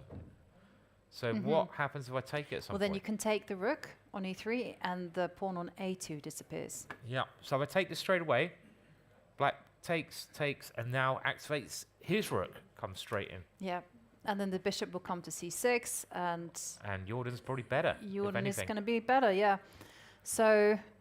And what if as white, what if I first of all take your rook and do it this way around? Okay, you have to take with the rook. And now I'd take on c7. Rook e2. And rook e2. If I go rook f2, it's most likely... Okay, they've had some moves. We'll stick with it. Have they had any moves? No, they've not. No, okay. I mean, worst case, I should... Okay, he has taken on e8. And Jordan's taken back immediately. Now, this last line looked like it might head to a draw, because you've got the opposite coloured bishops. And if you can get the rooks off, you're getting nearer. I mean, the thing is, after this move, maybe you can keep this pawn. Maybe you can go a4 and play for the wing. If you go rook f2, it's bound to be a draw here, because I will take the rook and take this pawn. Well, it's getting near that way. But if this does occur, rook e2, let's go a something. I don't know where. a3 or a4. I think a3, knight c2. And I attack 2 things. So let's go a4 then. And now bishop c6. And then I have to play rook f2. Yeah. And this ending not as easy at all if you swap off. You're a pawn down and you still got this weak pawn. White's better in this position. White is definitely better in this game. Yeah, and the knights are not off, so I'm not sure I would even go. No. Rook takes rook. So Jordan getting a bit short of time now, and it's 8 moves to make. Rook e2 looks natural. Where else can you move this rook? Well, you have to keep the pressure up. Like rook here or rook here are the only other moves, I think, that you can think about here. Jordan having a deep think now. Yazkan is looking pretty confident there. Must be happy. This bishop's a great piece in the middle of the board, controlling a lot of squares. The rook, where's it going to go? Yeah, rook e4. Maybe rook e4. Slide that one in first. Because then you've got knight takes a2 as well at the end. Is he going rook? No, he goes rook e2. So Jordan's gone for the most obvious choice to put it on the 7th rank. And now the way to play for a win is a4. If white wants to try and head it towards a draw, then rook f2. So let's see how ambitious Yazkan is. He's got a bit of ants in his pants there. You know, moving around, jiggling around. That's a very English expression if you don't know what that means. It just means you can't sit still. I'm like that. When I play chess, I'm always like trying to move. Oh, I'm moving. Yeah, look at that. It's moving. Fidgeting right now. He I is. feel the tension. It's in the air. It's all that nervous energy going through your body. Very hard to stay still. And he's still moving. He's got 5 minutes here. He can chill out a little bit. Just relax. Relax, Yaz. It's okay. Take your time. Deep breaths. In through your nose, out through the mouth. That's actually one of the hardest things to do in chess, is to hold your nerve when the clock is ticking down. No, you do want to keep calm. Yeah, you got to, because your brain can go to mash. I mean, unfortunately, we saw Gukesh just had that momentary blip as well. He's very excited, though, isn't he? Mm. He's gone at a3, I think, is he?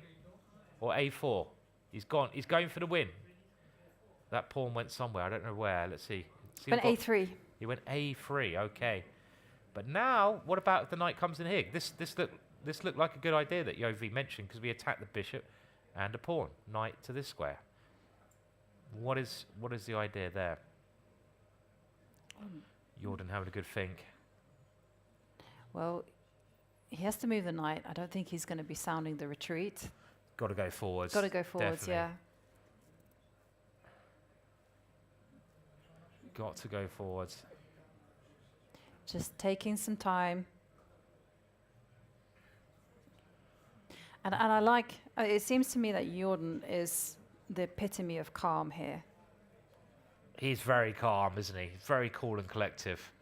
You know, he doesn't seem like much rattles him, Jordan. And he's going to have to be, because it's still a bit tricky.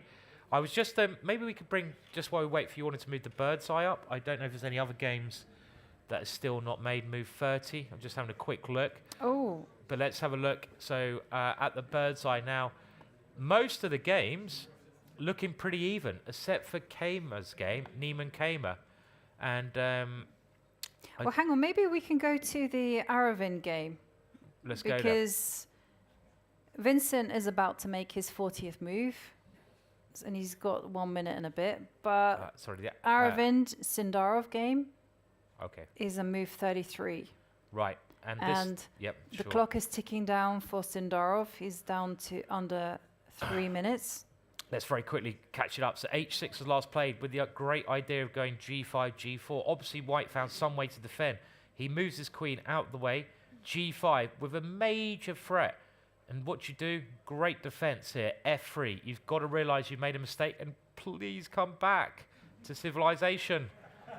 Get the hell out of there. You're not on the moon now. Get back. f3, f4 played. This idea someone in the audience did mention. A nice idea might be g4 ideas. Rook c5. And here, well, the knight flew in. It's really complicated now. White's found a good defense setup, c4. And remember, white is a pawn up here. So if the attack doesn't come through, white could end up winning this. Rook g7 looks so scary. g4, g5, or g5, g4 even. d5, shutting the queen out. That's a result for white, because that queen was scary. The queen comes to a7, hitting the rook. That forces the knight to jump back. h5, whoa. Crazy position. You have to give your king. What's that king doing? Is it gone back? What's it doing there? It nearly got to safety before. Nah, I love living dangerous. I want to live on the edge. I ain't a kind of safe kind of king, me. I wear my leather jacket with pride. And here he comes, and now you have to give yourself the g3 square. But look, it's really living on the edge there. Well, maybe, oh. You know, there's queen f7 in the air, followed by queen f5. Definitely. Going to be checkmate. So maybe it's time to kind of go rook takes knight. I would really want to take that try one. to build the shelter. Now, what direction is Aravind looking? Oh, your little eye technique. It works all the time. Okay, what's he going to play then? Yeah. Well, he has to get rid of that knight because Queen F7 is coming. Queen F7 to F5 is indeed coming. And So at least, you know, if you get rid of that knight, at least you've got a check at the end of the day. You've got a knight jumping into F6. they're both short time. They've got 6 moves to make. No increment at all. So I really like Yovi's suggestion. That knight is so scary. Take that piece off. Exactly. And now you might even have these little ideas. Well, at the very least, if a queen arrives on F7, you can throw in a check, but you've got a knight F6 as well. Yeah. And you can cover stuff like this. I mean, it's still scary because obviously the king, the dangerous living king over there, is put it anywhere else at all. Anywhere. Actually, I mean, even like Queen H6, like the rook is going to block. And now what happens next? Oh, Queen F6 even. Get the queens off.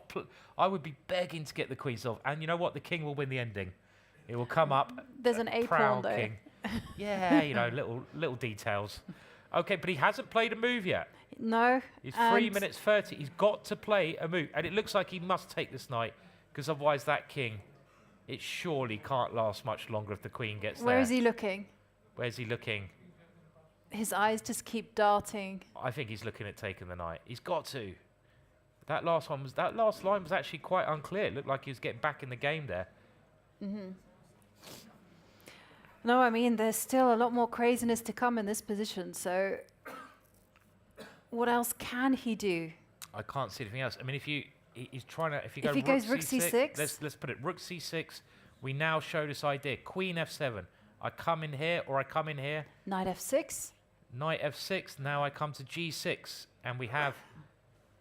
If there's not a checkmate here, I would be. Oh, Queen F5 again. Yes. Is there like a queen? I really want to make this work. Okay, I just want to show a line. You stop this somehow. You can't stop it at all, can you? I just wanted to sack my queen for some reason. But Queen F5 is winning. He's very short. Let's go to position. I think he has to get rid of this knight. The knight is too strong. Way too strong. And the rook on A3 isn't doing anything. I think it's a free result game if he takes the knight as well. If he takes the knight, it's going to be a shocker. He's got to play. Rook takes E3. Will he play it? What do our audience think? Yeah. Yeah. Okay. Well, I think he's just. Yep. Under 2 minutes. 6 moves to make. Queen F7 to the light squares is a very strong threat here. The black queen coming in. He's taking it. Never in doubt. And he brings the queen in. Ideas are coming to H6. 3 results are possible. The rook comes up to stop the queen coming here. So I'm saying 3 results are possible. It's such a complex position. Okay, now well, hang on a second. It's about even. Yeah, I know, but it's still wildly complicated because as white, you have to go all in because A3 is coming. A3 is an easy plan. He's gone knight F6. I know what he's planning. The only way. Here it comes. He's coming with a king. Oh, I really would love to see that happen. Up it goes. So what? Okay, A3. A3 looks logical. Okay. What do we do after A3? You have to throw a piece towards the king. This one? No, no not that one. Because Right. Queen. You move the queen. Okay, now I can't come in this way. No, you have to do the attacking moves. Okay. Because everything is pinned. Do you have to go Queen D3 or Queen E4? Queen D3, threatening the rook. This is just so complicated. But I do fear for this would scare me now. I'm not so scared about my king anymore. Yeah, but you've got rook A. What if you take and take the rook? Queen G6. Wow, white is still okay here. Queen G6. And incredible. Whose king is safer now? Rook G8, checkmate. Unbelievable. And this is probably, well, the computer says this is a draw. We are cheating. We need the computer for this position. No, this position is crazy, and he's gone pawn takes pawn. Okay. So how does that change things? I don't know if it does much. Maybe. Can you? Okay, this is. Okay, this is. He takes D5. Well, that would be the obvious move, taking here. Now, okay, what's he done? Has he taken it? Yeah, did you? He's taken it. He's taken it. He's taken it. And now the A pawn's coming. A3. It's coming very quickly. And why? I think the only move, and we're cheating, the only move that White can play here, Rook C7 is a beautiful try, apart from Queen takes. Otherwise, it was good. It's a nice idea. Yeah. I mean, like, Rook here nearly works, but the only move here apparently was F4. But how would you find that move? It's a ridiculous move to find. Let's see. A3 found. Yep, on the board. 2 moves to make.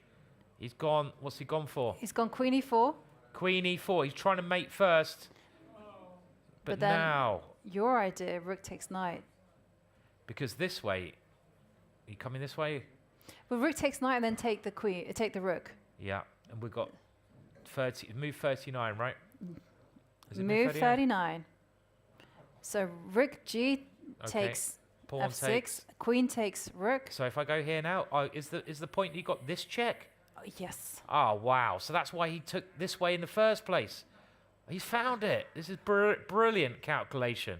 So remember, he took this pawn before playing this idea. And it's because he's got check on C8. How do these players see these things? It's phenomenal. He's got 11 seconds. And he's played A2 instead. Whoa, look at the evaluation bar. Oh. Whew. Unbelievable. Okay, and it's the perfect time for Aravind to take a pause, right? Yeah, just don't slow down. Slow down here. It's move 40. He'll get the 30 minutes on the clock, 30-second increment. Yeah. And now this is still a wild position. Where should he go to attack the king? Well, if Queen... Okay, so Queen G6. What if I go Rook G8? That is what I'm thinking. Well, do you know what I'm thinking? Oh, the Queen's come off. And then go Rook A5. Yeah. So actually... okay, before we move on, it was move 40, and apparently this is really hard to see, but the winning idea, just so we show it, is Queen takes Rook, Queen G6. Looks scary, right? The only move is Queen C8, and now, the reason Black didn't play this because he was terrified of the king coming forwards, and the king comes forwards, and apparently now it gets mated, but this is so hard to see. It's so hard to see. If you go back, you now go this way, because you've got these checks here, if you come to the G file, and you slowly but surely work your way up the board. Work your way up to swap queens. Yeah. And you're going to swap the queens off now. So that was the amazing idea, but it wasn't found. And Sindarov has played A2. Sorry, I'll just try to get there. A2, which was a blunder. And the key move now must be Queen G6, right? That must be critical. This must be the move that White's thinking of. And the threat is just, the threat's to draw, I guess. I mean, a draw would be a great save. Let's say you go A1 Queen. I'm going to check you. Now, you can't block because I take on F8. So let's just show that. And I've got at least a draw, right? But more because I've got Rook C8 coming. Mm-hmm. So you have to move your king. And now, I'm not going to try anything special because I've had my fun. Yeah, there's no time for King H4 anymore. We just check and we take the draw like this. And we repeat.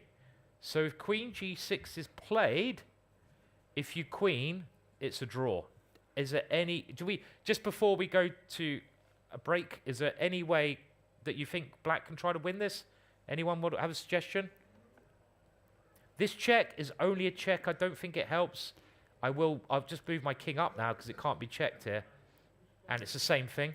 And the problem is that if you try to do Queen F7 or something, the queens would simply come off the board and White is so many pawns up. Yeah. So I don't even see any way that Black can try to, if Queen G6, that Black can try to win. Any hands in the air if you have any suggestions? No? Okay.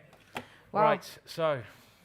Well, and before we go on a break, can we just quickly take a look at Hans Niemann against Vincent Keymer and maybe just recap the last moves?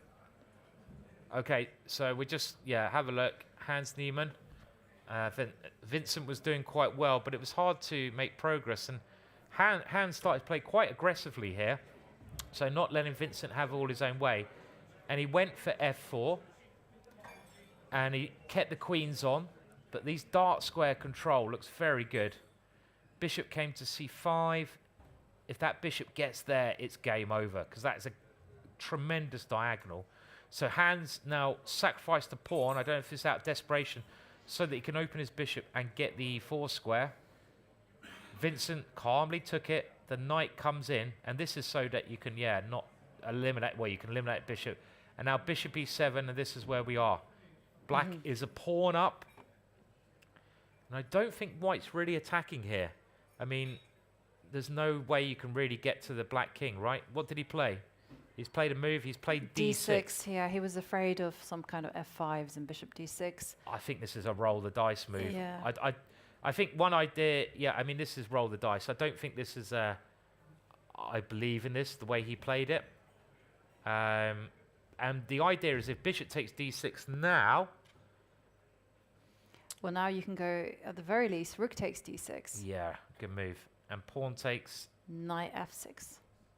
And then we start taking things. Yep. But after d6, if Vincent keeps his bishop defending that one idea, it's the only attacking idea I can see. Let's say he takes for the pawn. I'm not sure how this move's helped. And unfortunately, d6 is the kind of move that you want to be making in the run-up to move 40 when both sides don't have too much time on the clock. It's move 42, right? And the players would have got that extra half an hour. They would have relaxed a little bit. And now Vincent gets that time just to work everything out. Well, all of the games have passed move 40. They've made the first time control. It's the perfect time for us to go on a break. When we come back, we'll see exactly what that time trouble left us with on the boards. So see you in a few minutes.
Welcome back, everyone. So after those flurry of moves from move 40, let's go to the full board view where we can check out exactly what happened. We already see that the game between Aravind and Sindarov did finish in a draw.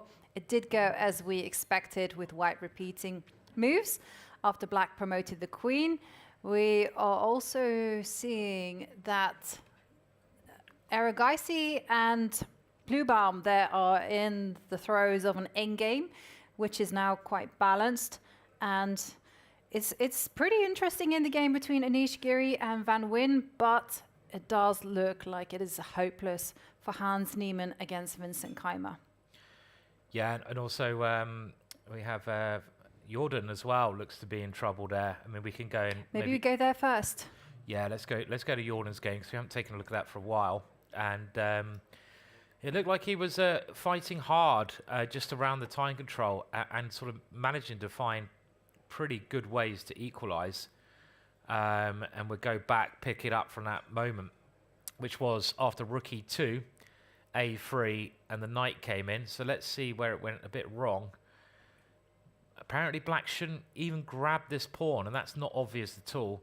Black, according to the engine, should play a very peculiar move like rook here, which is just not a human move to find. So after this, got rook d1. Jordan relying on this, but black has to face rook takes d6, white going a pawn up. Rook b2, trying to grab that pawn, and now we see a bit of a problem over here. Even though, saying that, this is still not too bad for Jordan. It's the next move where it goes wrong. Jordan needed to play this move first. They both, okay, we see a result there, and Jordan resigns the game. And that will be the first victory in the competition for Yazkhan Erdogmus, whom now moves on to 50%. Well, he did tell us earlier on that he was not afraid of playing these top players. He was delighted to be here. And chess is his main focus. He doesn't go to school for a reason. Or he does go to school. He just skies. He skies off. He just doesn't Yeah. pay too much attention to it. But okay, so let's break down exactly what happened, because things just suddenly went wrong. Yeah, I was saying this check was important, but I don't actually think it is, because in this position, you don't really have to worry about rook takes g7 and bishop d4, because it's opposite colored bishops. I mean, there's winning chances there, but rook g5 is a much more logical winning move, winning try. But it was the next move where it went wrong. So Yaz now played rook f5. In this position, yep, Jordan is a pawn down, but he's got a very strong bishop.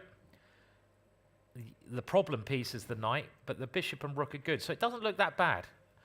Now, after rook f5 check, it goes bad. King to g6 was the way to hold the balance here. Attack the rook and keep the king active. The problem was that after king e7, this was the big blunder here. Yaz now had bishop c5 check, and I think that Jordan must have even just missed this one. And it's a shame, because king e7 was move 39. So if it is move 41, I'm sure he would have gone the other way. But after this one, this check happens, and if king d7, you have rook f7 check, and if king d8, you can see why this is bad. The black king is getting itself in trouble. And after king here, knight d4, the white pieces coordinate all of a sudden fantastically well here. Yeah, 3 is the magic number, and now rook f7 is incoming. Yeah, and the game ended with rook b1, king h2. There's still this problem with this one, so Jordan thinks I might as well grab a pawn. Understandably, the rook came in, and now this king is, well, very close to being mated. And after here, there was a very nice finish to the game. Maybe we can... Yeah, let's ask this to the crowd. Are we going to give away our last key ring yet, or we'll save it for another day? You guys can see the answer anyhow. Okay. Okay. Well, anyone want to tell us how White finished this? So it looks like check, the king might escape, but it was a very nice move that just forced resignations here. It's actually very nice idea. So you've got to think how you can stop the black king running away. Keep it hands in the air, if anyone. Yeah. Yeah, bishop a7. Yeah, bishop a7. They see it on the board. Yeah, I don't know if it. Yeah, no, bishop a7 is the move anyway. Yeah, it's good, and that's a very nice move. That's the winning move because the black king doesn't have anywhere it can go, and now rook c7 is checkmate because that king can't run. And if you try to stop the rook, I go the other way, and that's going to be a whole piece, and obviously enough to win. So that was the end for Jordan. So not the best of days for him. No. Tough game. Tough game. And talking about kids, can we quickly check in on Faustino Oro against Max Warmerdam? Because it does. I mean, we're just counting the material, we see that Max Warmerdam is the material up. He's a pawn up. But what is happening here? Bless you. So we weren't too happy about Max's position earlier. It didn't look great, but Max has done a great job to get to this situation where he does have the extra pawn. And the white queen, what's the white queen doing over there? If you can move the white queen somewhere central, then it'd be it'd be more difficult for black. But that queen is out of play there, and these pieces good. They're quite centralized, and you may well try to be able to get rid of the defender of the black king, that bishop. But without the queen, you're never going to checkmate the black king. So this is kind of good news for Max. Max has turned this around really well, and that pawn could really count later on. So looking a lot better for him. Well, Max is flying the flag for the Netherlands today because it's been bad news. We see that Erwin Lamy lost his game against Velimir Ivic. So did Elina Roebers and Jordan van Foreest, as we saw, also losing for Anish. It looks like it should be just a draw in his game. Right. And maybe we'll go to Anish after this. I want to see the end of Ivanchuk's game because I've just seen it on the board. And that is the checkmate that everyone dreams of doing. I mean, I think we can leave it here. I mean, something like, just show one more move, like bishop e6. Let's start going forwards. And now when that rook moves, I don't want to allow that one. I'm glad to have pushed your rook backwards. So I'm going to guard that one with my queen. And I'm a pawn up. Good chances to win here. I'm also pressurizing here. But as long as I keep that queen out of the game, Max has good chances. But let's go to Ivanchuk's game. Because the legend of chess, it seemed like Aline was doing a great job earlier on of holding sort of equality.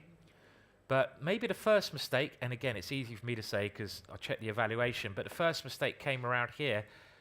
Rook takes f5 was a little bit safer than taking with a pawn, even though it's not clear to see why.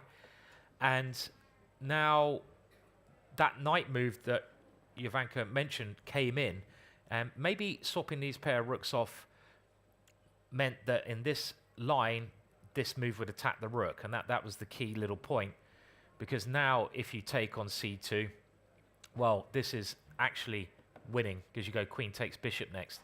And if these rooks were exchanged, which could have happened if the rook had taken, that would not be the case because the tactic's there.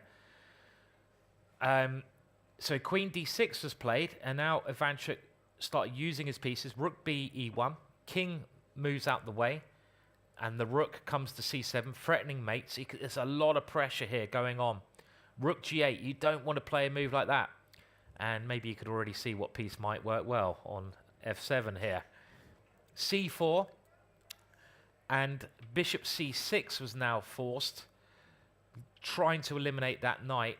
Rook c8 was the last blunder because of c5, and this is now undermining the bishop. So for example, queen takes, rook takes, I just win the bishop. So queen had to move, and now this queen's gone offside. And watch this knight now. Which is really funny because the knight, in order to get to f7, I just wanted to point out that the pattern that when you put something on the diagonal, it's actually very difficult for a knight to maneuver to that square. It is, yeah, you're right. When it's 2 squares away like this, that takes 4 moves to get to that square. And it's a handy rule to have when you have a knight and pawn endgames. Yeah. Like where to place your king to avoid getting checked. You're just like, okay, just put it on the diagonal. Yeah, because the diagonal is, one of the worst routes 2 squares away. So this knight now dreams of getting here, and look at what Chucky does. He goes knight b6. So there are threats, clearly. And the queen comes to b5. That's also a threat, so you've got to do something about that. Okay, the rook just moves, and now these come alive again. Rook takes c5. Knight takes d7, and this was black's idea. Fork! I'm forking you. But white had his own ideas. And white now played the beautiful knight to e5. Typical Chucky. Aline now jumped up and down, saying, I've won your queen. Yay! No, it's very nice of her to be to allow this checkmate on the board, because how many times do you see this checkmate? And that is actually the final position. Ivanchuk was able to get the smothered checkmate, we call it in England. Do you have a name for that in Holland? A special name? How do you translate it? The smothered mate? Smothered mate. Okay. That's good. And talking about smothered mate, we have an almost smothered queen happening in Hans Niemann against Vincent Keymer. So maybe we go there because we could be seeing a resignation incoming from Hans Niemann. And this means that actually we'll finish the day with a sole leader. Nodirbek, with his victory over Gukesh, will be in first place. Sindarov not managing the win. So when we left it with d6, it was worth a punt, as we say. Yeah, it was a punt though, wasn't it? It was a real punt. And Hans now tries to keep some pressure up against black's position, but black is very solid here. Everything's defended. Black starts going forwards. That knight has to go back, and now this diagonal is just too strong here. The rook goes purely defensive. Black, Vincent, improving his pieces. Bishop moves. Just defend that little guy there. Rook f1, rook f8, queen g1. There's not many moves here, but there goes another pawn. Knight to f5. The key piece was always this dark square bishop. We talked about it earlier on, and I think this game all came down to that little mistake that Hans made to allow Vincent to gain this tremendous bishop. And after this one, cool, there's not many pawns left. There goes another one. You're only 4 pawns down, nothing to worry about. Queen d4, and Vincent now thinking about how he can win the remaining 2. But this is clearly too many pawns. The only hope is somehow you get your queen to f5 with some chances there, but it's never going to happen, not in a million years. Well, you might have some, like, again, it's just a punt, but like rook f6 ideas. Wow. Really punting. It doesn't work here because of bishop e5, but you know, it nearly works. But it almost works. Like the whole kind of concept is. Does it not work? Okay, let's say you go b6, rook f6, bishop e5. But bishop e5 is a bit annoying. But let's discount that one. And the whole point. I wanted to take here, but it doesn't work, does it? Yeah. No, unfortunately. Okay. This is getting desperate. It's getting. But it is. Really if you want to prolong the game, you have 2 choices. Yeah. You resign, or you. Yeah. You just kind of. Blag Try it. something. Yeah, and then when it fails spectacularly. His hand is going, and he's playing. I think a very human move, because the only danger is the queens, and you can drop 1 pawn. Just to keep all your other assets. And okay, your advantage has dropped a bit, but I think to play it safe, it makes sense to try and get the queens and off and for Hans, Yeah. there's no way he's going to go queen takes queen. He's never going to do No. that. He's going to be 3 pawns down. Yeah. Yeah, it's opposite colored bishops, but when you're 3 pawns up, that's too many here, especially these ones here are too So strong. again, So Hans has kept the queens on, but and he's taken on a4. grabbed this one here. Okay. Well, now the queen is going to... It's lightly start. I mean, if she could transport herself to g3, Yeah, it'd be that great. would just end the game. And there's almost back rank issues. But okay, queen e3, rook f3, I guess is going to be played. Yeah, it's a bit tricky though, because if you move this rook, then I get on this diagonal, no?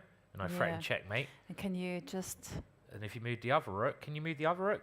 But then I can... You can check on... Oh, no, there's even a better move here. So the check looks tempting, but black's playing win. What's the best way to win? So the check looks tempting, but white can hold on with bishop f1. There's an even stronger move than checking here. Does that work? Yep. Well done. Yeah, queen takes bishop. Our audience Nicely are spotted. sharp. They Simon. are sharp. Yeah, we very give sharp. them we give them a position where they have to sack. They're like, yup. Yeah, they get it Instant. Good. Yeah, straight away. And yeah, with rook e1 coming, that is the end. So so I think this is What did he do? He didn't go. okay. So he's gone. What's he played there? So we're expecting queen to try and get in on the dark He's gone squares. bishop c7. Same idea. He just wants queen d6. So it's the same idea, but he's not risking anything by doing it this way around. It's these dark squares. And the problem is, I think, well, one of the many problems is that white has to play g3, but that's going to weaken the king even more. It's pretty much over this. I mean, Hans needs a miracle.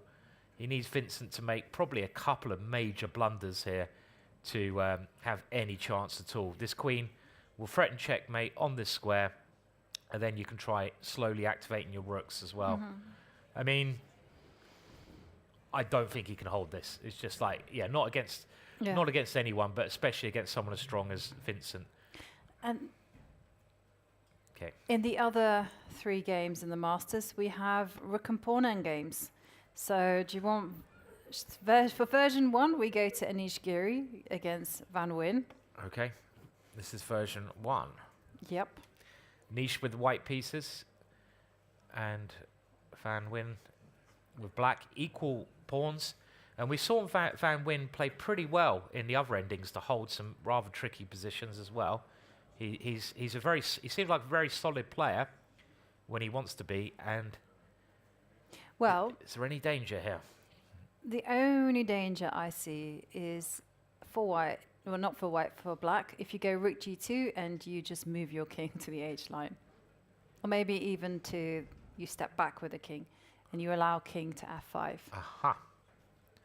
So if I go rook h3, then... Oh, but then I found... There, okay, you found a good move there, Simon. It's really hard to find a bad move well, here. rook h1 would be what I would consider a bad move, but it might not be. Rook g2. I would say it's impractical. King goes to f7, king f5. And this does look scary. Yeah.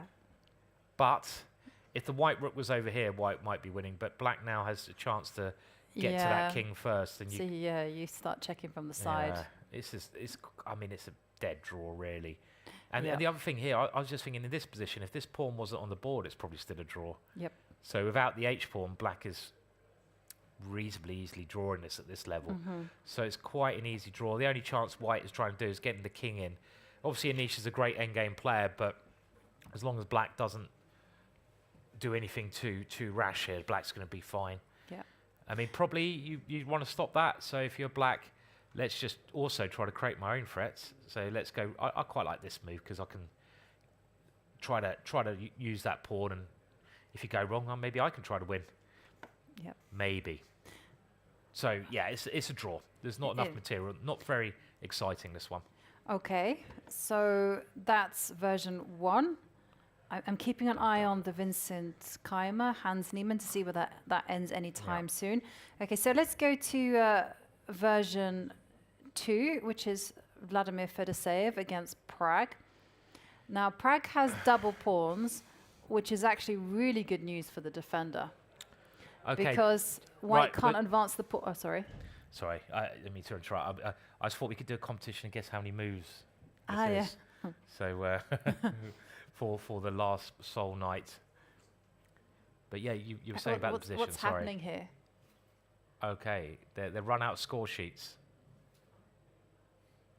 They've run out. They can see how many moves. Can they? Where? Oh, right. I was going to say, I would have said this was 60 moves, but I know. So this is actually... I would have failed the test big time. Yeah, I know. I would have done the same. I'd be like, it's probably about move 50. You know, it's move 116. Wow. 116. What have wow. these guys been doing? Maybe a draw's been claimed because it's the 50 move rule. So it'd be... Oh, I can't even do maths at the moment. 160. 76. So if we go back to move 76... but look, there's a pawn move. So this is what maybe Prague has tried to claim the draw. It could be a free fold, and it's not the 50 moves because on move 80, White played f4. So that would be move 50 moves from there, be 120. But they've agreed a draw. It must be free fold repetition. And to be honest, like it's a dead draw. It's quite funny. These pawns are actually very good in this ending at stopping things. It's weird. Yeah, totally You know. true. They make a fantastic defensive formation. Yeah. White can't advance the pawn chain without swapping off pawns, and as we know, trades do favor the defender. So a draw in that game. Yeah. And then also a draw in the game between Bluebaum and Arjun Erigaisi. Oh, wow. They just kind of also... Whoa. Well, this is a very exciting game, and it was looking really good for Bluebaum earlier on, but we got to this position here at the time control, and even this was a bit tricky for Black, I thought. But Black is over the worst, and the game ended with this exchange happening. I was a little bit terrified of this D pawn, but maybe it's not so scary because you can just go rook D4 and put your king in front of it as well to stop it. So Black decided the best chance. Well, okay, White activated the rook. Matthias can't quite believe it. He hasn't he left still the there? board, yeah. Oh, wow. He's still... Oh, He's just thinking cool, yeah. about yeah, where he went wrong, yeah. where he went wrong, like how could he let the win slip? And he's quite an emotional person. Yeah, he clearly. really like shows it. Yeah. Yeah, we had this... Yeah, was it yesterday or it was the other day when he lost But to... we can show up the position just because he sat there thinking. He's probably thinking about that one moment where he went... Yeah, we'll just show through the end of the game. So in this, lots of things got exchanged. There wasn't much material left. So it quickly, it's actually very equal now. Quickly got to a position where just things were getting swapped off left, right and centre. Neither pawns is that scary, and you can see more pieces coming off, and they, yeah, literally just get rid of everything here. More things getting swapped off and into this ending, and F3 swaps, and he missed a couple of moments. So whereabouts? Well, the main one was 37, just moved 36. So Yeah. he'd done all the hard work. He had. So And he'd got this particular position. It is winning. All he has to do is go queen e3. Yeah. Not so obvious now, though, is it? Queen e3 feels still a little bit odd, right? But when I mean, queen g5 doesn't seem bad, but the problem with queen g5 was that this was the move to basically get the queens off, and that took a lot of sting out of the position. And even before that, there was other times where I think he had some other wins, but it was, I mean, it was never as easy as it looked. I mean, it was... I think bishop h4 as well was like a small inaccuracy. Just a few moves earlier. Okay. On move 36, bishop takes e4, and he kind of, after bishop takes g6, he went bishop Right. h4, and we were just looking at going rook g3. Yeah. You know, it just... You have such beautiful control on the position. Yeah, you don't need to bring the bishop to guard f2. It's more important to guard your king. And with the rook here, the white king can sort of hide behind the rook. That avoids any checks. And you know, you never know, you might better get the rook over to one of these files. So this was a safe way. Use the rook to guard. Okay, we have a result there. Another one's come in. Let's go over to that board, and that's Hans' first loss there, and a good win for Vincent in a well-played game by him. Yeah. Yeah, it was a great plan that Vincent found there with the putting a knight onto b3 and then trading on d4 at the right time. And somehow, once he got that positional advantage, having those dark square control, that was enough for Vincent just to grind it out. Yeah, let's yeah, so the key what the moment players are analyzing. It was actually all the way back here, and let's remember Hans turned down the draw earlier on, but it felt like the first turning point was in this position. Black now made a very, very good decision. It seems like White's in no trouble whatsoever here, but in actual fact, this move, a simple looking move, was an excellent move because White can not take with a pawn because there's this trap, and then there's bishop f5, and Black effectively wins a pawn. So what Hans had to play bishop takes, and now we just go knight takes, pawn takes. And the problem in the long run, as we see much further down the line, is this bishop is so strong. It's so strong on the dark squares, and when the position opens up, that was a key factor. I mean, okay, it's not, again, terrible here, but it did open up, and that was always an issue. And we last looked around here. How did it get finished? Well, Black just simply made some exchanges. The white king very weak here, as well as all the other problems, and decided to go into an ending because you're 3 pawns up. It's got to be enough, even opposite coloured. And you just got to activate your pieces. No need to rush these positions. No. That pawn is coming through. And 3 pawns is 3 pawns. Yeah. Even 3 pawns is good enough for an opposite color bishop endgame. And it also was a draw in the game between Anish Giri and Nguyen. That was what we expected with a rook and pawn endgame. That game was just very balanced with Nguyen playing some fantastic defensive moves just to keep maintaining the balance. So, interesting day. We have Vincent playing some fantastic chess. We had a great game from Erdogmus, blunder from Gukesh. It just seems like today has been filled with brilliancies and then blunders. And that means there's 3 games remaining in the challenges. All the games are finished in the Masters. So maybe we have a look at, again, Faustino Oro against Max Warmerdam. Let's head there, because between Carissa Yip and Andy Woodward, that's a queen and pawn endgame that will go on for a long time. And this would be a great result for Max if he can convert this advantage. And, well, the last time we looked was around here. And Max had repeated a couple of times, but now he plays for the win. So this is, again, brave. You know, you're playing the young talent. You could take the draw with the black pieces, but you decide to play on. And now, knight g4 on the board. Max is a pawn up here and pushing, because this queen is so bad. I think that's the main thing. Again, if you could centralize the queen somewhere normal, then white would be okay, because it's not a great extra pawn. I mean, it's going to count in the ending, but it's not that impressive at the moment. It's more that the queen can't play. This bishop stopping anything on that diagonal. So how can black improve the pieces here? You'd like to ideally try to get this rook working, find a good square for it. I mean, if it gets d2, great, not there. Something like this. I don't really want to move the knight. I mean, eventually I want to try to maneuver it around here. You could even think about knight b8, coming this way. Not so stupid. But one of the great things, though, about the black position is that the queen is locked out of the game on a7. So if you could somehow keep that and still orchestrate something.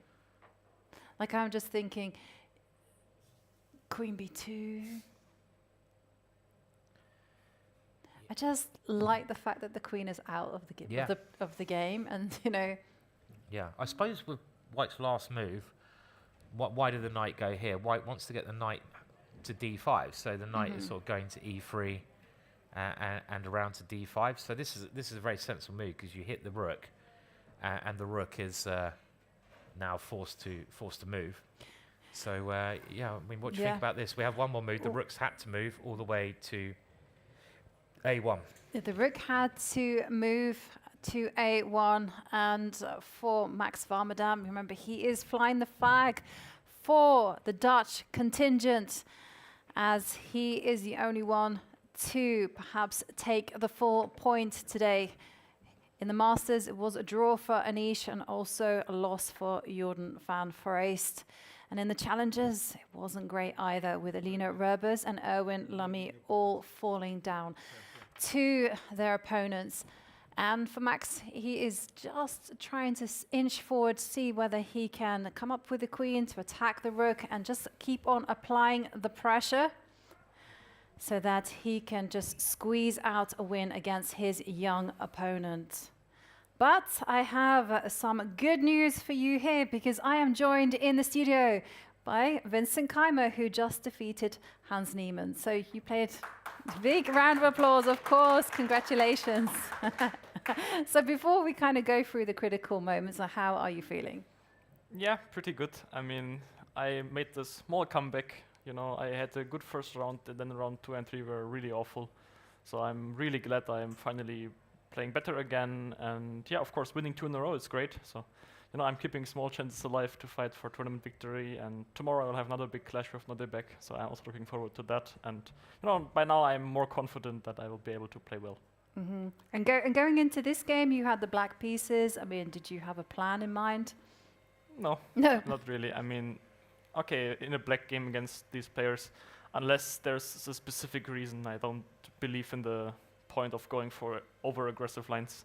Anyway, he's also fighting for tournament victory. He doesn't want to draw. So, no, I was just playing the best possible line that I knew. And I was a little bit surprised that he didn't have any prep, because basically he's playing the Italian pretty much always, and I played this h6 line in a similar way already in Doha. And, you know, after the rest, I kind of expected him to be a bit deeper there, but of course it was kind of pleasant that the opening fight, you know, I managed to win that one. So yeah. Well, maybe we can show some of those critical moments from your game. So I think, yeah that's... How do I go? That's perfect, then you just find your game. The Challengers, no? Ah, it's also there. At the top, yeah. There. Oh, that's the wrong round. That's the wrong round, I believe. Okay.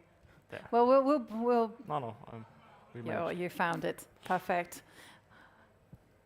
So you mentioned that you were surprised that he didn't have any preparation, but you had definitely expected his Italian. Yeah, I mean, Bishop C8 is kind of the last move I really knew. It's a weird-looking move. Basically, you. That's not working. Okay. Basically, you're going back, and one of the main points is that after Queen D3, you can take and go D5. And now the difference is that with the Queen on D8, D4 is hanging. So I guess that's, I mean, it's a weird case of nearly mutual Zugzwang. Like if you check with the other lines, that engine gives you like King H8 or basically random moves. So that's a very weird situation. And yeah, I mean, he also started spending a lot of time, which is of course unpleasant. I mean, he went to B5 once, but okay, doesn't change anything really. Yes. And then he decided to play A3, which, okay, it's not a bad move, but also didn't seem too dangerous. And then back again with your bishop. Yeah, because now I have knight A5, knight B3 actually. That is quite significant difference that this square is weakened. I guess he was trying to control B4 to have queen D3 at some point, and that's also what he did. I mean, yeah, rook b1, you kind of get into this diagonal. So after something like ed, cd, d5, and knight on e4, he can never really take back. So, like, it's normal what he did, but yeah, I mean, I believe the problem for him is that he cannot really take cd because of knight e4. That's Yes. And yeah, I mean, he can take on h6, but I will just go gh, and he doesn't really have anything. The pin is too strong, and also my pieces are very nicely placed. So he had to take with the bishop, which I'm sure he disliked. Yeah, it looked really unpleasant actually from here because you just, as you can see, Simon's arrows. Yeah. I mean, we were just talking about the dark squares were all yours. I felt it's a little bit, but d5 was a very, very committal move. I mean, also he played it very quickly. If you see it, like 2 minutes 50. I don't know. D5 is a move. Even if it's good, I couldn't get myself to play it unless there's some really immediate justification. I was expecting queen b1. You know, basically he wants to play e5 at some point, but now d queen trade is really not in White's interest. So yeah, d5. I have to make a choice: d7 or c8. Yeah, I saw that bishop b7, e5, knight h7 was an idea, but I was a little scared that something might happen here. Yeah. So I decided to go to c8. I mean, the idea is that now after e5 I can take and have rook a5. So that's the difference. And yeah, here, that's just nice. Yeah, queen c2. Okay, rook a5, I want to block. Bishop c4, knight d7, king h2. Yeah, and here the big question was whether I could go g6 or not. I was thinking e5. Yeah, it was too complicated for me. d6, because first I got king g7, but I believe d7. Oh, no, not d7. But like some knight h5, gh, bishop h7, f7. Yeah, this was the only idea he had. And that's why I kind of didn't play g6. Of course, g6 is the move I want to play. And but okay, engine says I can take with the rook first. But yeah, not so easy, even for engines. Yeah, but still d6. Yeah, just the same. Okay, it's super complicated. Yeah, I mean, e4, that's like only for engines. No, I mean, I played knight e5, which I believe is a reasonable move. And yeah, I felt that I'm better, but it's also not so easy to do much. Like, yeah, this was fine. And now I need to be smart somehow, because, you know, at some moment he might want to play f4, although it's very dangerous since he's opening up even more dark squares. But as long as the bishop doesn't get to that diagonal, it's not so easy. Well, I suspected that he might be feeling like you were in your element in this type of position, that he might just do something a little bit desperate just to unsettle you. No, I mean, he has to do something, because if he just give me all the time in the world, I will go queen e7, rook d8, maybe queen h4, g6, king g7. I mean, I have kind of more than enough ways to improve my position, while for him it's very difficult. So I felt that he was trying to kind of keep the grip for as long, in the sense that I don't get to improve easily. And he managed, at least during the game. I was a bit uncertain what to do. Like this f4, I was maybe a bit more scared than I should have been. And yeah, here I felt I should have played this c5 move. It's just, I understand I'm better, but I was not sure how much it is. And but yeah, probably it was a good choice. I mean, I saw it even. I just decided that maybe the other one, you know, I can still do it later, which was not so great. Yeah, now queen e3, and again he's threatening f4, ef, now even with e5 ideas. So that was, yeah, I'm never sure, like g6, f4, you know, this f6 square. I need to get the bishop over. So for engines, they are not scared, but I was not so sure about it. Yeah, I went back and forth. Queen c5, I guess, also wasn't a great move. Yeah. The problem is, for some reason, I just missed that a4 is hanging here, which is like very stupid. And knight c3, no, you know, I kind of lost track here. That's what my feeling. And exactly with queen g3, he helped me a lot, because now I understood what I had done wrong before, and I kind of managed to get all my pieces back to where they belong. So basically, the past few moves, I made some weird-looking moves, which didn't really make my position better, rather worse than better. At least now I understood that I had been doing something wrong, and I guess f4 is a move he played a bit too quickly, hoping for my clock situation, but I still had something like, I don't know, 8 minutes left. So yeah, I mean, if you have no direct attack, also the knight is very badly placed. It needs to be like on d3 or f3, controlling some squares. On c3, it's really not doing anything on the dark squares. So you see even like g5, f5, so many moves are good for me here. So yeah, f4 is, I guess, just a big mistake. And after that, I'm not sure he really has much. Yeah, And here we were just thinking that he was rolling the dice, Well, I hoping for mean, the best. He has to, yeah, because I mean, if he's just starting to think as well, the position itself is lost. He tried, but okay. Even though there is not so much time left, it's just too winning. There are too little threats, and yeah, the dark squared bishop is just too strong. Yeah. Yeah, and I managed to trade, and okay, that's it. Yeah, and then from here it was just a case of improving all your pieces. And what is it like in the playing hall? And I ask this because there seems to be an uncharacteristic amount of blunders.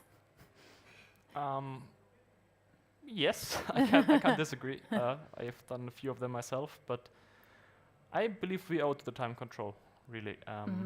It's basically, you could say it's the same amount of time, but since we don't have that extra increment, that really changes things. Like, we have a natural rhythm when playing 30 seconds. We know how to deal with it. Like, we can go to 0 and we still play decently. Here already, if you have the same amount of time, let's say you have 5 minutes for 10 moves, you will feel very shaky. And that's different. I guess it's just a matter of getting used to it. If we would play like 3-4 tournaments in a row, I think it would change again. So it's just for now. But yeah, also of course we have a very fighting field that might add to it. But I believe players are so strong that normally not that many blunders would happen. And yeah, I believe part of it is because of the time control. Yeah, no, because we've seen a lot of players just simply stay at the board, like Gukesh earlier on. You know, he stayed at the board in shock. Same with Matthias Bluebaum as well. You know, just didn't quite seem to accept and the result that actually had transpired. But okay, so you say it's time control is perhaps a factor. And I mean, how did you prepare for this event, and knowing that there was going to be a change in time control? I didn't. You did? I was so glad to have 2 weeks break after Doha, and I used those mostly as a break. Like I've been playing like basically since September till end of the year, I've been playing more or less non-stop with very small breaks. So I really needed some rest, and I believe that's the best way to spend the time in such moments.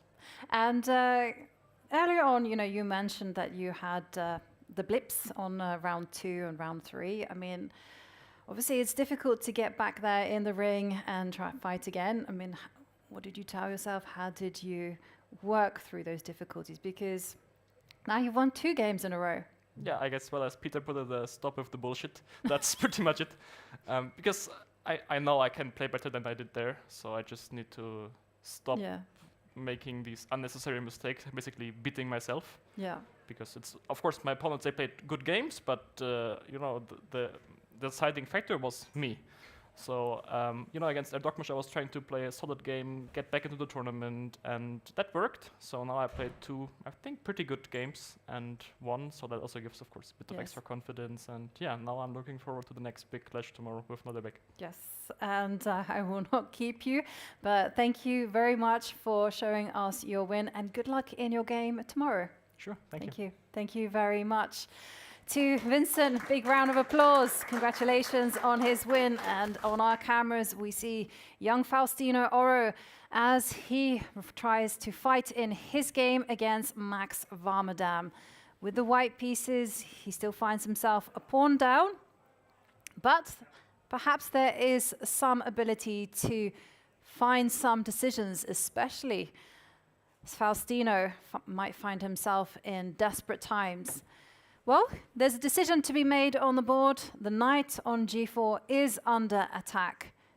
And the question is, how is Faustino going to be handling this? Is he going to be moving that knight, or will he go for more active measures? He retreats the knight.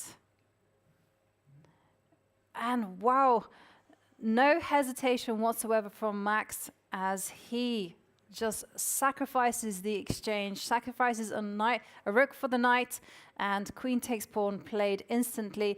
And here it's going to be all about king safety as Max tries to hunt down the white king, perhaps centralizing the bishop. And Simon, suddenly Faustino is in big danger here as white finds himself without too many defenders of the king. Yeah, Max has played very well in this game. Really, really well. He had a tough opening.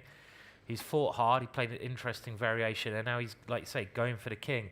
And it basically comes down to the placement of White's queen. White's queen is nowhere to defend against his attack. The threat here is queen takes h3, and I don't know if you can defend against that one necessarily here. You could try getting your queen back in. I mean, like, the only way to defend would be to play a move like king h2, but the king now goes on a really bad position with ideas of this. Can you start snaking your way backwards with the queen? So I'm just thinking of queen f4 check, and then... There's probably loads of ideas here, isn't there? Queen f4, okay. Let's go back then. Then queen... g3? Yeah.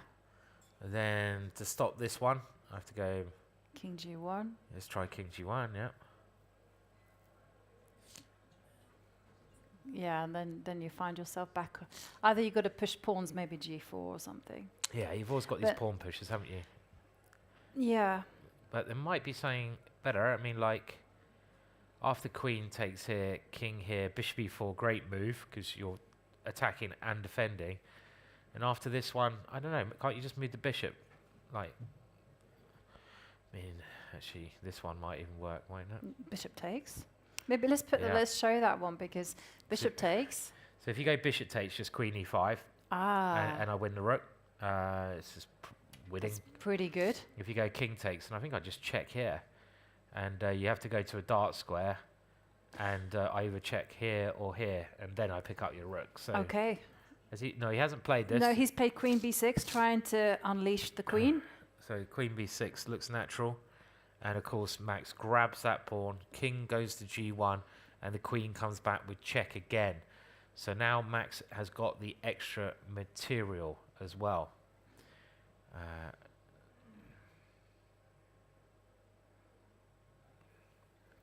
You can just throw in some checks just for the fun of it. Let's pick up 30 seconds on the clock. Because now the players are past move 40, they do get that 30-second time bonus per move. Yeah, you still have to be accurate here, because if Faustino can get his queen back in the game, then he'd be feeling okay. For example, queen on d6 looks like a really good square for the queen, because you guard all those guard that line towards your king, and you might be able to start a little bit of counterplay with the odd check here. So maybe queen d6 is what White's trying to do here on the next move, and then if in dream you can try to get your rook in as well.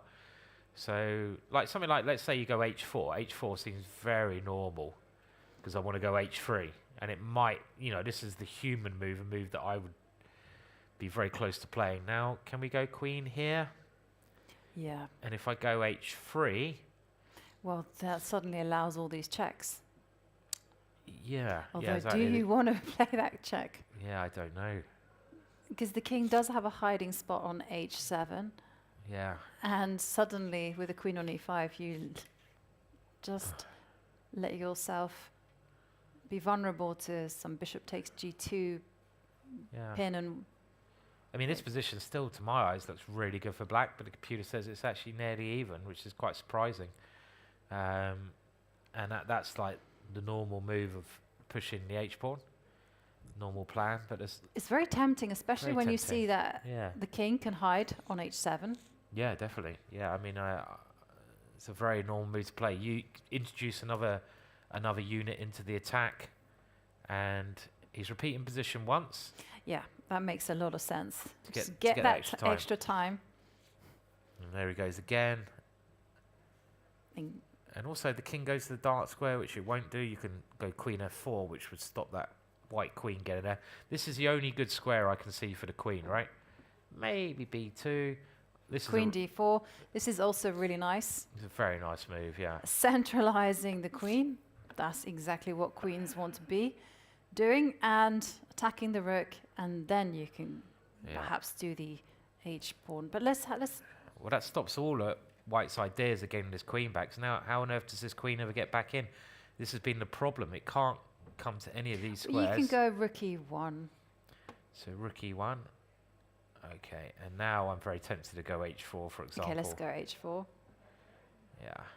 And queen b3. Queen b3, trying to cover. Yep. And maybe you want queen here, even though that ending's probably lost. Mm-hmm. Okay, let's try g4. Because I want to keep coming. I'm losing my advantage, but I have to go into the endgame, queen e3. yeah, I don't know about this ending. I was thinking like I could take and go f5, but I'm not sure. I mean, it's not. Why is no? That doesn't make any sense. Why is the evaluation bar? Yeah, I know. It looks literally. I probably. There's only one. Doesn't see. Well, I think bishop d3 is the that's the move. This is so. If we had a knight on b4, this ending would be winning, because that king is just coming straight through. It doesn't matter that you're exchange down because your pawn's going, but bishop d3 is a very good exchange that white would be able to do here. And you can't go back because the take on f5. And this kind of ending, well, this is really unclear actually, because now the white rook starts causing mayhem, and it has a lot of range. So you still have to be very accurate here to win this one. Yeah. Yeah, no, not easy. So queen d4, though, good move, controlling the center of the board.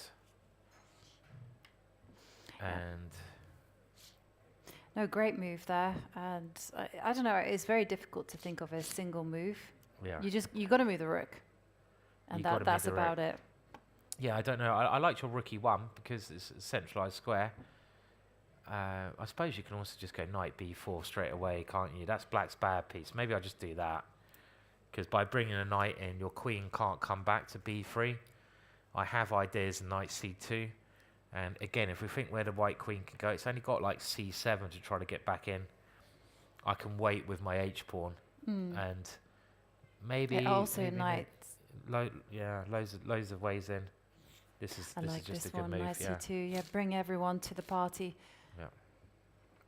Yeah. Yeah. And Faustino is one of the leaders on 4 out of 5. And I was just checking, Suleimanli drew his game, so he moves to 4.5 points. Andy Woodward is still playing, although that one looks like it's going to go on for well over 100 moves. It's a queen and pawn endgame. And here are the current standings so far. So, Mark, we see that at the minute it's a tie between Suleimanli and Maurizi, both on 4.5 points out of 6. Faustino looks like he's going to be losing, so he's going to move to, he's going to stay on 4 points. But Andy Woodward, he's a pawn up in a queen and pawn endgame. At the minute, it's still a draw. But if he wins, he takes the sole lead, 5 points out of 6. And it's kind of like he lost his first game, and then it's like win, win, win, win, win, win. That was an error. Yeah, shall we go and have a look at his game then? See what's happening, or do you want to do that? Or yeah, not that I exciting, mean, no? it is, it's kind of... Just a grind. It is a grind, and it will go on for a long time. For Daniel Juffer, it looks like he is winning against Liu Miaoyi. This is the game, yeah.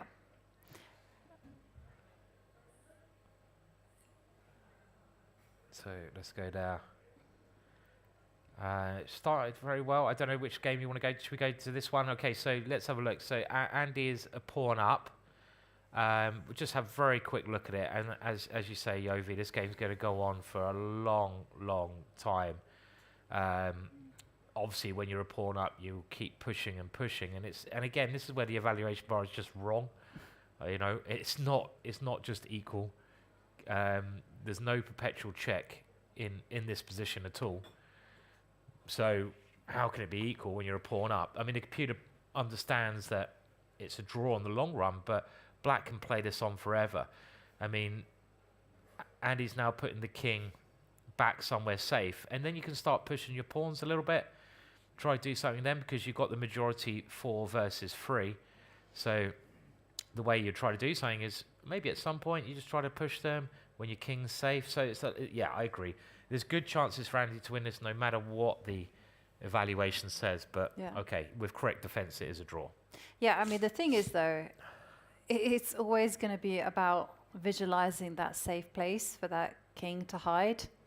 And it's also going to be very difficult for Andy to actually get a passed pawn without weakening his king. But with this time control, really anything can happen. With perfect play, I agree, it's going to be a draw. But still, plenty of margin, plenty of ways to go wrong. Like, for instance, Carissa could give, like, make an inaccurate move, and suddenly, you know, she'll be forced to trade off queens, and then that would be a winning king and pawn at endgame. But for Carissa, there is a lot on the line, Simon, because if she gets her final GM norm here, not only does she become America's second grandmaster, she also gets $100,000 bonus. That's not bad. Courtesy of the Jeannie Sinkfield Prize.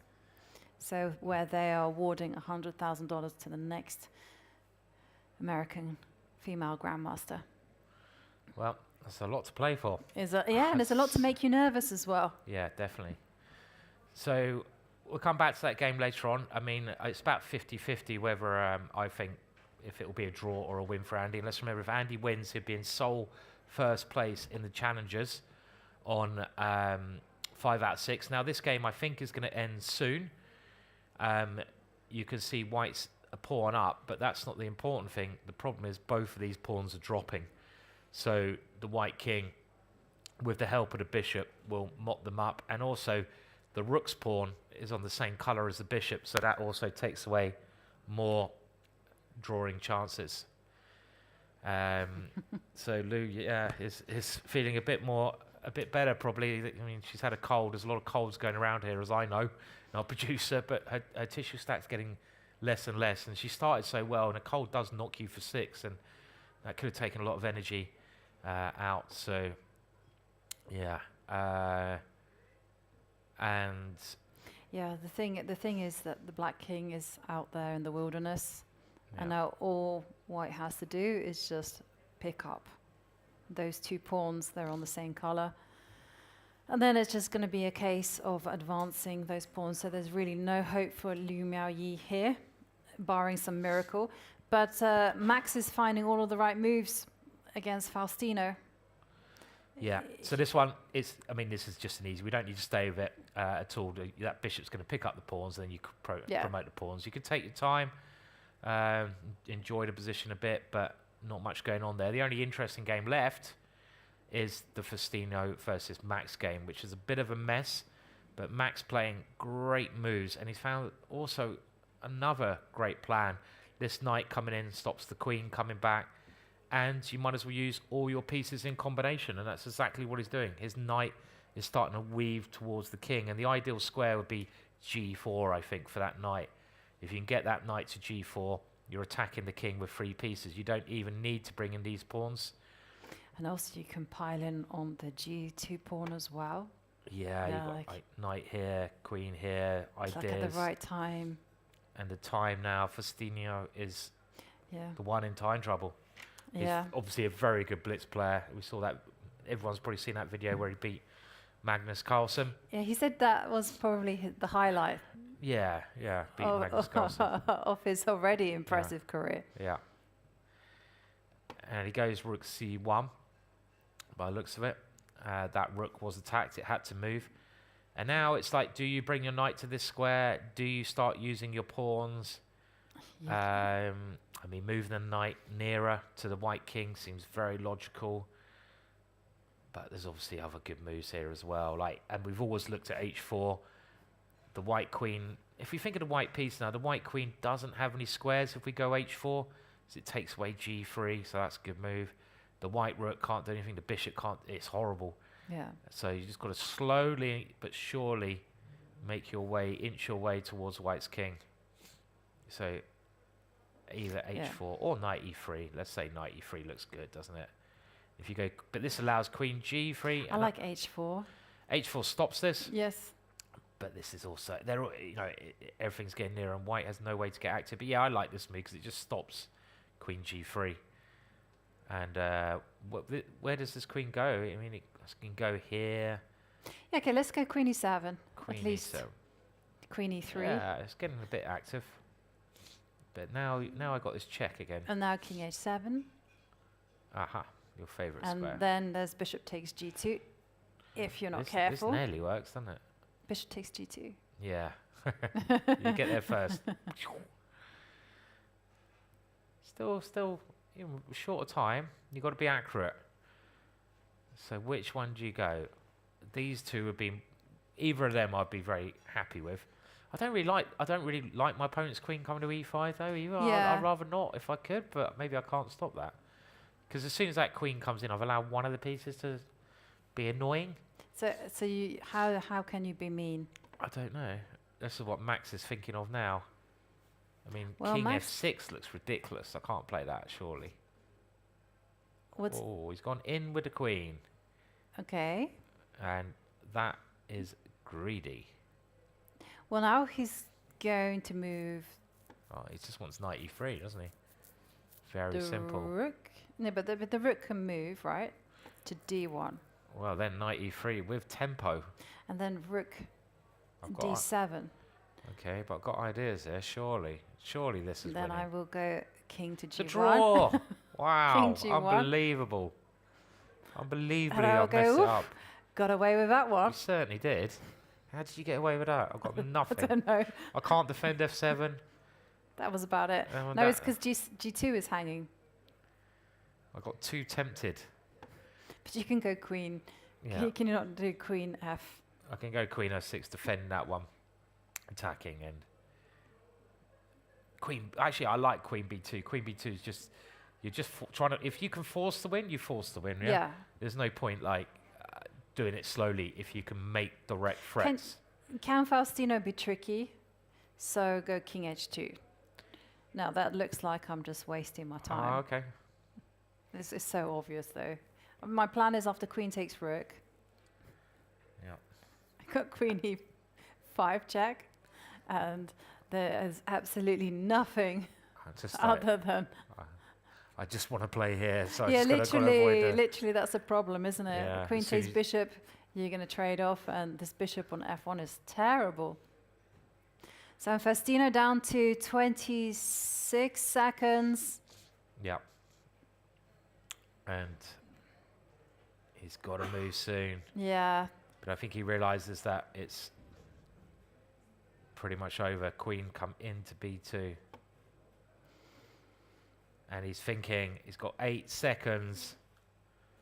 What's he going to do? And he's gone king. He's played your idea. But he's done it so it's no queen f4 check. Okay, well, that was smarter, at least. But come on, I don't believe it. I'm going to take your rook. Yeah. And if I take the rook, this is the idea.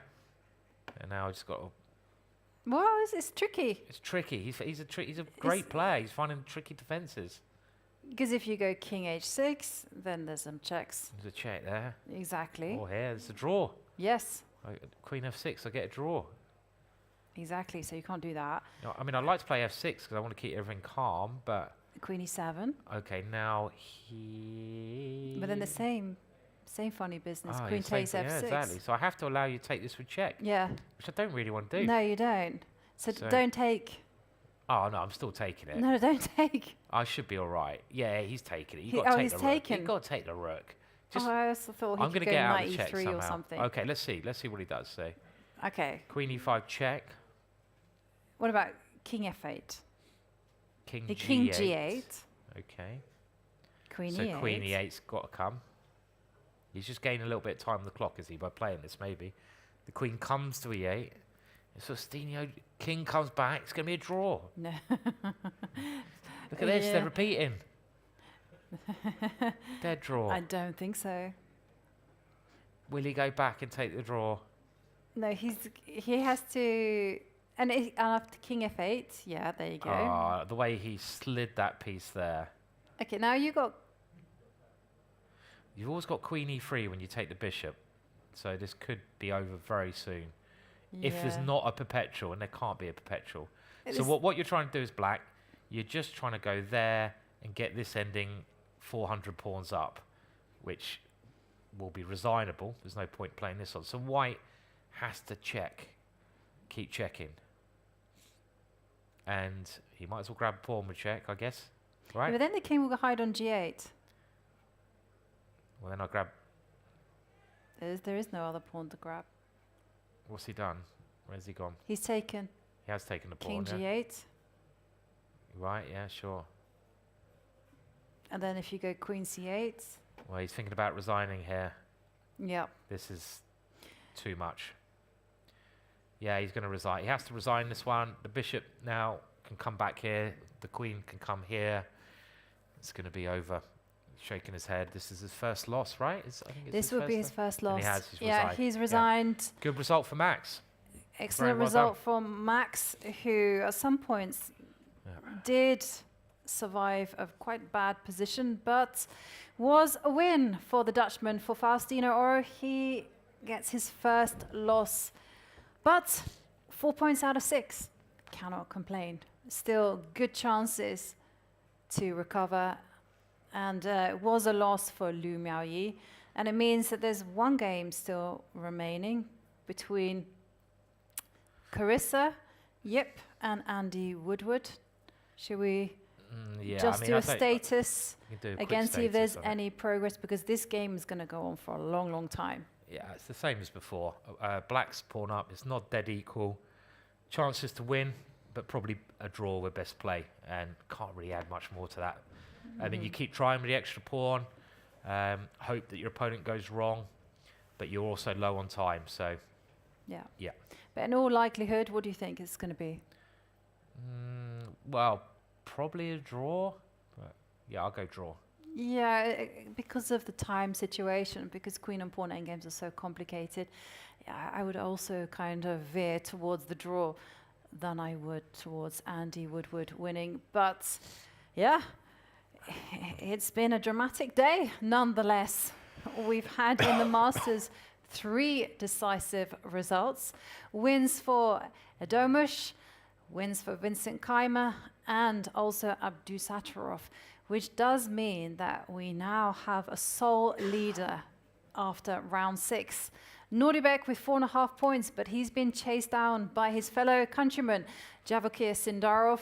And then we have a 3-way tie for sharing 3rd place between Vladimir Fedoseev, Hans Niemann, Vincent Keymer. Yep. So a little bit of a gap there at the top, and in the challenges, it's always a bloody day in the challenges, always lots of decisive results, and Ivanchuk got that smother mate, great win from Max there, and Erwin unfortunately losing for the Dutch players, and that all-American clash, probably a draw, but Andy has some chances to win. Yeah, and as the standings are currently, please bear in mind they might change. We have, at the minute, a 2-way tie between Marc-Andrea Morizzi, Aydin Suleimanli, both on 4.5 points out of 6.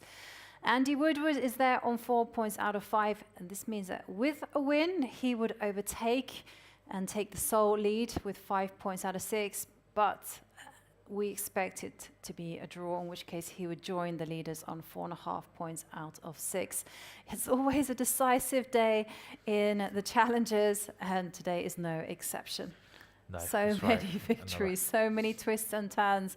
And I can tell you, Simon, that the first rest day might be behind us, but the tension certainly hasn't disappeared from the tournament hall. No, we're getting to the halfway stage. We had loads of blunders. It's been quite surprising. I mean, Gukesh's blunder today was, a big blunder, but it happens. It shows you that no one is fallible, and it's going to be exciting seeing how things develop for the rest. Yeah, definitely. Well, that brings our coverage to a close. Day 6 in the books. A huge thank you to everyone here for following on, for joining us, and big thank you to our audience who've been with us. They're now fewer in number, but they're still here with us. Just we're enjoying their insights, their contributions. A big thank you to everyone at home for following every move of the way. But everything we've seen so far, we've seen the blunders, we've seen the brilliancies, we've seen everything in between, and you can join us tomorrow for more of the same. Thank you for watching. Goodbye. Nodirbek, congratulations, a huge win against world champion Gukesh. The game ended very suddenly and shockingly. Before we have a look at the game, what went through your mind in the very end? Yeah, I feel, very sorry for him. I mean, it's terrible feeling. I've done it myself many times, so yeah, it's absolutely horrible feeling. This game was, pretty much normal. At some point, I think he was getting excited and he was obviously trying to push, but I sort of controlled the, the margin. I thought I had a, good margin to draw, and I think, yeah, at the end he was getting low on time and he felt nervous and he blundered horribly. Let's take a look at it. Take it away. We jump into the opening here. Yeah, I prepared this line, bishop, knight 3, bishop e3. It's kind of long strategical game. Rook e8, very logical, king h1. Yeah, here probably knight d2 is slightly better and then going for f4. Now if he plays knight e6, I think I can play knight c4 and maybe then take and f4 or f4 immediately, maybe slightly better, but okay, it should be normal. What I did is more ambitious, but okay, it's also risky. Knight f5, bishop f8. Yeah, I could knight c4, f6. I could have played f4 here, but okay, I thought this is nothing for me. Then g6 comes. I thought okay. I went for a queen g4, a little bit ambitious, but I was already feeling not great about my position and trying to complicate the position, but okay, I think it favors black, and in long term black is better because of two bishops. I was trying to, yes, h4 move is also, I'm not sure about this h4. I could have played like b3 maybe, because this is h4 is very committal. Later it became weakness and I had to, sack it with h5, so I don't feel like that h4 was the best move here. Yeah, after h4, g6, I think he overtook the initiative, and all the way here after rook a8, I realized that his idea, if I go bishop h6, he takes, queen g7, take, and here his f5, and after it, black is much better, I think, because the point has knight e4, if f4. So I had to, find some move for white because it's not that easy. Black just improves his position, and I think every move for white, has a downside. For example, if I go with my rook, like k1, can just take, and I can't take with bc. Like I had to take dc, and I didn't like the structure.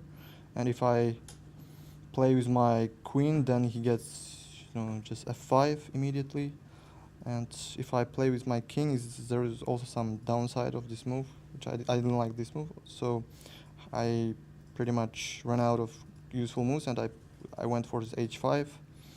Do you feel like in a spot where you're a bit out, like you will always kind of take the most ambitious approach if you feel like there's not the... No, I was just trying to, complicate things, and at the same time not to, take too much risk. Just I thought after h5, g8, I have some, good structure and potentially maybe f4 at some point. But yeah, I think he reacted well. I missed this idea with knight f4 from afar, but fortunately I have this idea with bishop f4, ef g4. Otherwise, I think I'm just busted. Yeah, after g4, fg, king g2, I think it's dynamically equal. Although white's pawn down, but I think he has good structure and some potential kingside play with rook h1 and so on. And yeah, I think he was getting very excited here, but I was thinking that it should be around equal. Yeah, here I saw Queen f4, I think, which is unpleasant for me because I didn't see a quite good move here. I saw this line, but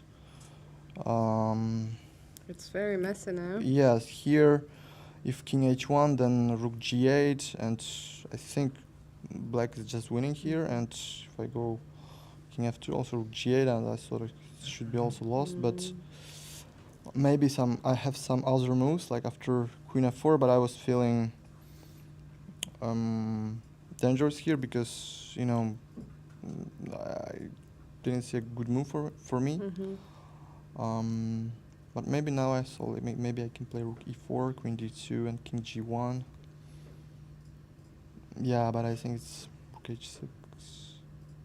Yeah, Rook h6 just wins. Yeah, and then King f8. Maybe I can play Queen g4. Yeah, but okay. I mean, It's very this is tricky. very dangerous. Yeah, for after Queen f4, I missed when I played this e5. I missed Queen f4, and after I was feeling not Big great, but relief at the board when he didn't play. yeah, Queen after f4. Rook h6, I felt very safe. Like even if I take the queens, it's just equal. But okay, I was also, you know, trying to complicate things. And Queen f5, and okay, Rook g5. So I think unexplainable. I mean, it's yet another move that comes into the collection of quite a few inexplicable blunders here already in Vachier-Lagrave. Do you? Yeah, no, I think it was the first round where there were some, you know, huge blunders. But I think apart from that, I can't recall games with huge blunders. But yeah, this is one of the highlights, I think. Yeah. Shocking end to the game. Let's quickly talk about something else. You played Hans a couple of days ago, and I heard that you guys were planning to play some paddle. Did you manage to do that? No, we were trying to find other two players. We want to play 2 against 2, so we couldn't quite manage, and yeah, we didn't play. Are you still looking for 2 other players? Yeah, of course. if you know, if you're watching this, other players. If we find 2 players, I'm joining. Yeah. Did you manage to get up to any other activities yesterday on the rest day? Yeah, I went to Wijk to have some lunch, and I went to gym and did some workout. But yeah, apart from it, just rested and, you know, regenerate some energy. You often get named by your peers as one of the most athletic players. Do you think that staying in shape is especially important here in Vachier-Lagrave in such a long tournament? Yeah, it's a very long tournament. I mean, you have to, you know, do some activity physically and stay fit. As I mean, yeah, I mean, it's everyone has his own, you know, approach. Yeah, but when I feel okay, I go to the gym and I do some workout. But besides, I just, you know, rest. Nodirbek with the win. You're in the shared lead. Well, for the moment in the sole lead. Maybe your compatriot will join you. Feeling good at this point, halfway through the tournament? Almost halfway? Yeah, after this kind of gift, I mean, it's a good feeling, but also, you know, it's a sign that I have to, you know, to improve my chess also. Yeah, I mean, yeah, I don't feel satisfied with my game today, so I try to play it better. Well, we look forward to seeing your upcoming games. Congratulations again, and good luck tomorrow. Thank you.